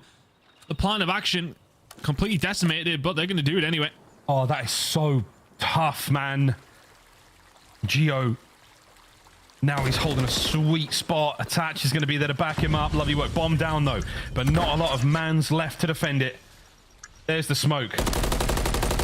Geo desperately hunting there for the hit markers. Resi, all on his lonesome. Now the 1v3, completely cleaned up. Vegas Legion. Little bit of magic there and an incredible win from Geo. Just turns around at the right time. Horrible timing for 04. He was so slow all the way around. Check the back bar. Check the deep hold. Look at this. As soon as he turns around, yeah, the gunfight's about to come through. Just sprints forward because he thinks he's cleared it out. Absolutely decimates him. You watch him for his player cam as well. He was surprised, genuinely surprised that he found that player there. He was dodging IRL in a big way. Geo, tremendous heads up moment and a brilliant reaction. It gives his team the lead here in this game 5. Looking like an air hit gonna come in on the side of Legion. The trophy system doing its work already.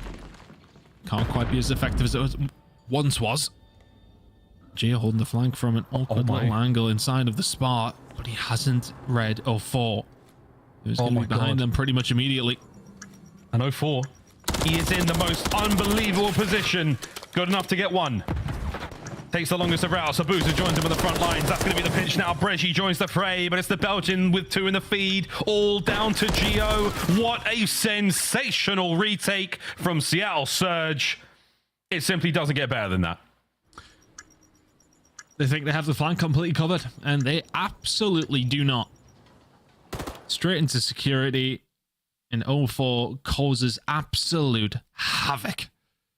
All of a sudden, the round is broken wide open. You pinch in from a couple of different angles. It is simple for Seattle Surge. But again, the setup's just not quite there for Vegas Legion. You hold it down from a couple of different angles. Yeah, okay, you think you've got the flank. And as mentioned, you do not. Hey, that's a happy one to take.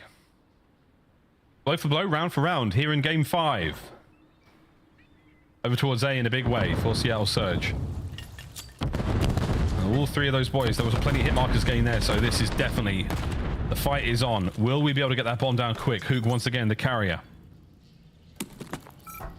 This time we should be seeing the plant through. Defensive setups all good for now. Watch out for attaching that left pinch as well. It's going to be a little bit more of a direct push here from Legion. Nobody on the flank, so Abuza. Not much to do here. It's going to be a 3v4 on the site momentarily. All4 going to try and lock this down. Enough to get at least one. Still plenty of angles to worry about. As he falls back, lets the boys through in that absolute perfect timing. More noise. The bomb being defused. Nero, this might be the round. Unless he checks it. Unless he checks it. No, it's a team kill. Ay, Dios mío. They had bodies on the point, but the nade from Abuza, you might have at least got the guy off the bomb. That's a tough one and a good round win from Vegas. You'll take what you can get.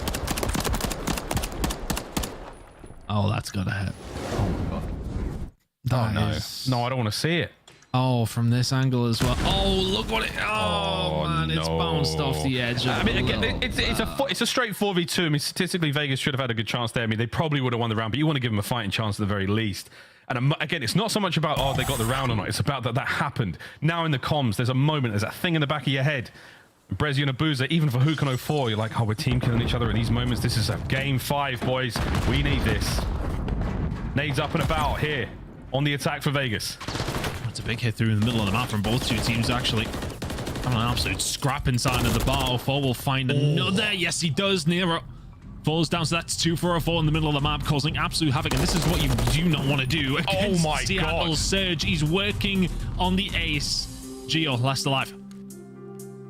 Geo, play it slow, play it steady. The boys lined up on the inside of that lobby. 04 for the ace.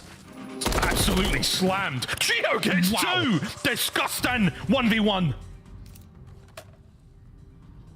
How on earth is he able to find 2 there? He's not going to read Abuza, though, who finds a flank back around towards the site. Geo does so well to give himself the opportunity, but doesn't make it count. That is so tough. Well timed from Abuza. You weren't wrong. He slammed them both over the first 2 gunfights. That was a slamming. I was like, there's no way. Look at this from 04, though. What a round he had. 04, the master of the fadeaway SMG kill. Absolutely disgusting 2-piece from Geo as well. What a round. 4-4 here in game 5. At least you shut 04 down. It's under threat of starting to really work towards some progress on the cruiser missile, but Nero now on his way over towards it. This is looking like the hit coming in from Seattle Surge on this side. All about that flank play that's going on again. You can see that Geo's a little bit more aware of what potentially could be coming from 04, which it is happening very, very slowly. Attach is going to have to get out there very, very quickly, but still 4v4. Oof, you're eating everything here. Johnny is so tagged. And we're looking at everything now. The low catwalk, the sneaky routes, everything being utilized on the approach towards the bomb site. No one has got a lot of hit points. And now we're going for it. 04 on the flank finds himself a big one. Attach gets 2 upstairs. Ah, the round is gone. Vegas, they managed to win their fights. Seattle Surge crept forward defensively. Legion hold. 04 reads it, but a second too early. Don't think it would have mattered. He would have then been in a 1 versus 2, even if he does find it doable, but tough. So Vegas Legion, 1 round away from 10 more CDL points, and to stop the reverse sweep happening. But to be honest, Miles, might as well go around 11 now, right? Yeah, go on. This has been a really, really good search and destroy anyway. It's been good match, yeah, right on. Match point Vegas Legion. Here we go, lads, over to B. We're calling it by the pool. Attach causing problems over by A. He's managed to retain the vast majority of the Surge roster, and he's pulled the aggro. It's worked. It's worked out. It's worked perfectly. A couple of grenades. All of a sudden, Seattle Surge, they take the bait. Nero will get this bomb down. 4v4 retake needed from Surge. Here we go, Nero. You get another kill on the board. That's going to help out a lot. Johnny with the coverage from upstairs. 04 is going to... Oh, my God. The timing there on the stairwell. They're in now. Johnny rings the alarm bells. The first in the feed is going to be Geo. Nero, do what you can to stay alive. Can't get it done. Geo finds another 2v3. And the push is so direct as well. 04 will find 1, but you're down on your own. Johnny finds the kill. And Legion get the job done. Oh, man. And a sigh of relief and a smile cracked from Attach. God, they needed that. Vegas back in there with the points. And a dangerous position to be in. Seattle Surge Not a lot of fingernails left on that team as very, very frustrating loss in the game 5. Frustrating series for them in general. I mean, apart from the Karachi, which was absolutely the shining star of their series. Vegas. Whew. That road to champs, gosh, it's a bumpy one. So much still to play for Vegas Legion. Let's go, Nero. I did not even realize he's baiting for his team the entire time. Typical. 11-6 from Attach, but 10-7 from Geo as well. And Nero with the 4 bomb plants as well. Like, I'm joking, but he definitely did attribute to some serious moments there for the Vegas boys. And it's just, again, it's just relief. You can breathe a little easier, but again, the pressure is not off. These boys are still very much in the danger zone. Albeit on the highway, but we'll find out where their exit is. But that was one hell of a series. We stopped the reverse sweep dead in its tracks, and if you're Vegas, you absolutely have to work on your Karachi gameplay, because sometimes that may be good, but normally very, very ish. Fantastic performance, though. I think you'll think back to the 6-star Hardpoint as the main breaker in that game. I mean, Seattle Surge will be thinking, how have we not won this 3-1? But it was a fantastic performance from them over the first 2 rotations, and then it just falls apart very, very quickly. But typical performance from the side of Legion. Well, you know what's real fun? Again, we get to go back to the desk. This Monster Energy matchup was an absolute delight, boys and girls. How are we feeling after that one? Just another W. Are you 3 for 3 on the day? I am. Allie, did you get that one right? No, I did not get that one. So are you and I tied? No, you were You're basically still as like smart 11 as me. behind me. We're equally smart. No, you're still behind about 10 Let's predictions. take a look at how much better Nameless and my team was. It was just about 20 seconds in the first hard point, and as you heard from Miles and Ton, that could have been the difference maker in this series. If Surge wins that first hard point, we do not go to a second search and destroy. But break down this game 5 for me. What was the difference maker? Why was Vegas able to get out to that lead? Yeah, they had some really good offensive pushes. You know, a lot of huge plays by Geo late in the rounds, just sort of playing their spawn. That's kind of what they do. When they push over towards pool, they send all 3. Geo sit back, attach after bomb plants will go back, and then they'll just give jiggle peeks and pick them apart. I think the major difference in this map, though, Chris, was the offensive pushes from Seattle. Listen, they had some good ones early round. You get over near that bomb, and then they were way too aggressive. Like, you can't challenge barbecue when you get over there. You have to get that bomb down, player life by pool, and execute the trades. The same thing on Statue. Think about the round. They get over, they get near the bomb, and then they 0-4 somebody else, they push up, and Attach is just sitting there waiting in spawn. Remember, this is a team Vegas that was 12th on defense. They clearly played patient today and got a couple big kills they needed. And it was in the first bloods. It was a glaring issue for the Vegas Legion. Yep. They were 30-17 in opening duel win rates, but their conversion wasn't so good. We didn't see that in the game 5. They played slower. They allowed the kills to give them the information on the map, and that's why they were able to take both of the S&Ds in this series. We've got your Scuff play of the game, and once again, it is Dylan Price. Attach back in action, doing what he does best, clutching up here in Search. The man known for his ones, able to get multi-kills throughout this series as well.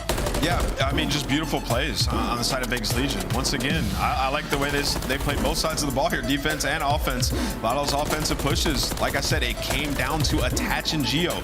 Geo plays really far back, and then he allows Attach to push up, take some of those angles. If Attach does fall, Geo is going to get the kills. So that sort of vote of confidence from your teammate allows you to make those types of plays. They have a good dynamic. Allie, can we talk big picture now if you're a Seattle fan? Because Seattle, of course, has 3 wins already on this qualifier. But those wins over Boston, who's the worst in the league, over Minnesota, that was a 3-0, pretty impressive there. But then you had to reverse sweep Toronto for your 3rd win. So moving forward, is Surge confident with their remaining matchups? I think they're so confident. If anything, they're kind of kicking themselves. I think Ton kind of said it beautifully in the fact that, like, this could have been a 3-1 win for the Seattle Surge. They had an incredible lead in the map, number 1, and they allow Vegas to clutch up and come back. So a lot of review to be done for the Surge. On the other side, Vegas just earned 10 points. That means we have a 3-way tie for 8th. Carolina, Minnesota, and Vegas all now at 140 points. And to talk about it live, we got the one and only Johnny, the emote hitter, joining us live. Johnny, talk to me about your search and destroy today. How did that game 5 feel? To be honest, it was kind of crazy. I'm not gonna lie. I didn't know how we actually got there. It was from 2-0 to 2-2. It's a literally blink of an eye. It was kind of crazy, but we clutched out. Like, it was kind of crazy game 5, but yeah, we were able to, like, clutch out in the end. So yeah. Johnny, for those of us that don't know a whole lot about you, what has your climb through Challengers been like, and what's it been like joining the Vegas Legion team this year and the predicament that they were in? To be honest, Challengers is hell. It's actually not like good at all to be down there. I'm glad I'm able to like be in the pro league and show like I'm actually like pro worthy, because I don't know, Challengers is really weird with all like the team switching and all that stuff. Like I honestly knew with Vegas I could turn them around because they're actually really great players, all three of them. Like I knew that we could be a top 4 team, like, you know, easily. Like we just have to shot on land, and like so far in the Major IV Qualifiers we've been actually like doing really good. So yeah. I love that confidence. You know, you say you come in, you knew you could turn them around, and so far you guys have been doing that. I wanted to ask you, you know, what problems did you see that you wanted to come in and solve for them? Because you said you saw the talent in them, and when you joined, you guys would make some waves, and you are. Yeah, no, to be honest, it was mostly the S&D. I could see the S&D was like pretty lackluster. Like I came out with my strats, and Dill like attach price, like he was able to come out with his strats, and we were just able to like coordinate everything in the match. And we had like 2 IGLs in the S&D that was able to just coordinate like the other 2, and it worked out really well. Like we've been winning way more S&Ds. Yeah, 4 straight. Johnny, you get another game 1 victory. It was a tight one in the hard points. If we're looking at all of the maps, Karachi seems to be a weakness. Is 6-star your favorite to play? You seem to be very comfortable whether it's hardpoint or search and destroy. To be honest, I mean, I like all the maps. I'm not gonna lie. There's not really like a map like I don't like. I just, you know, I just gotta find my groove on every map. But yeah, not for sure. Like we're good at Karachi, 6-star, like all the maps. We're actually like pretty good at all the maps. Final question for you. We are going to Burbank for Major 4 in just 2 weeks. How many lands have you played in, and how many CDL lands? How many Challengers lands? Yep. Challengers lands, I'm not sure. Like it's probably single digit. Pro lands, this is one's gonna be my 3rd coming up. So I just can't wait. I can't wait to show out there, because honestly, like if we make a winners bracket run, like it's gonna be amazing. I know you got a lot of people cheering for you. Congrats on the win tonight. You're right back in the race. Thank you so much, man. I appreciate y'all. That is Johnny in Las Vegas Legion. Catch them in action in their next series. But for now, we got to look at our overall rankings. As we mentioned, 3 teams sitting at 140 points.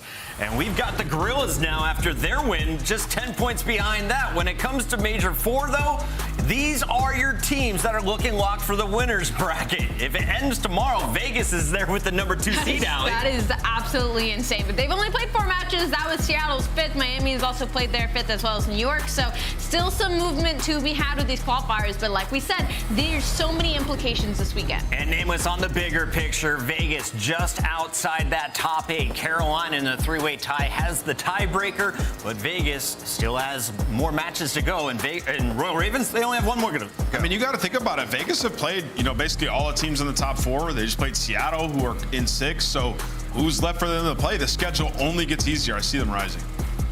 Incredible Super Saturday. We got our 4th match coming up live here on youtube.com/CONLEAGUE. When we return, can Dan Ghosty lead his team to victory over Scrap? Stay tuned. Find out.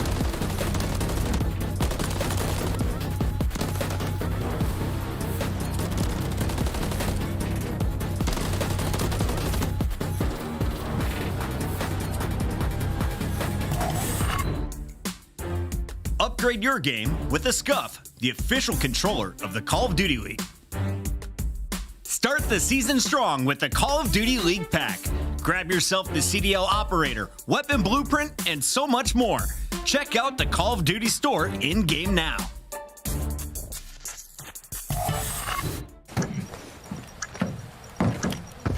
Hi, Callie. The building.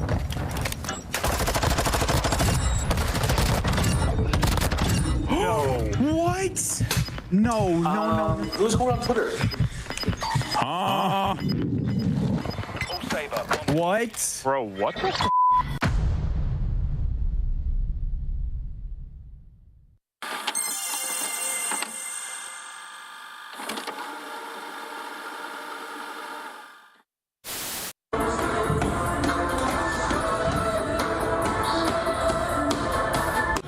Absolutely loving the Rio addition to the asset.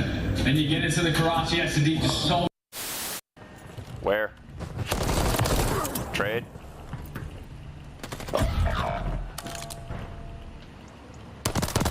Remain. Finish the mission.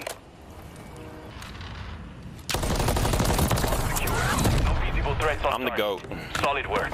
We have secured the field.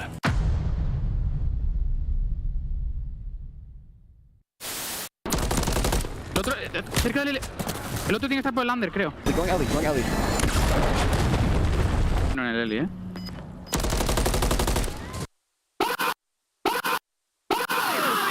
Go, eso es, joder. Bueno, Javi, coño. Madre mía. Nice try, man. Oh. I calmed it, dude. I said, like, wait for that. I know what you meant. I know what you... Okay.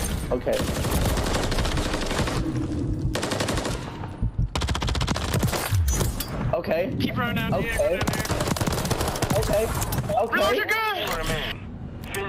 Okay, hold on. Wait a minute.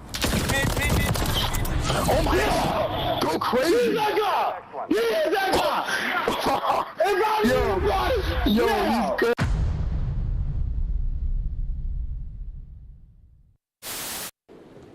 Barney, your top guy. Wait, I think they're probably working, eh? Yeah, they have Deddy, by the way. Nice. Sheesh, bro. Good Hold that. Sheesh. Okay, Bro, my POV that.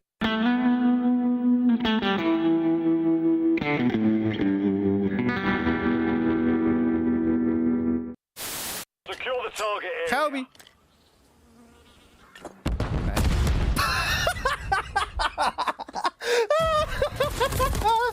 Oh my God. Well, the Kobe worked. If that doesn't go in the CDL TV for best fails of the week, I don't know what to believe.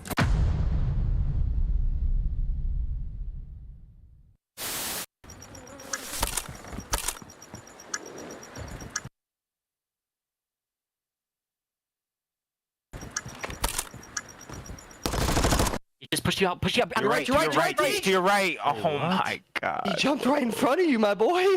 That was unlucky. He literally jumped in front of you. That's him. Bro.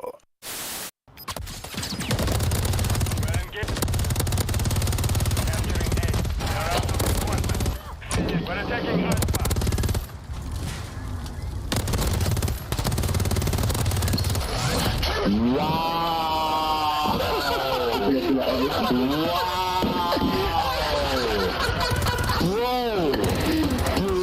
You gotta show your face again.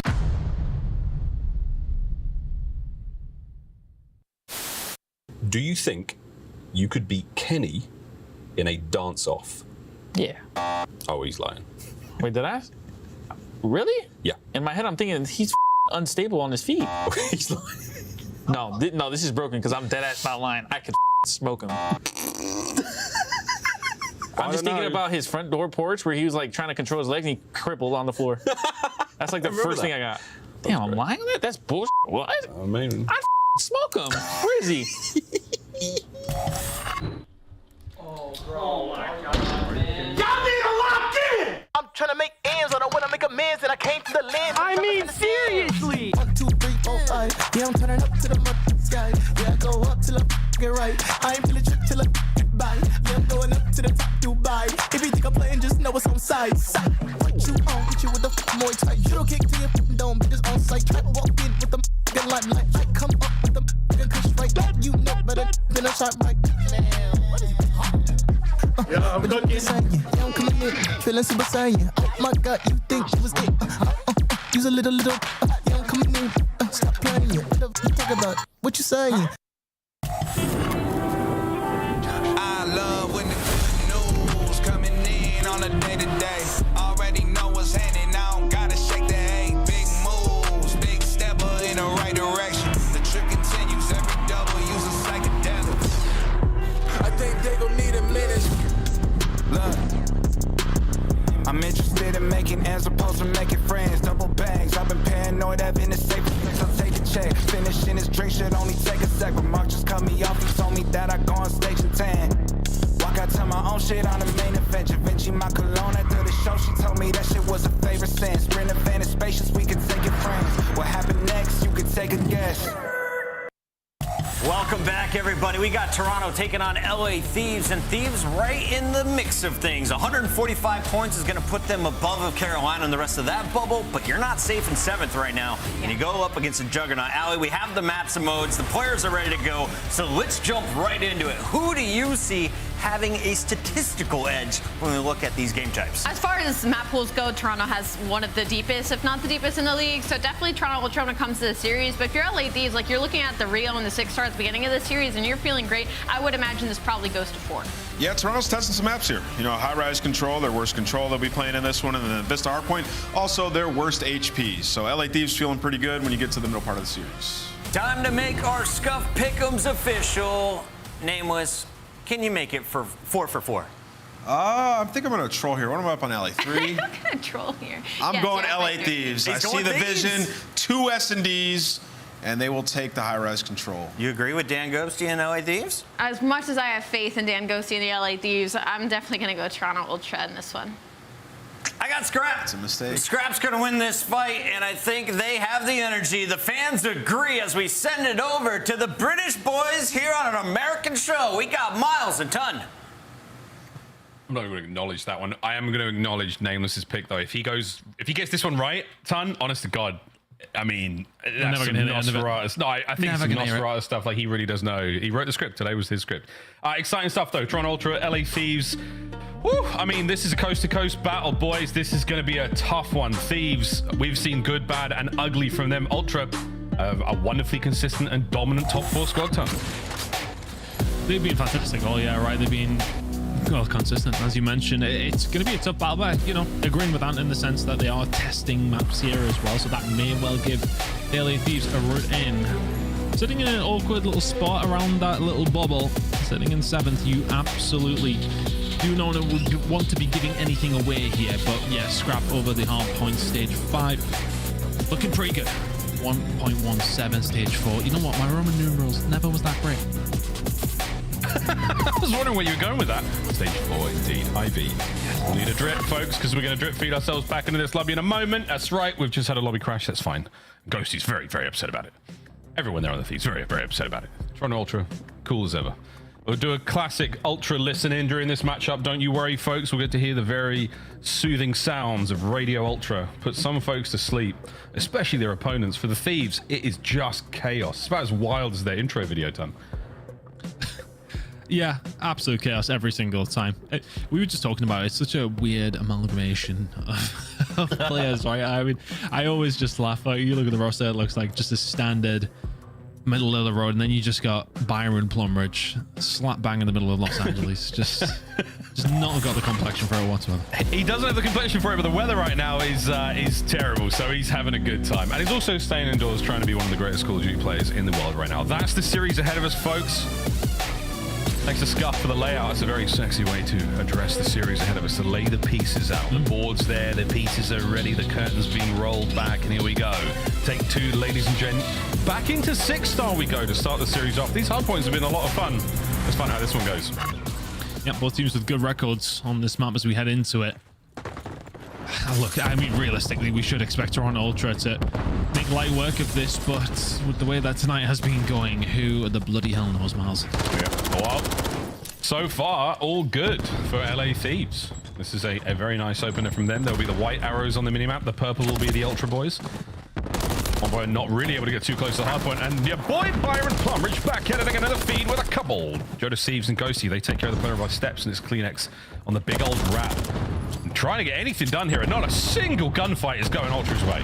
Yeah, it's really, really tough. If you do get forced back towards these P2 spawns, and it's an easy break coming in from Thieves over towards P1, you can lock it down. Oh, that's my goodness me. They have literally barely won a gunfight so far. That's a very, very frustrating situation to be in for Ultra, but they can lick their wounds and they can move over towards the second hardpoint. That's what Envoy is right now, and we might be able to guess the timing of this one very, very well. He's got a nasty in his sights, and he doesn't get that kill. Krem, the instant trade out, as is tradition. Thieves win their fights, win the rotation, win the point. This has been flawless so far. Nothing to write home about if you're Toronto Ultra. Starting to get a couple of kills in the middle of the map, but I mean, LA Thieves have just been annoying so far. Ultra starting to step up now. Maybe they're playing forward because every single kill of the last 4 or 5 has been a Toronto-sided one. Eventually, the break will come back through. It's a clean one at that for 30 seconds on off. Yeah, lovely 30 seconds to be had here. Ultra dig in and take on the hit now from the LA squad. Thieves are in. Joe Thieves, big entry. Gets himself a second, and somehow there's a third on the cards as well. Scrap, though, says no, final 15. That's a lovely bit of work there from Joe Thieves just to stop anyone from the Ultra squad getting that time. Rotation already done, and again, Ton for 3 hard points in a row now. LA Thieves are there first. A big gunfight to win. Crime, has he turned around at the wrong time? Yes, he has. Envoy will find it, and you'll just waltz on through. Felt like you did have control of that point to a certain degree of your Thieves, and all of a sudden, Ultra have got a full lockdown on it. Spawns towards back, now going to be lost. That is as perfect as you could possibly want for a break over towards P3. That's not an easy point to break. You'll take it. Now they're worrying about the attack, and it's a ghosty. A sneaky ghosty through one side, and he can't get a second kill. Joe Thieves on the front, can't get a single thing. Scrappy Dappy takes a doo-doo on Joe and Krem. That's his point again. Ultra mounting the comeback, and in a matter of seconds, it's going to be their lead change. I think there would have been a moment as P2 was popping where somebody just had a word and said, right, come on, because since then it has been flawless from Ultra. Breaking at ease. LA Thieves came out of the gates very, very hot, but have slowed down very, very quickly. Looking over towards this rotation, over towards P4. Scrap is here. Wonderful hold over towards P3, and they have a healthy little lead. A very healthy little lead. And a healthy 2-piece there for Envoy. 10-6 for him. If anybody can cast their mind back to a previous stage where he was arguably the worst hardpoint player on the hemisphere, now an absolute demon. Keep things up here, that would be good, but Thieves have found a breakthrough. 50 seconds on off that. And you would think this kind of map would suit Envoy.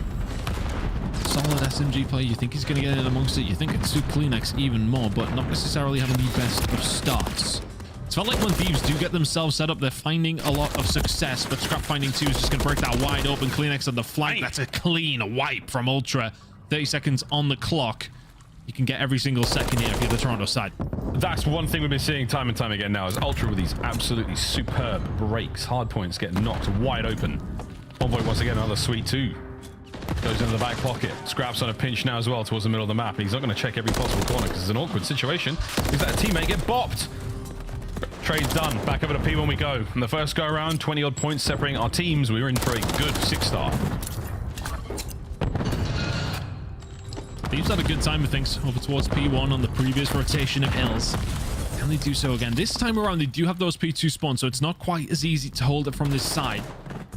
Ultra going to be able to exercise their running through the middle of the map, and this is going to be an issue. Envoy gone for the push. Will find it as well. Ghosty gets taken down. The dominoes start to fall. Joe Thieves left all on his own. A lovely break coming in from Ultra. Whoa, can't get any more. Big win from inside there, the second. Envoy takes care of the last player now on an open hardpoint for a moment. Ultra, wonderful control on P1 again. There's 25 seconds to go on this one, and that should be theirs. Joe Thieves get rid of that trophy boy. Does manage to get the kill on a Scrap. Mad work once again. And Envoy 16-9. I wasn't kidding. A demon on a 4 spree now, looking to get his 5th. Yeah, his 6th. Nah. Doesn't happen. P2 rotation is going to be there now with Thieves as well. Very even game so far. For Ultra, 3 and 4 was really where they just getting the majority of their time, and the break over towards 2 and 3 was fantastic. They're gonna need to do it again here. Thieves are being fantastic on the rotation, but I'd love to see them hold just a little bit stronger. That is exactly what you want now. Big pinch. Envoy, there's his first. The second easily able to be grabbed. Nails it. Ghosty's there. Trade's done. Ultra with another good break. Ultra with the time, and that is a wicked 3 spree from Scrap. Now Kleenex can start to think about P3 rotation. Knows nobody's coming through the middle of the map. Will spin himself around and have an absolute feast. Has managed to find one. The stone to slow them down. Ultra holding tight. Still rocking it. 145 to 122. Still a close-ish game with the Thieves. The rotations were great for them. 3 in a row in the first set. Then it was a little shaky. That was where Ultra started to get things going. Ultra now still marching their way forward, and a big couple of wins on the rotation. Let's see how they break P3 with a listen in. Look at Whipper now. Yeah. Wait, spawn with me, out. He's going blue. Going blue to mid. Or vent. Ghosty. Okay, I fight for this guy. Lobby 1 bar. Bar is really Alright, one's mid lobby. right now. Yeah. Joe's in lobby 1 bar. Mid right now, gonna go lobby. Where'd you? You didn't come you at me. Could just be DJ. DJ and you. Or DJ and fucking P1, I think. Nothing wood. There's that DJ P1 backed though. up. I think it could be close P1. DJ backed up. I'm going deep left. Oh, it's lobby. Nothing charmy. Lobby, weak. Oh, behind this thing, behind this thing. Lobby, he's charging. Just sprinted at you. Spawning mid of that. One's at foot time. In the back. I'm blocking. They're running through lobby. Yeah, they're just flying through lobby. Yeah, that's flying through lobby. One's foot time. Artie. I'm the front. That big hand. Lane lobby. Lane side lobby. I need help. My bar. There's two on time. One's bar and one time. Hop, really big. One bar then. And bar in the back. Okay, go now. Try and go down. One's right there. They're big at I'm going office, bro. I'm not going going office. You just all right back here. Can we close gold? I'm looking at it. Statue, one shot. Nothing low either. Statue can't shout. Nothing office. Hey, Close low. right, I'm stunning it. Nothing low. No trophy. Stun him. Yeah, I'm trying to run at it. In you. You don't. Planted. In you dead. I'm watching. Lead change. LA Thieves back into this one. New hard points up. Ultra in control. Let's see how the Thieves go for a break with a listen in.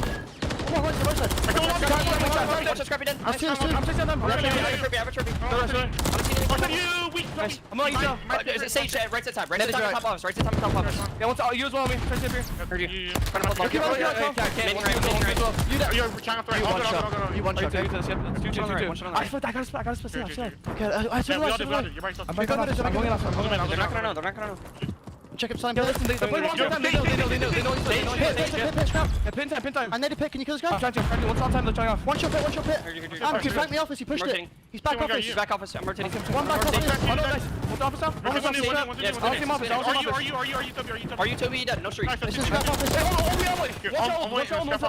I'm on ring. When you get You ring dead.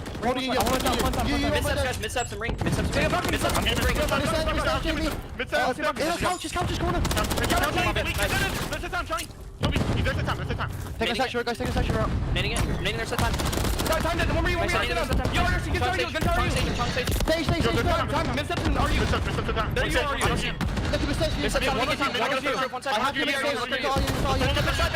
Yeah, I have it now. There's a time, guys. Okay. Stage time. No, I'm for the trophy. He's outside. We're going lobby. We're coming lobby to flood. Sunday, everyone. I'm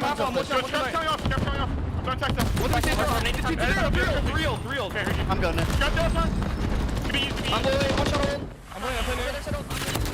Man, that is night and day on some comms. Literal.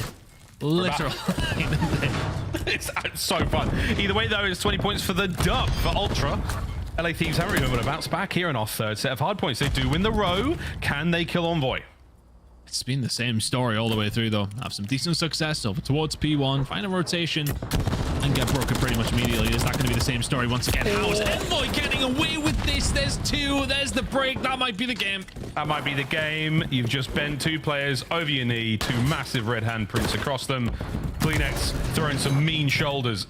Trophy's gone. Here comes the hit. Looking for the break, fellas. You're running out of time. Sends it. Joe deceives in the feed. Gets two. Looking for three. No. Kleenex back at it. Can't get any more. Kremp wins it. Stays alive for a second more. Still doable, but for Thrawn Ultra now, it's just about the rotation. 20 seconds of time.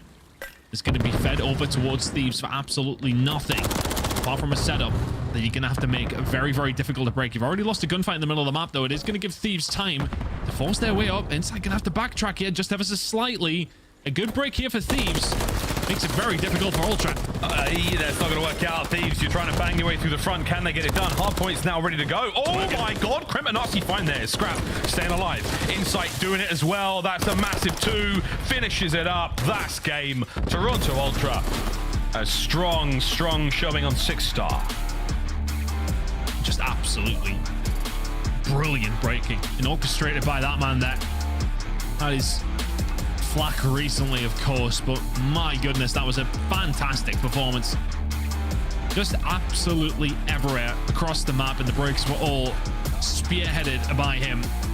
Ultra, a very, very well played game. But for Thieves there, it's going to be a frustrating one. It felt like they won plenty of rotations and had absolutely nothing to write home about. 33 and 19 from Envoy. A star every single time. He's getting a gold star, an A-star. He's getting good marks there. Well done. Definitely did his research. 5,000 damage as well. Good work there. Can't get the win, though, without that 2 minutes in the time from Insight. A superb showing from both teams there. LA Thieves are at times, you're loving it. You're loving it. The comms are wild. Everyone's having a good time, screaming and shouting, flying around with a demon rival nines and them scary eyes on the side, you name it. But it's that calm, methodical approach from Ultra. No matter what situation they're in, the setup is just so good. Shots are so good. You seem to know everything that's going on, Tom. Yeah, they're just so methodically brilliant, aren't they? I mean, it's been the case for quite some time. They just seem to have made a brilliant culture with the core of the team, and whoever has come in has just adapted to it every single time. It's just working out so well for them, and I mean, is that a big reason as to why they find so many good breaks? I mean, Envoy finding two pieces just lying everywhere and just being offered to him will always help. But I mean, it's the one towards the end to find that final break. That was just the cherry on top. That second gunfight, Nasty just gets absolutely hawked on, and all of a sudden the game's over. I mean, that break comes in, you've got the rotation over towards 3, you ain't losing the game.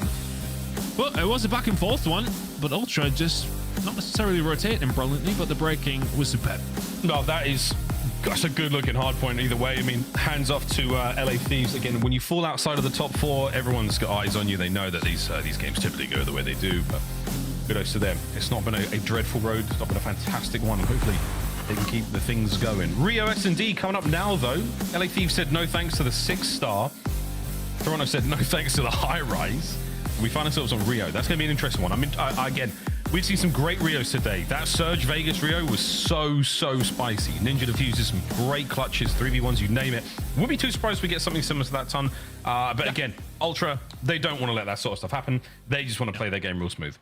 Look, if Envoy continues to play like that, like you think about Rio re-entering those sites, it's these moments where, okay, they don't know where you're coming from, but if you can find those little gaps, those openings, then he will be able to cause some issue for Ultra. Look, let's see how it goes down, but Thieves want to bounce back there. I think they'll be frustrated because it didn't feel like they played a bad game of Hardpoint. They were finding rotations. They were playing 6-star how you should, but just a little bit weak on those setups. And if that leaks into search and destroy, then all of a sudden you're staring down the barrel of a 2-0 deficit.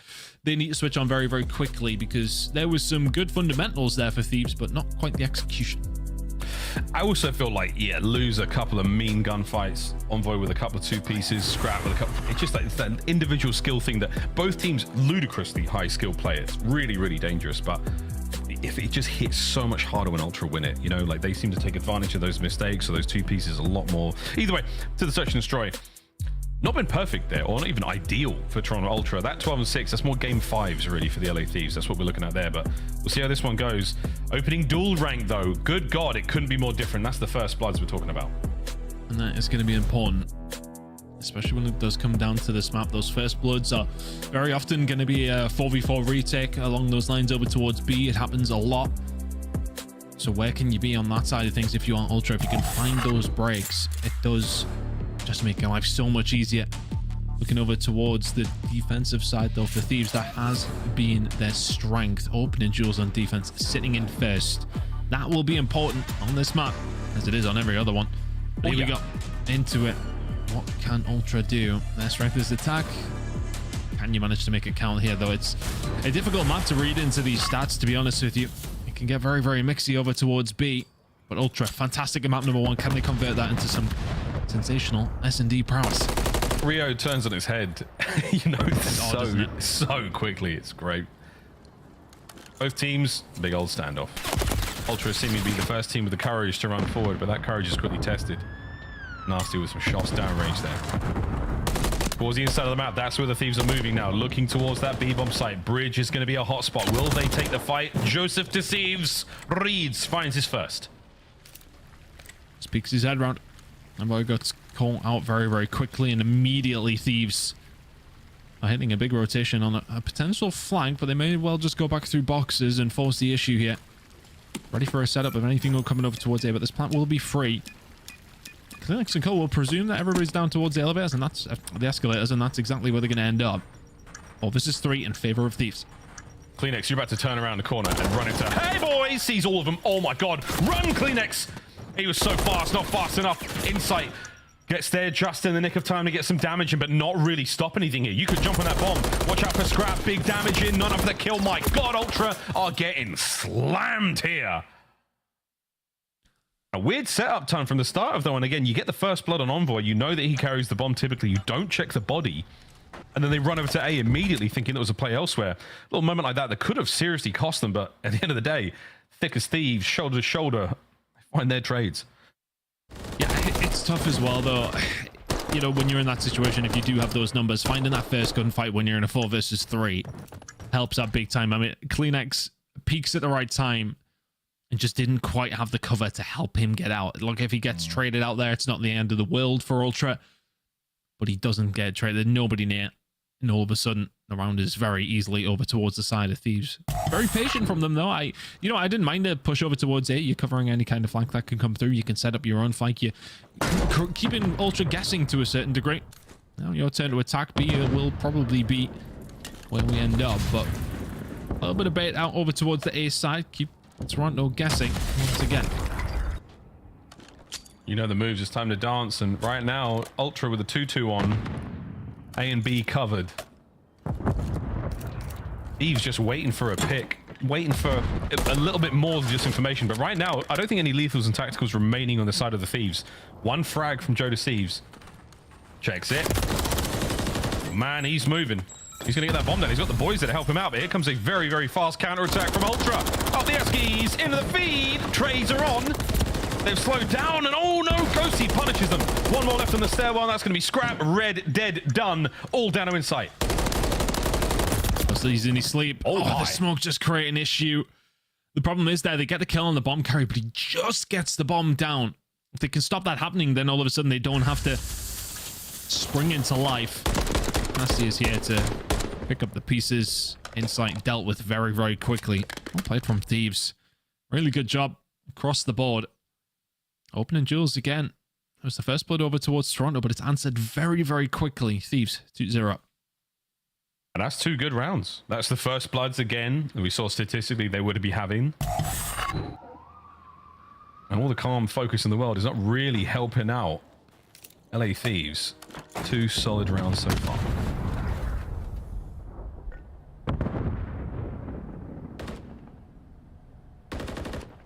Having a peek over towards B again.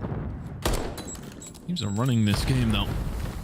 Will be forced away. It just feels as if they are a step ahead at the moment. Ultra just testing the waters. Big flank coming through, though, and Insight will deal with it. It's the first clean first blood that Ultra are going to find. Now they absolutely do have an advantage on B. They get the first blood. No trophies, though, so everything being thrown their way will likely land 30 seconds. 2 on the stairwell. 1 towards the escalator. That's going to be Joe Deceives again. Reckless abandon from the LA Thieves. They absolutely smashed their way through. Envoy 1 to his name. Ghosty with the trades. 20 seconds left on it. Joe Deceives. What's he done? Can Scrap win it here? It's a 1v1. Dancing. Good timing. Great shots. Scrap wins the round. It's a late flank down the bridge side street. And just finds himself some nice little timings. Gets himself around. You can see Envoy just back on down the escalators because they know Scrap's on the flank. They want to just try and stay alive so it can help put that pressure on. As soon as he's in that 1 versus 1 and he backs down, just puts himself in a good position. Just fantastic wherewithal to know he had the time to do it. Spins round, gives Ghosty a couple of bullets and finds the first round for Toronto Ultra. 1 versus 2. Really good job. I'm just more impressed by Joe Deceives' sledgehammer play. The way he checks all the corners of this B-bomb site with a little hop from the top of the Eskies is time and time again proven to be great. Kleenex eats a lot of damage from that trophy. That's going to push him back a little bit. Oh, lovely first. What the bloody hell? A bit of an awkward second. Pinches there. Not enough time to save him, though. What a wicked set of trades. Ghosty now swinging for the fences of the 1v2, and it's done. See you later, that chaos. Round. Chaos. Trades galore in and around the... I keep saying elevators. It's getting late. Escalators. It's getting late for you. Just mixy consistently. It's Ultra who come out on top of the trades. Yeah, I mean, what else do you say? It was just a 4v4 fist fight. Ghosty's, I mean, he's down and out, mate. Oh, he's back. There he is. I was going to say, though, I mean, word to Mitch Hedberg. When those Eskies stop moving, they're just stairs. How convenient. Good looks out, Krem, now 5 and 3, and we are slamming our way on towards the B-bomb site, boys. Take over this space in such an aggressive way. You should be good for 1 hit, Krem. You've got the boys covering you on the left and right. I think we've got Anson's plan so we can just stay still. Oh, Ghosty finds a big one under Scrap as well. It's that 50-50 gunfight that Ghosty comes out on top of. Thing is here, though, no cover over towards A. If anybody from Ultra has a little peek here, they know how they have this site dead to rights. That bomb should go down, but they do not have the numbers. You were all in. Oh, that's a huge one from Kleenex. That is sensational. Take that. Back down, though. Yeah, he's giving up a lot of space there. Heavy damage. Smoke check. Flying on through. Can they take over anything here? They can. Trade's done. Oh, dear. Ghosty. Can he turn this 1v2 into something special? The answer once again is no. Last man in gets gunned. Huge round from Ultra.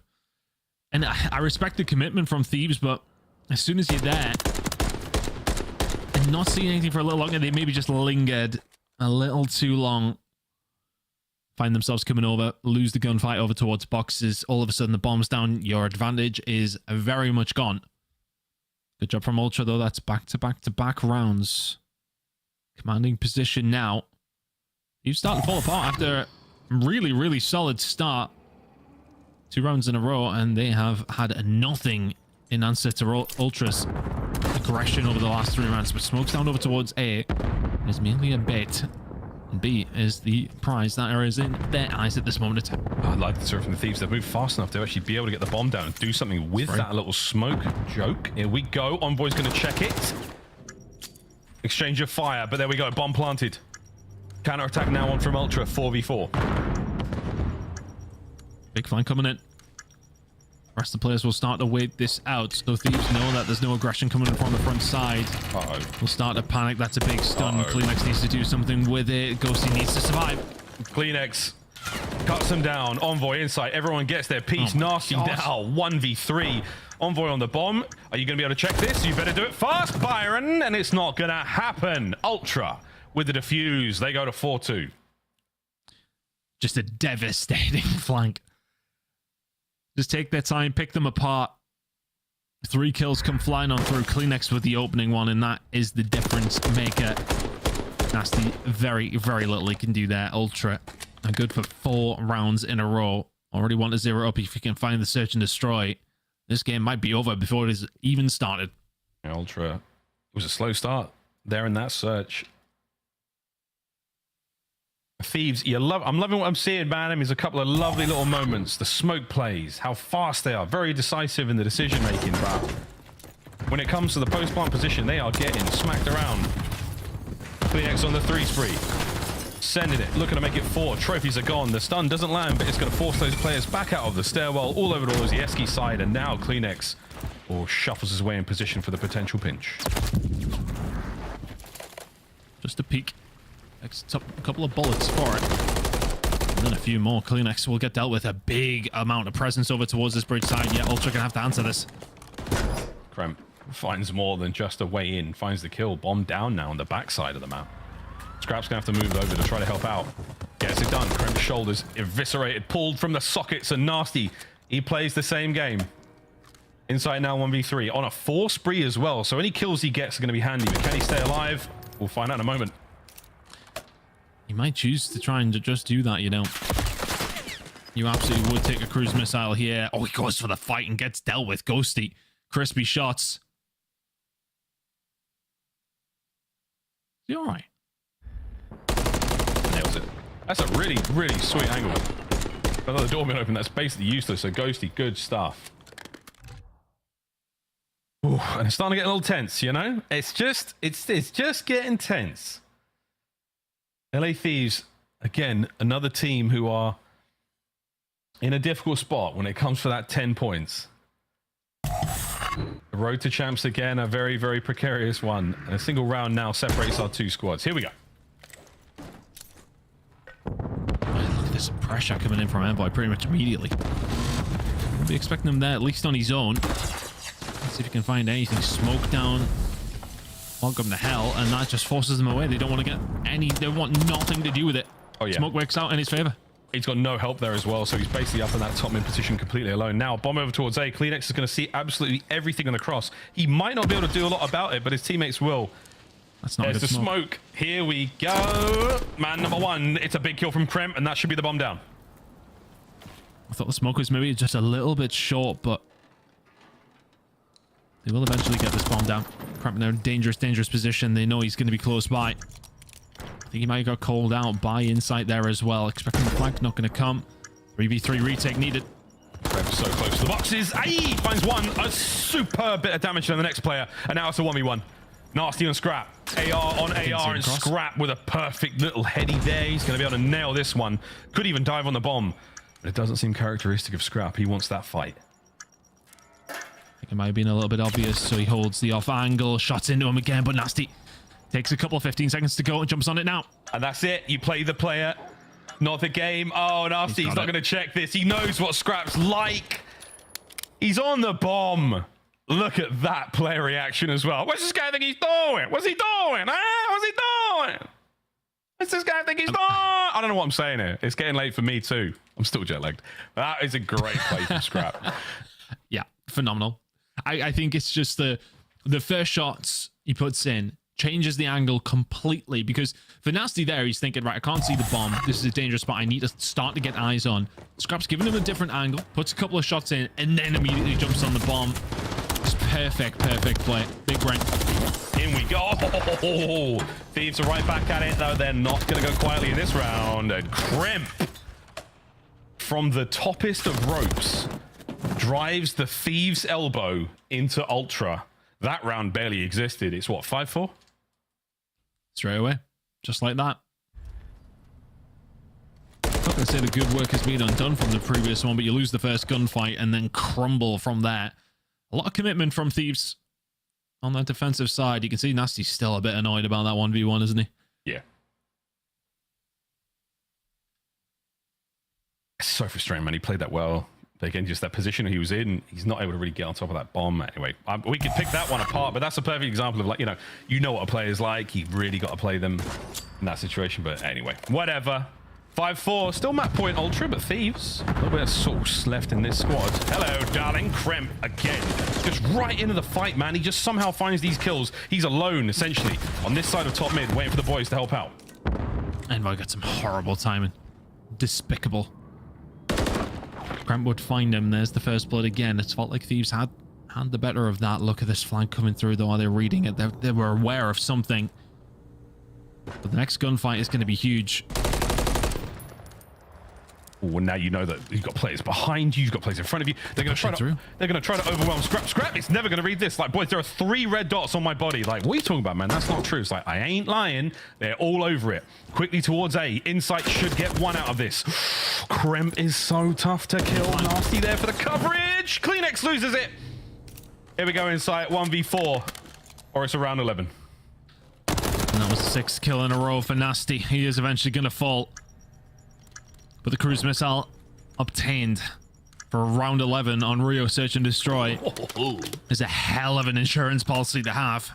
And the 1v3 here for Insight. I mean, if you were to say anybody's going to be able to do it, it would be him, but this will be a tall order here. He's checking all the right things, and now he's got to contend with the might of the Thieves. Oh, here we go, ladies and gentlemen. You know what we say? It's round 11. Gongs out, dongs out. Here we go. Cruise missile for Thieves is going to be huge here.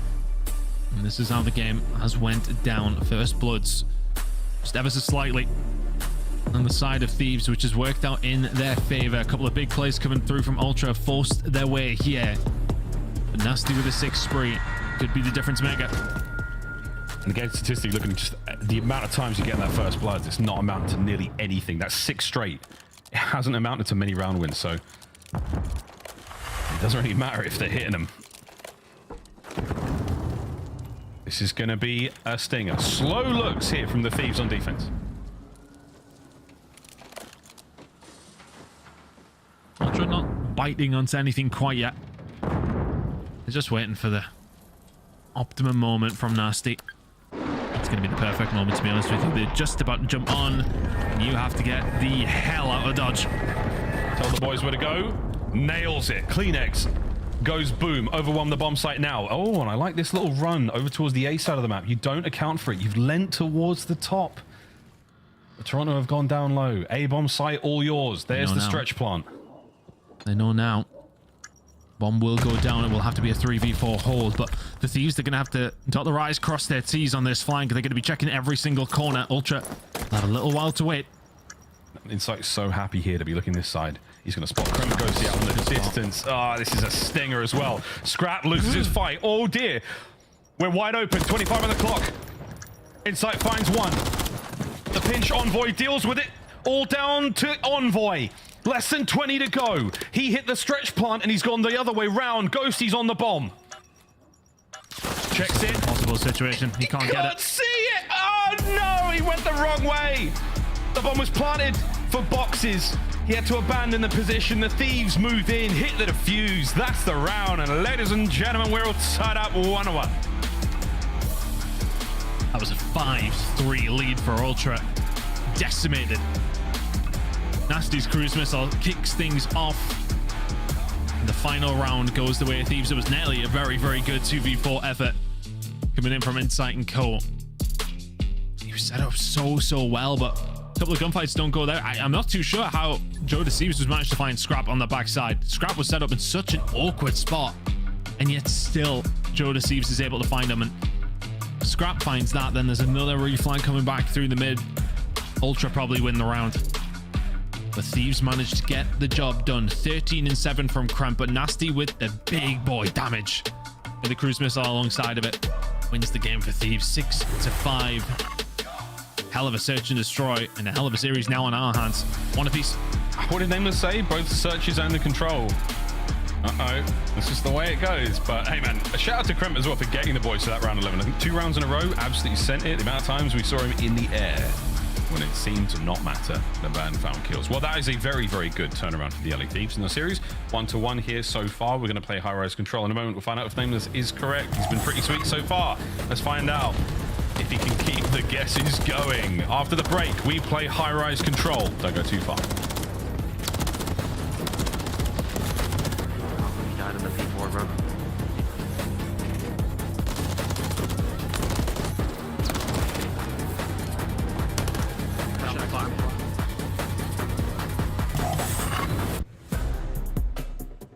Upgrade your game with the Scuff, the official controller of the Call of Duty League. Start the season strong with the Call of Duty League pack. Grab yourself the CDL operator, weapon blueprint, and so much more. Check out the Call of Duty store in-game now.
Ladies and gentlemen, welcome back to the halfway point of the series, the Hump map. We're playing high-rise control here. We've got ourselves the Thieves, we've got ourselves Ultra, and they're tied at 1-1. If you're just joining us, a really fun round 11, worth a watch if you can. On YouTube, scrub back. We'll be right back here live in just a moment. Myself a ton, excited to keep this series a-rolling. And mate, Nameless thinks they're going to win the high-rise control, and I don't think Nameless is too crazy. This could be a spicy one. Can Ultra turn it around? I think they'll be very disappointed in the way they lost that, though. I mean, they were in a commanding position, 5-3 up. Go 2-0 up in the series. You are cruising. Now all of a sudden, heading over towards high-rise control. Yeah, that's all right. Kleenex is having a good time with things on stage 4. Just remind yourself, Chris. Yeah, there you go. You got it. But can he do much here on high-rise? It hasn't notoriously been too hot for the side of Ultra. A little bit better, though, for the side of Thieves. So we're looking to try and take advantage before we head into a Vista hardpoint, which should be very, very interesting. We'll see how that goes down when we get over towards it, but high-rise control to kick things off here. No idea which way this one goes at this stage, Miles. In a hell of a game. We're about to duck around and find out. Oh, I did there because there were loads of ducks on the screen, you know what I'm saying? Oh, here we go, in the creme. Who gets right into scrap. Lovely first blood. That's going to be a little bit of an opener towards the A side of the map, but that's not what the party's going down. The party's going down at B. And Nasty and Ghosty, they brought their own drinks. I mean, it's an absolute best case scenario for Thieves so far. Don't lose any of your opening battles. You got complete control, 4 dead momentarily. And that is B control completely. 3 stacking it momentarily as well. Scrapping some good shots to just make it a 2. Doing your due diligence here if you are Thieves, just holding it down and doing the smart thing. That should be B gone. B gone. A next. That is all it took for the Thieves. One little window. And they managed to get themselves right into the point and right onto it. Lovely damage in the scrap there as Ghosty. Can he find that 4th kill in a row? What a battle it was. Whoa, there we go though. Ultra, bounce back, find some space. We were very upset that he didn't kill Scrap there. I don't know how many hit markers I've seen, but there were quite a lot. Just be careful here now if you are Thieves. I mean, you may well have had a good start to the round, but now Ultra can start to set up camp somewhat. Good shots from Kremp will find the shot on the Kleenex to find the kill. They will find a little bit of respite, will find their way out, but only momentarily. You have to be careful here. Yeah, that's another massive set of wins from Ultra. Yeah, this is getting real bad. Shoes in the other foot now on the Thieves. They are being stomped into their spawn and soon into dust. Can they find at least 2 of these Ultra members? The answer is possibly, but Scrap, he says no thanks, lads. He gets right in your spawn. Nasty finds his, and that's another big cleanup. The other side of the map now safe. Ultra should be good to go for a moment or 2 more. Just a little bit of inroad though for Thieves to try and get yourself out. Ghosty could have done with winning that. 1 HP for Kleenex. And Inside just surviving. We'll be calling that out. They will know where the players are. Players pushing over towards this B side though, and the worst gunfight in the game there. That's a very, very tough one. Kreb will be able to find it. So potential for LA Thieves here. They already did capture B, so they've got plenty of time. Wow. Lives, well, not quite on their side. That's a lovely bit of a headshot there from Joseph to Thieves. His teammates start falling around him. Final 30 seconds here of the opening round. Can't even get close to the A zone. It has been a magnificent hold from Ultra. Still an opportunity though. It's as far up the map as they have been pushing in quite some time. Ghosty can't find the shot on the Kleenex. Nasty looking for it, can't find him. 10 seconds to go. Oh, he can't get the gun down any further. We're still looking for Kleenex to get 1 more kill here. Potential for it. And he gets himself a cruise missile. Here it comes. For a few moments there, his boys were on the zone. That's going to be the cruise, and it is an outstanding round from Ultra to kick things off. You keep A safe and secure, you get a cruise, you get on the board. Clean as hell, that. Just so clean. I think, you know, the opening push, you can start to get a bit panicky when you do lose B as quickly as you did. But to just chip away, a couple of gunfights, a couple of steps forward, and then start to farm them. Fantastic work from Ultra. Methodical again to a certain point, and then just brutal towards the end. Kleenex with a 6 though. That's definitely going to help. And considering the start that Thieves had to the round, I think I'll be disappointed with that. Yeah, they got B so quick. And it was basically one hit, and it really did it. What was that? Down Kleenex goes to the depths of high rise, now towards the bottom side of the map, waiting for just some info. Single set of kills again is all you really need, and if you can make them clean, you get the stack, you get the zone. Hello. Finds the flank, start to work on something over towards the B side. Goes to kind of find something from top heli. Find another one as well. Kleenex will fall. So really good job here from Thieves trying to force the issue, and they are going to be able to. Nasty finds Scrap. One that Envoy found that though. Inside looking for something himself as well. Just can't get trapped in here. You know what happened to the side of Thieves when you trap them in? You don't want the same fate. And Nasty is proving to be much more difficult to deal with than Toronto previously expected. He's still going down there.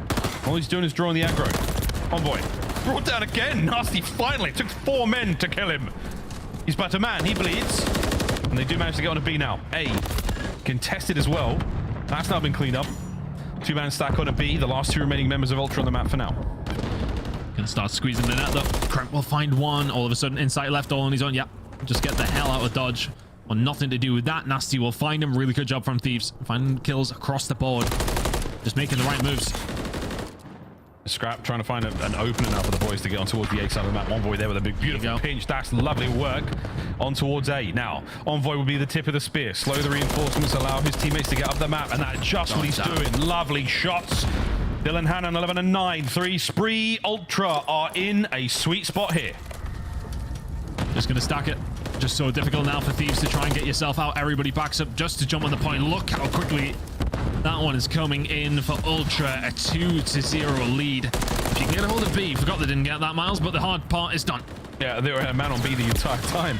And if not for Joe Thieves with 3 in the feed, they'd still be capping B. But now, with a 5-life advantage, Toronto Ultra can simply do no wrong here on high rise. A single segment is all that remains between them and a 2-0. But because it got wiped so quickly, it has given Thieves the time to force their way up the map. Still very winnable here for the side. And Ghosty and Cole. Good shot's gone in, but not quite enough to finish your job. Oh, Insight answers back as well. This could be it. Right, off balance position now for Thieves. Wonderful damage from Kremp. Not enough to kill either of them. Anybody nades? No, too late. The trophy gets in there. One more projectile eaten, and the round done. Ultra. That was a good one. Envoy does so well. Finds a little route on the little edge over towards A. Finds kill, moves into spawn, finds 2 more, and that just set it into motion. The side of Ultra, really good job over towards A, just immediately stack. You would have probably thought that Envoy would be holding the cross in the spawn, and I think it probably slows Thieves down on trying to find that pushback out. Nope, he's already stacking over towards A. Really good job, and as I mentioned at the time, I thought the round was over. Well, it pretty much was. The hard part was done. 2-0 now to Ultra. Nobody jumping off the map today. Thank God. Straight up towards A we go, though.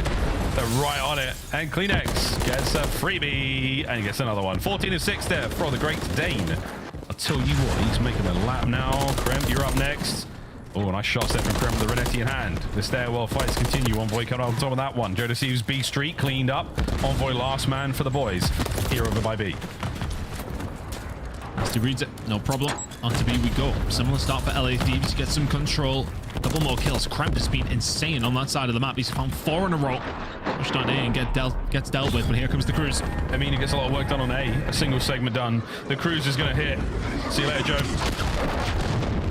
Nasty's now going to move in a position, try to retake B. Map presence, though, not a huge amount of space here from Ultra, but they've got to fight on their hands to get towards these zones. Yeah, for Thieves, that's absolutely no problem. Invested the cruise. And what have you really found for it? Yeah, you're right, it's spawned, but Nasty's now caused an issue there too. Found from the flank, opens things up. Nice and wide for Thieves now to just push on the B. 3-man stack. That is gone. Ultra, now with some defensive work to do for 1 minute and 45 seconds. Oh, yeah, this is a really good look from the Thieves. Very creative on the attack here. Dodge cruise. Nasty goes behind the flank. You got the front line all safe and sound. This is fantastic work. Thieves, are you able to capitalize? Joe Deceives through the individual gunfight to win another, and you're going huge. Bye-bye. Ghosty finds it. Pressure now certainly on. Oh, Scrap's 2-piece. That is magnificent. Ghosty keeps the space alive. He keeps the front line open. It's just about keeping that space, as you mentioned. Finding somebody in the middle of the map. You just do not want to go 4 down very, very quickly. Yeah, you lose 3. It's not fantastic, but same could be said on both sides. Don't want to get wiped very, very quickly. You're in danger of that now if you're Ultra. Joe Deceives finds 2. On to the point we go. Yeah, fly and send it. Envoy. Oof, man, it's so hard to keep finding these consistent kills, but it's space. That's the problem. the final frontier right now for the LA Thieves and a minute to get it going. That single segment at A, good enough. Is it enough to get into the mix? No. Keep fighting. Keep pushing forward. He's on the flank, so they're really having to try to deal with him, and he's just wasting time. Oh my god. Scrap just trying to survive, waiting for the rest of his team to come around. Scrap has survived. That's he's going to find one. Surely he doesn't find a second. Scrap's played that so well. Insight battling from B, 35 seconds, 8 lives each. Man, we've been playing TDM for a hot minute now. Insight down. Joe Thieves keeps pushing forward. A wild flurry of kills from both teams. Kleenex, the dagger into the side there of the underbelly of the Thieves. Forward you drive. On towards the A zone in a moment, but you need to find the kills. And Envoy, a sneaky little spot to be in. Oh, the time ticking as well, Tom. Cramp one on the long flank. He's found one. He's got a little bit of support here. A lot of Thieves are around this point. This is doable. They're trying to steal your zone. They're trying to steal A. 12 seconds on it. They've managed to get at least one player in. Joe Thieves buying the time. No one's watching the flank. Yes, they are. Now the front line. Joe Thieves, guns up, at the ready. Second segment on the way out. This could be the capture. There's another kill. Nasty again, having an absolutely sensational round. Gonna contest. Insight's in. It's not over. Thieves get the capture.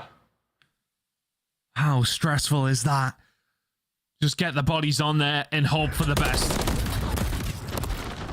And Kleenexico just were not able to answer quick enough. Ghosty seals the deal. Oh and my God. It was not far away. Ultra leak around. That was so close. Envoy was 1.5 feet away from getting onto that for the contest and dealing with at least one player who he'd weakened, and then maybe a good old gunfight up close and personal with a Ravel 9. Who knows? Wow. Brilliant attacking rounds. Ultra staying very much, you know, on the A game, but Thieves, you managed to buy another round. What are you going to do with it? He bought a round, and of course, the cruise missile was used by Kleenex as well. So that is not too bad of a round at all from Thieves. To the defensive side, if you can lock them in, you have the opportunity. This is screaming around number 5, though. You've got to be careful, though. Ultra did have some luck on their first attacking round. Can they do so again? Whoa! What was that win from Krem? Here goes the hit on B. Nice nades. Ghosty takes care of Kleenex. Nasty on the hunt now, and he has been the playmaker for the squad. Unfortunately, he gets played by Insight. That's a problem. Insight, a second. That's a 4 spree. What a brilliant set of kills there from Jamie Craven. Sensational work. B now being worked on very, very quickly. 2 ticks in. Trophy systems on overtime. B. No, they captured. Somebody found themselves in the corner. This is an all-out gunfight. They've sent it. Krem gets 2 out of it. Oh my god, he fights to stay alive and a goal line save. B is still standing. That was Insight on a 5 spree as well. Another cruise would have been a horrible thing to deal with if you are Thieves. Now Kleenex lining them up and over towards A. B might be done as well.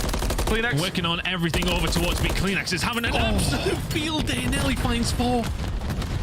17 lives either side. 38 seconds. Pause on the clock. The one-man capture on A. Done. Take a deep breath right now, Ultra. You still have plenty of lives on a decent amount of time to make this happen. Nasty, though, again, the absolute savior for the Thieves. Pressure. That's on its popped. Is he going to find too much from this? Does well to get Ghosty. He's going to be chased down here. No, not going to find anything else. Still no point has been captured here by Ultra. We've not been far off on a couple of occasions. You need to get it done now. Oh my god, what a win. That's massive. Envoy, you're keeping the capture going. B opened up. No problem for now. Kleenex is going to get back into that one. Whether you get A or you get B, you've managed to get bodies across the map. Stay alive as long as you possibly can, Kleenex. My god, it's a barrage on the B zone. Here comes Joe Thieves, the cherry on top. And that might be the end of the round. Final few moments here. The Thieves have fought tooth and nail in the final 10 seconds. Can you deal with this? One more player, yes. Oh my god, son, we're doing another round. So round 5 we go. Don't think you got time for a touch whatsoever. Thieves just so tough in that situation. Defends so well. And it's just a case of staying alive at times was the problem for Ultra.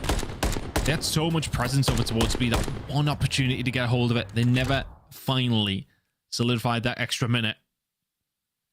Just maybe working on 2 different fronts a little bit too much, but it's the distraction of A to allow you to get B, and then hopefully you can concentrate all your efforts over towards A. But we are going to be heading to round number 5. Both teams winning an attack and a defense. Which one would you rather have? At this point, I don't care. It's just absolute madness. It's whoever can get that clean 3 down and who can find those brilliant individual fights. Both teams having a great time here on High Rise. Once more onto the breach, pals. Finally takes the lead in this series, and I'm just waiting for it, man. I mean, Thieves have been so strong on the attack. They've been very decisive. Can they do it again here? A couple of huge moments in that previous round as well. Insight, one off the cruise himself. Thieves was 2 away there before he does get shut down. Ultra trying to get a bit of control. Ghosty says absolutely not. My God. Incredible from him, and Kleenex was momentarily the only one left alive. Now all of a sudden he does have a little bit of help. How has Krem found that? And now locking down B. They've got a big opportunity here now, Thieves. They've got one segment done. Joe's playing it slow. Insight is creeping up that middle street. Ghosty on his left-hand side. It's a perfect hold right now for the Thieves, and they have dictated the pace. They've pumped the brakes here. And they're dealing with this little onslaught from Ultra very, very well. Watch out for Envoy on that flank as he is schmoving as he does. They haven't finished B just yet, though. Nasty playing for the flank again. Love that from Nasty. Just dip off. Could have kept it going, but they would have known where he is. Just to allude into a start as we have 20 lives remaining on each side. Round 5 control records over the season. 11-4 from Ultra. 1-9 from Thieves. Big kills. Insight should be good for 1. Uh-oh. Timing. Doesn't work out. Envoy's trying to stay alive. Onto B we go. This should be the capture. And that's an additional minute of play. That is absolutely grande. Nasty again. The pinch every time. Krem trades. Onto A we go. Oh my God! It's the giant exploding propane tank! I thought we patched it. Play still alive. Oh, no. Oh, that's just so hard to bear for Thieves. You in a perfect position. Ultra all back in their spawn, still have not recovered. 12v15 in favor of Thieves. Oh my word, it might come down to lives. Joe, another win. 33-30 for the youngster. Same to Envoy on the other side of the map. Tags up Krem. His head is on a swivel right now. As Ultra playing this defense very, very tight and close to their spawn. Watch out for this hit. Here we go. Onto the zone. They have no other option than to play it tight. They haven't had a chance to get out of their spawn, but maybe one here. Now Scrap can find 2 somehow. The rest of the teams need to start chipping in. Kleenex with 1 more, and Joe Deceives will be back down 9v8. In terms of the live, in favor of Thieves, but Joe Deceives staying alive and finding a kill just gives them that momentum. They found 2. There's another opportunity here. 6v9. It's a matter of lives, a matter of time, and oh my goodness, what is going to fall first? Nasty, delightful shots at range. Insight posted up inside of his spawn. You're never going to reach Scrap lying down the outside of the map like that.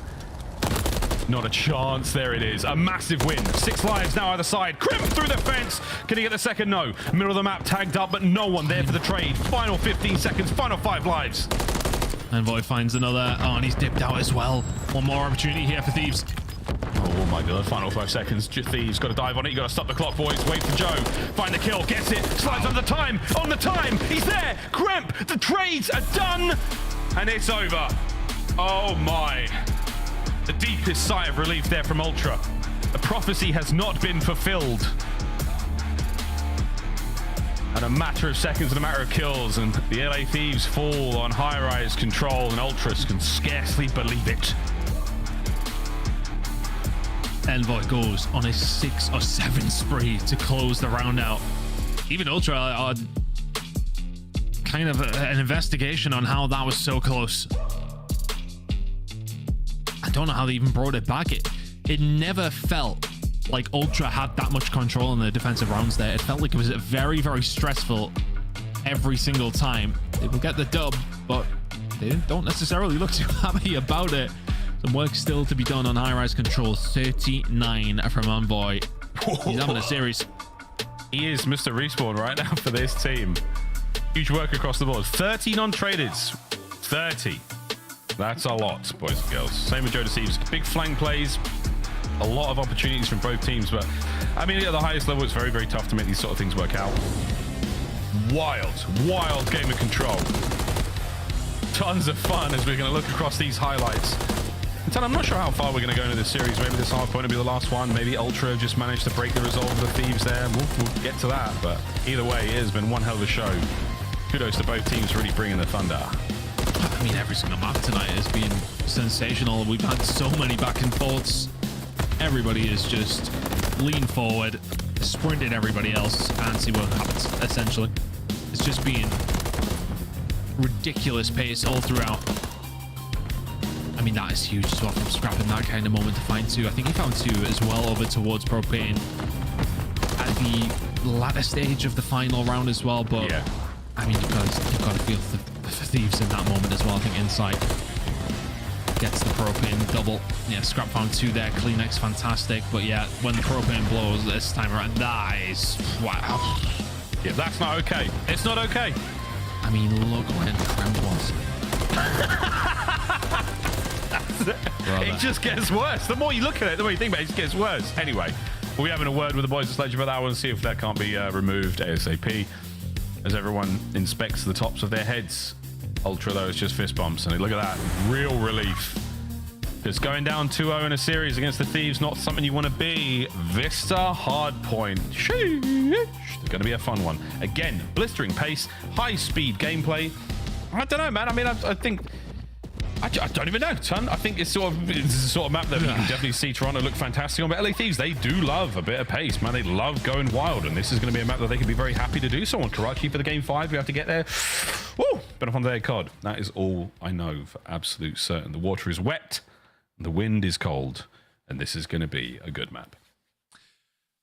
Yeah, I think Thieves, it depends how you take that one, because realistically speaking, without the Propane, they probably win that map.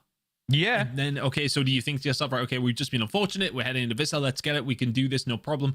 Or has the wind been beaten out of you at this stage? That's got to be such a tough one to take. You came back in the Search and Destroy, though. Are you still riding that wave?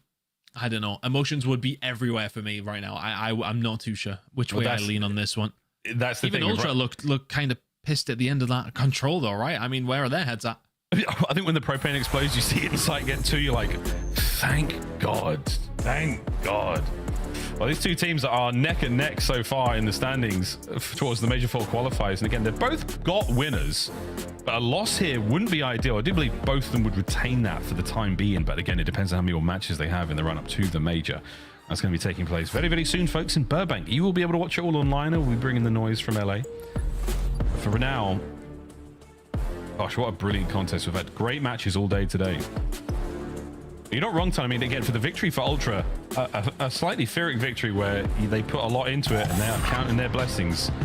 How blessed will they remain? The COD gods smile upon them here, Envoy, in map 1, 33-19. The Redeemer for Ultra. And here on Vista, we'll find out exactly how this one goes. Could be the final map in the series. Or will the Thieves force a game 5? I sure hope so. It's been a good day, COD. I love a day of COD. I've watched the Euro, I've watched the football, I've watched the Call of Duty. It's been a great day. It's been a great day. What a super duper Saturday. We have another super Sunday as well for you Call of Duty fans. Another 4-match banger taking place tomorrow. You know where we are. We'll see you there as well. But here we go into Vista. The stuff gets thrown over the top of the buildings. In at the point we go. Ultra starting on the more beneficiary side, if you like. Not coming out on top with it whatsoever. Hell of a start from Thieves. 3 dead immediately, and all of a sudden, you just have to keep an eye on where Scrap is. He's already working on these spawns for 2, 3, 4. Definitely want to be on that side, but as far as P1 goes, we quite often see a decent amount of time come through here. Neither team getting some ultimate control. Yeah, we're sort of playing footsies under the table right now, and Joe deceives. Damn, so, he went to 3rd, and maybe all the way. Joe. You dirty boy. 15 seconds remaining on P1 down the stairs. We'll go towards the second hard point, and Ultra all over it. Gun them to bed, find nearly all kills, and go towards that new hard point uncontested. The Nevis a slight lead? Oh, not quite. Thieves will force their way through over towards P1. P2 control is there though, but not with a lot of help. Envoy needs to find a couple here for his teammates. Krem will find Scrap. That's a big win from him. He's been so impressive in this series, Krem. You're just looking around like the snap he's hitting on the next player and the damage he's getting done there is just wonderful, wonderful influence on the map. Great work out, Ghosty there. You're right back in it. All down to Insight. A little bit of help from Scrap on the back line here, but you're going to be able to get him off the time. And that's good enough for now. Ultra, a slight lead, but not for long. Great position here from Thieves. Soaking up the time, keeping them away. Around actually being found there by Kleenex through the middle of the P1, and now all of a sudden he's just going to break into life, finds another, and there is the rotation. Gonna have to start coming through from Thieves because he's being forced away from P2. 15 seconds to go. Be a healthy little lead as they head over there, but Thieves not in too bad of a spot to lock down some good time over the next couple of hills. The row is done, and that boat is set sail, and it's all Thieves for now.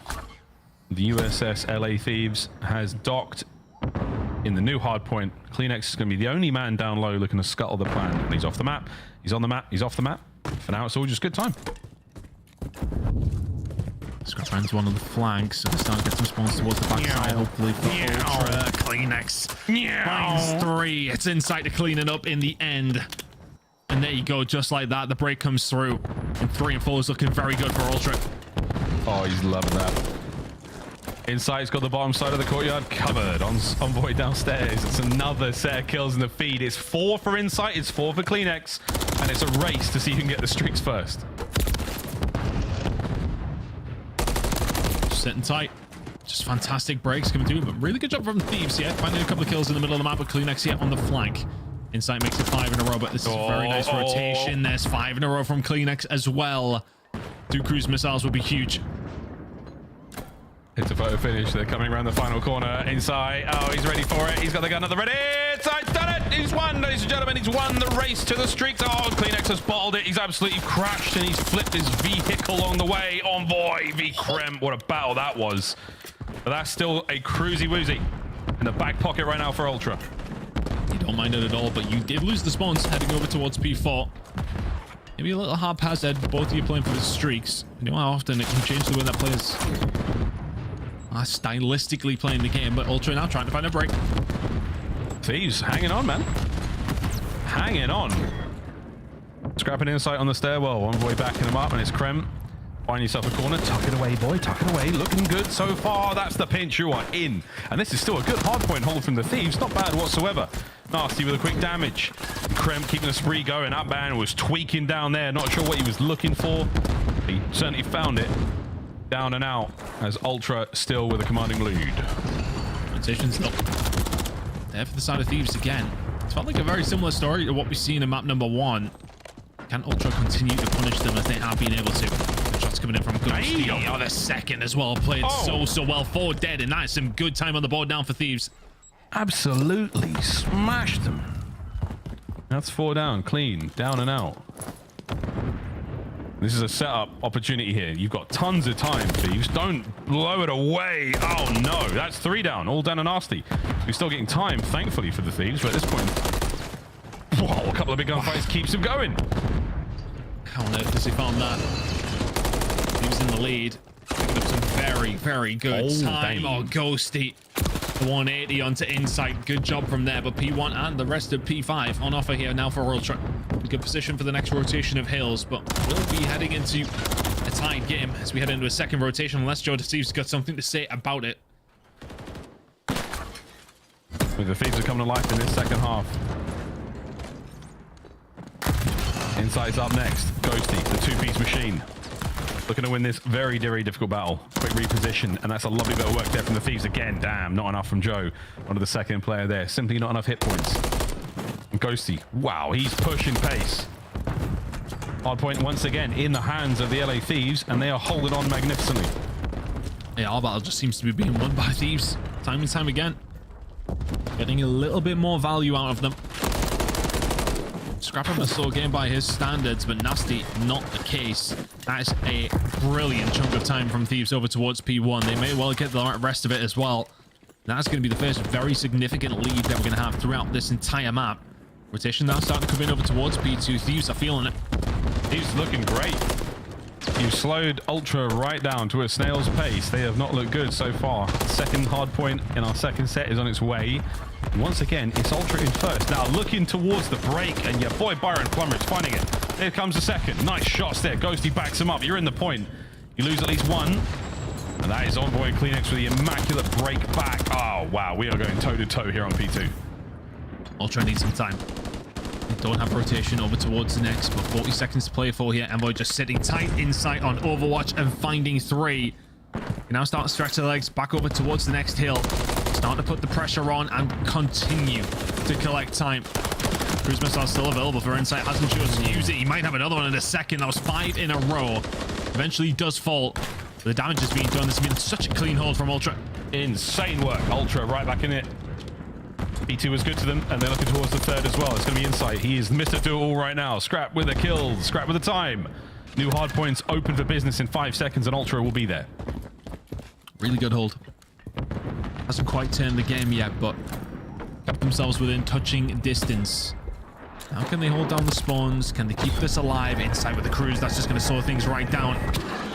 Calling it in, dropping it down. But they've lost complete control. They may well have been calling cruise, but nobody else won a gunfight. Oh, Krem with the Renetti. He wins a big one. Now waiting for the reinforcements. The foot race is on. Kleenex eliminates the supply lines of the Thieves. No more on the point, though. And there's a war of attrition by the bar. Insight down low. Nasty wins it. There's Envoy holding it together. But it's duct tape keeping this bird in the air. My word. Ultra battling every single second of the way. Big fight about to go down over towards P4 as well. Insight holding it. Krem, is he able to find it? Not quite. Insight needs a little bit of a hand here. 15 seconds to go until we head over towards the next hill. And LA Thieves have got a lot of presence. Slammage. Nasty. And 19 to 17. Every time we get on this POV, it's looking good. Statistically, both teams battling here on Vista. Again, this is for the map for Ultra. Just for game 5 for the Thieves. A good position to hold this down. It was a big force over towards New. 50 seconds still remaining on there, and they have been able to pick them off Ultra. 2 kills fall through. 1 player push it in. Envoy looks like he just destroyed Kremp. And Nasty's the only one left alive. All kill spree for him. Needs to stay alive. Does not. There's the break from Ultra.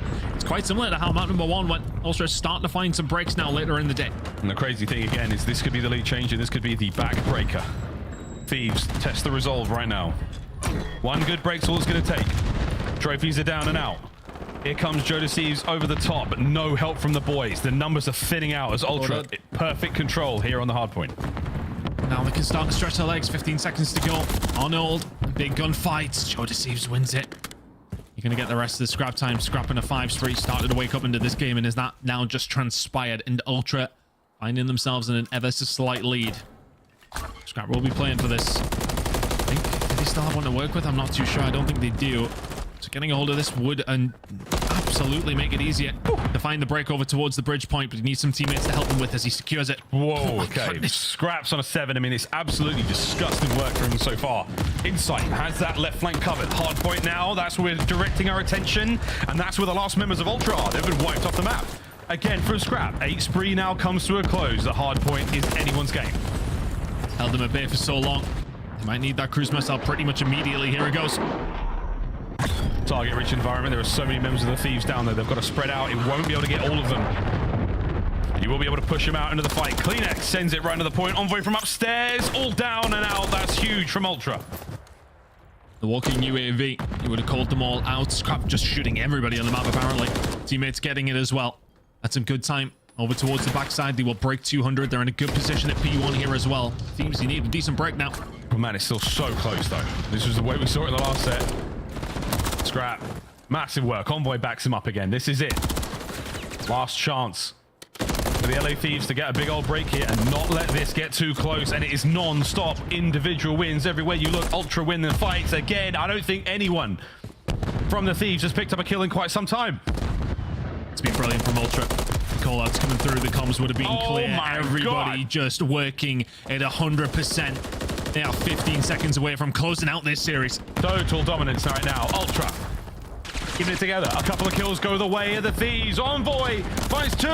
The third, no. You're into the point at the very least. Over to Scrap. Gets himself another 6. There's another cruise. It is done. Ultra, you have absolutely run Vista from start to finish, and that's an explosive ending. Scrap had a slow start, but the middle and end were explosive. It's back-to-back 6 or 7 sprees over the course of 3 hills. He took over the game. And LA Thieves, well, there still may well be smiles on their faces, but Ultra ran through them in that second rotation. Disgusting work. Kudos to the boys of Ultra. I mean, I thought it was going to be a closer game than that after the way the first hardpoint went, but man, the last few, that was a complete and total trap. They were spawning top right by the bar. There was no way they were getting out of there. All angles covered, and it shows in the kill feed as well. Look at that, 5K for both CleanX and Scrap. That's 33 and 20, 31, 27. Magnificent work. Ultra should be proud of that one. That was a dominant finish to a very, very hot series. But they're looking good, mate, and that changes things somewhat for the LA Thieves run when it comes to the winners bracket in the upcoming major. But nice bit of back and forth there, as you would expect. Some delightful hard points in today's play.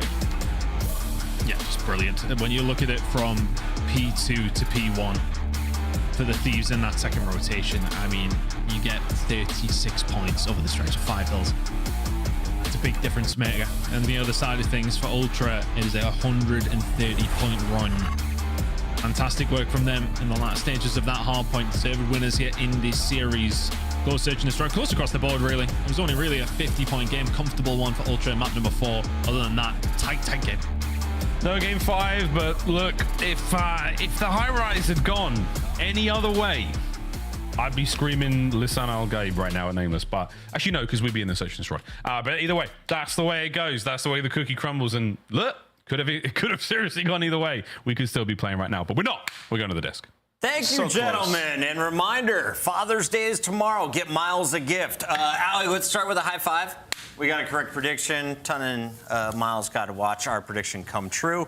And you didn't account for the propane tanks. What's up, bro? You said LA Thieves was going to win. They're so in the advantageous position in that round number 5. But honestly, well done by Toronto, especially in that hardpoint that game for some crucial breaks coming in. Did a great job holding on. Allie, we got some serious haters in the chat. People do not like Scrap, and they especially don't like the fact that he popped off in the series. Yeah, of course not. They don't like people that have a lot of bark and can back it up with a lot of bites. Scrap is still one of the most consistent players in the game right now, and I think it proved in the series as well. And to the testament of LA Thieves, though, I do want to tip my hat that they kept the series incredibly close. They're one of the only teams in the bubble that are able to perform fairly well against the top 4 teams, and I'd be worried going to land, because if they're able to translate this success to that Major IV qualifier, they could move themselves up even further in the standings. What I love what Toronto did on this was like, okay, so they're down a decent amount, right? Insight gets he goes on a crazy nice streak. I think it was 9 kills total, picks up himself a cruise missile. They get a majority of the time on P2. And then LA Thieves are late on rotation. So Toronto end up getting P3 as well. And what happens is like the chain reaction, LA Thieves, like they know they're up like 30 seconds or so, and they just got lazy. It's exactly what they got lazy throughout this map. And Toronto Ultra capitalized on it, man. Back-to-back breaks on bridge. Thieves had a full setup. You see a couple players get through mid here, find some kills, they break bridge, and from then it's like game over. That just can't happen. It's sloppy on the side of LA Thieves, but another team sloppy, other team has the clutch. Shout out Toronto. As fun as it was watching the ARs, our scuff play of the game belongs to one of the front men. It's Envoy. And why, Allie? Because he dropped 101 kills across 4 games. I mean, and this is the Envoy we have just kind of been waiting for, right? It's very nice to see him back in the front line when it comes to the SMG conversation. And honestly, I'm surprised Toronto Ultra isn't shutting out teams even more so with having him back on the board. But that's just a testament to kind of how strong the entirety of the league is. The Envoy really making a statement in the series, and obviously the map set also was incredibly favorable to him and his SMG duos. Yeah, talking about Envoy, that's like back-to-back 6 stars. I remember him just starting off on a heater. He was like 20 and 8 early on, just kept that going throughout the entire time. And now they're 6-1 on 6 star, and they're looking formidable on Vista. So the new maps throughout this split, they've played a lot. They feel comfortable. The hardpoint pool is pretty deep. Doesn't look like the controller is an issue anymore for that young man. Envoy playing some fantastic Call of Duty when his team needs him most. They have just 2 weeks of qualifiers remaining. And Envoy joins us now to talk about it in our Monster Winner Spotlight. Congrats on 101 kills. Did you realize you were frying that hard? I didn't realize maybe that hard, but I have been setting some serious pace in Hardpoint recently, especially on 6-star, Rio, Vista. So, yeah, just working on my Hardpoint game, and it's showing. Envoy, talk to me about this split a little bit. You know, we're seeing a lot of the top teams going the distance or losing to teams on the bubble. What's it like being one of those top 4 teams and getting tested? Is it because you guys are going through your map pool? What's the reason for that? I think my actually theory is that we're so far into the game and that this is like the first patch that we've been on for like a pretty long time, I guess, besides the 6-star changes. So yeah, I think everyone's just finally catching up, and you have like standout teams like Seattle, Vegas, even LAT, I'd say, like really moving their way up. Yeah. I feel like a lot of top 4 teams have had kind of their dips and bows during this qualifier more often than we've seen in the past. Where do you guys feel like Toronto Ultra stands right now as we're getting closer to Major 4? I think we're in a really good spot. I think what really helps us is our S&D, and obviously we've always been really good at respawn. So as long as our S&D stays good, obviously we lost that one 6-5, but otherwise we've been playing really well and making calls on the fly. And I think that's what separates us probably from the other top 4 teams is our S&D has been pretty good all year besides of my really bad split of Major 2. So we're just looking to clean everything up going into Major 4 and champs. Final question for you. Everyone's thinking you're going to be a top 2 seed come Major 2. You're currently sitting at 3-1 with your only loss at Game 5 to Seattle. Any worries that you would be playing Optic in round 1? And would you be ready for them? I'm ready for anyone, Puckett. I mean, whatever happens, happens. And I mean, it's LAN, so I'm sure everyone will enjoy playing whoever you sit in front of us because nothing gets better than that. Final question for you. LA Thieves, Rocker, Carolina, Legion, Guerrillas on the bubble. Which 2 go in? Wow. I think I got Legion going in, and I don't know, man. It's kind of easier for me to pick out who's not going to make it. I don't think Carolina, Minnesota, LAG, or Boston are going to make champs. So whatever it leaves the others at. So hopefully that doesn't jinx myself either, but... Thieves in Vegas, man. We appreciate the honesty. We love to hear it from a pro's perspective, especially one who's putting in as much time as you are. Appreciate it, Puckett. That's Envoy, that's Ultra, and that's another dub for the Toronto squad that is looking to reclaim their throne. They went to champs last year. They got 2nd place. They brought that man on. Can they do it this year? I think they can. I mean, they look great right now, especially if Envoy's shooting like that. Let's take a look at everything that went down today. Toronto got the last win, but at the very start of the day, we saw a very fun series. Nameless, walk me through what Miami did to Carolina. Yeah, I mean, they came in, they got a much-needed victory. I mean, I think a lot of it comes down to that round 11. It just was intense, man. They make a huge play. Real, they send him out on a dummy mission, and he comes up successful with 2 kills. We go into that Karachi, and you'd think it's some life. Maybe a reverse sweep was in the cards for Carolina. Well, we get to Vista, and it is just straight dominance on the side of Miami, just not letting up in Hardpoint today. 200-point victories. Go ahead. Yeah, that map 4 was great. I love that you pointed it out simply because they were not only out-rotating them, but Carolina has anything in the league right now. It's that their setups, their points per break is one of the best in the league, and that's what Miami capitalized on. They didn't allow them to get those setups to give them a chance to put themselves back to the game. So Miami, again, they want to be part of that top 4 conversation, that top 6 conversation. I think they already are. Metal's becoming one of my favorite players to watch. Lucky always right there with them, breaking those setups incredibly well in the hard points. Carolina still looking for 150 points. They're currently on the bubble in 9th at $140. When it comes to Boston versus LAG, this was the 12th seed versus the 11th seed, and LAG made this one look easy. We were talking about it. If Boston goes down to challengers, would they win? Maybe they might lose to FaZe Black in a final, but LAG is on another level than the next series of players. Yeah, for sure. I mean, it just showed the disparity, right? Like, the points actually make sense when you look at the standings for the overall season. There's a reason that there's such a big bubble because all those guys are comparable, and they've done it on LAN. The only team that hasn't has been Boston Breach, right? So they get thrashed today. LAG improving in some key things. We talked to Diamondcon. He said it's really search and destroy. The only way we're beating any of the top teams is if we lock up our S&D, and so far, so good the last couple matches. And tomorrow we get that LAG Legion battle, just 10 points separating these 2 squads, and they'll close it out with a fight against Surge next weekend. But speaking of Surge, that is another squad that had a chance to keep pace with Miami Heretics. They wanted to keep their 5th seed. Legion said no.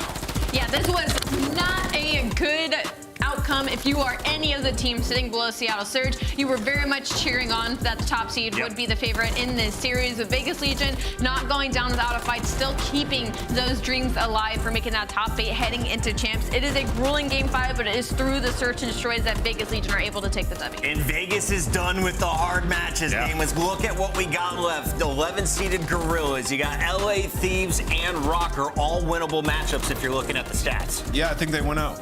I truly do. I mean, I think they go in, they beat LAG. They're just better at the things that LAG is good at. You talk about Thieves, Legion are just a far better respawn team, at least from what I've seen throughout this split.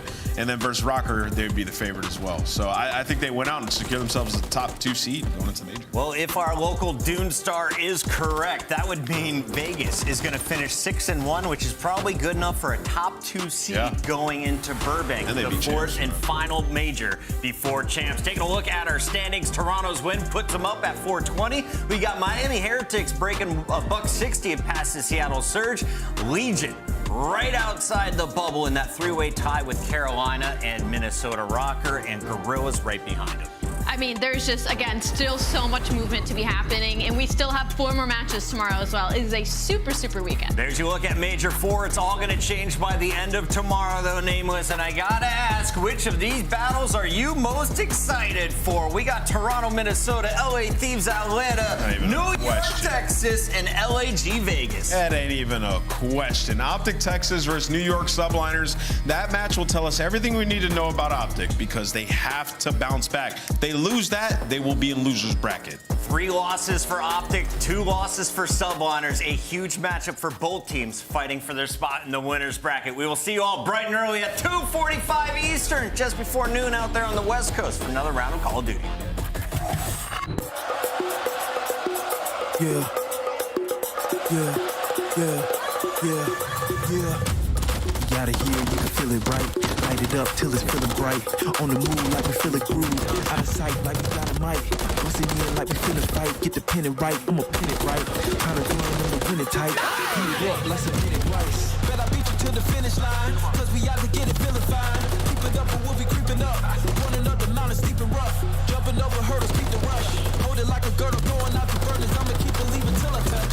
Get another level on the clutch. I'ma get up in your face. Whoa. Steady keeping up the pace. Whoa. Get the beat that you can taste. Whoa. Squeezing by your lights and pace. Whoa. Feel your confidence and race. Whoa. This is the beginning. Ain't no way to spin it. Headed for the finish. I told you now we caught up in the flow. We gon' give a little roll. Ready, set, go. Are you ready for the show? Now we caught up in the flow. We gon' give a little roll. Ready, set, go. Ready, set, go. Ready, set, go. Ready, set, go. Ready, set, go. Are you ready for the show? Now we caught up in the flow. We gon' give a little roll. Ready, set, go.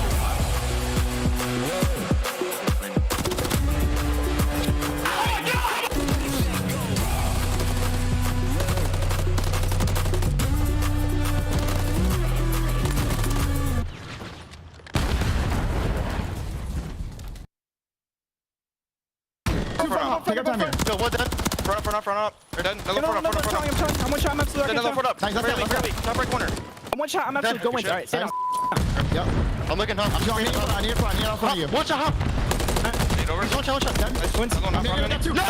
Nice, boys. Attach. I told you I got you guys. Yes, sir.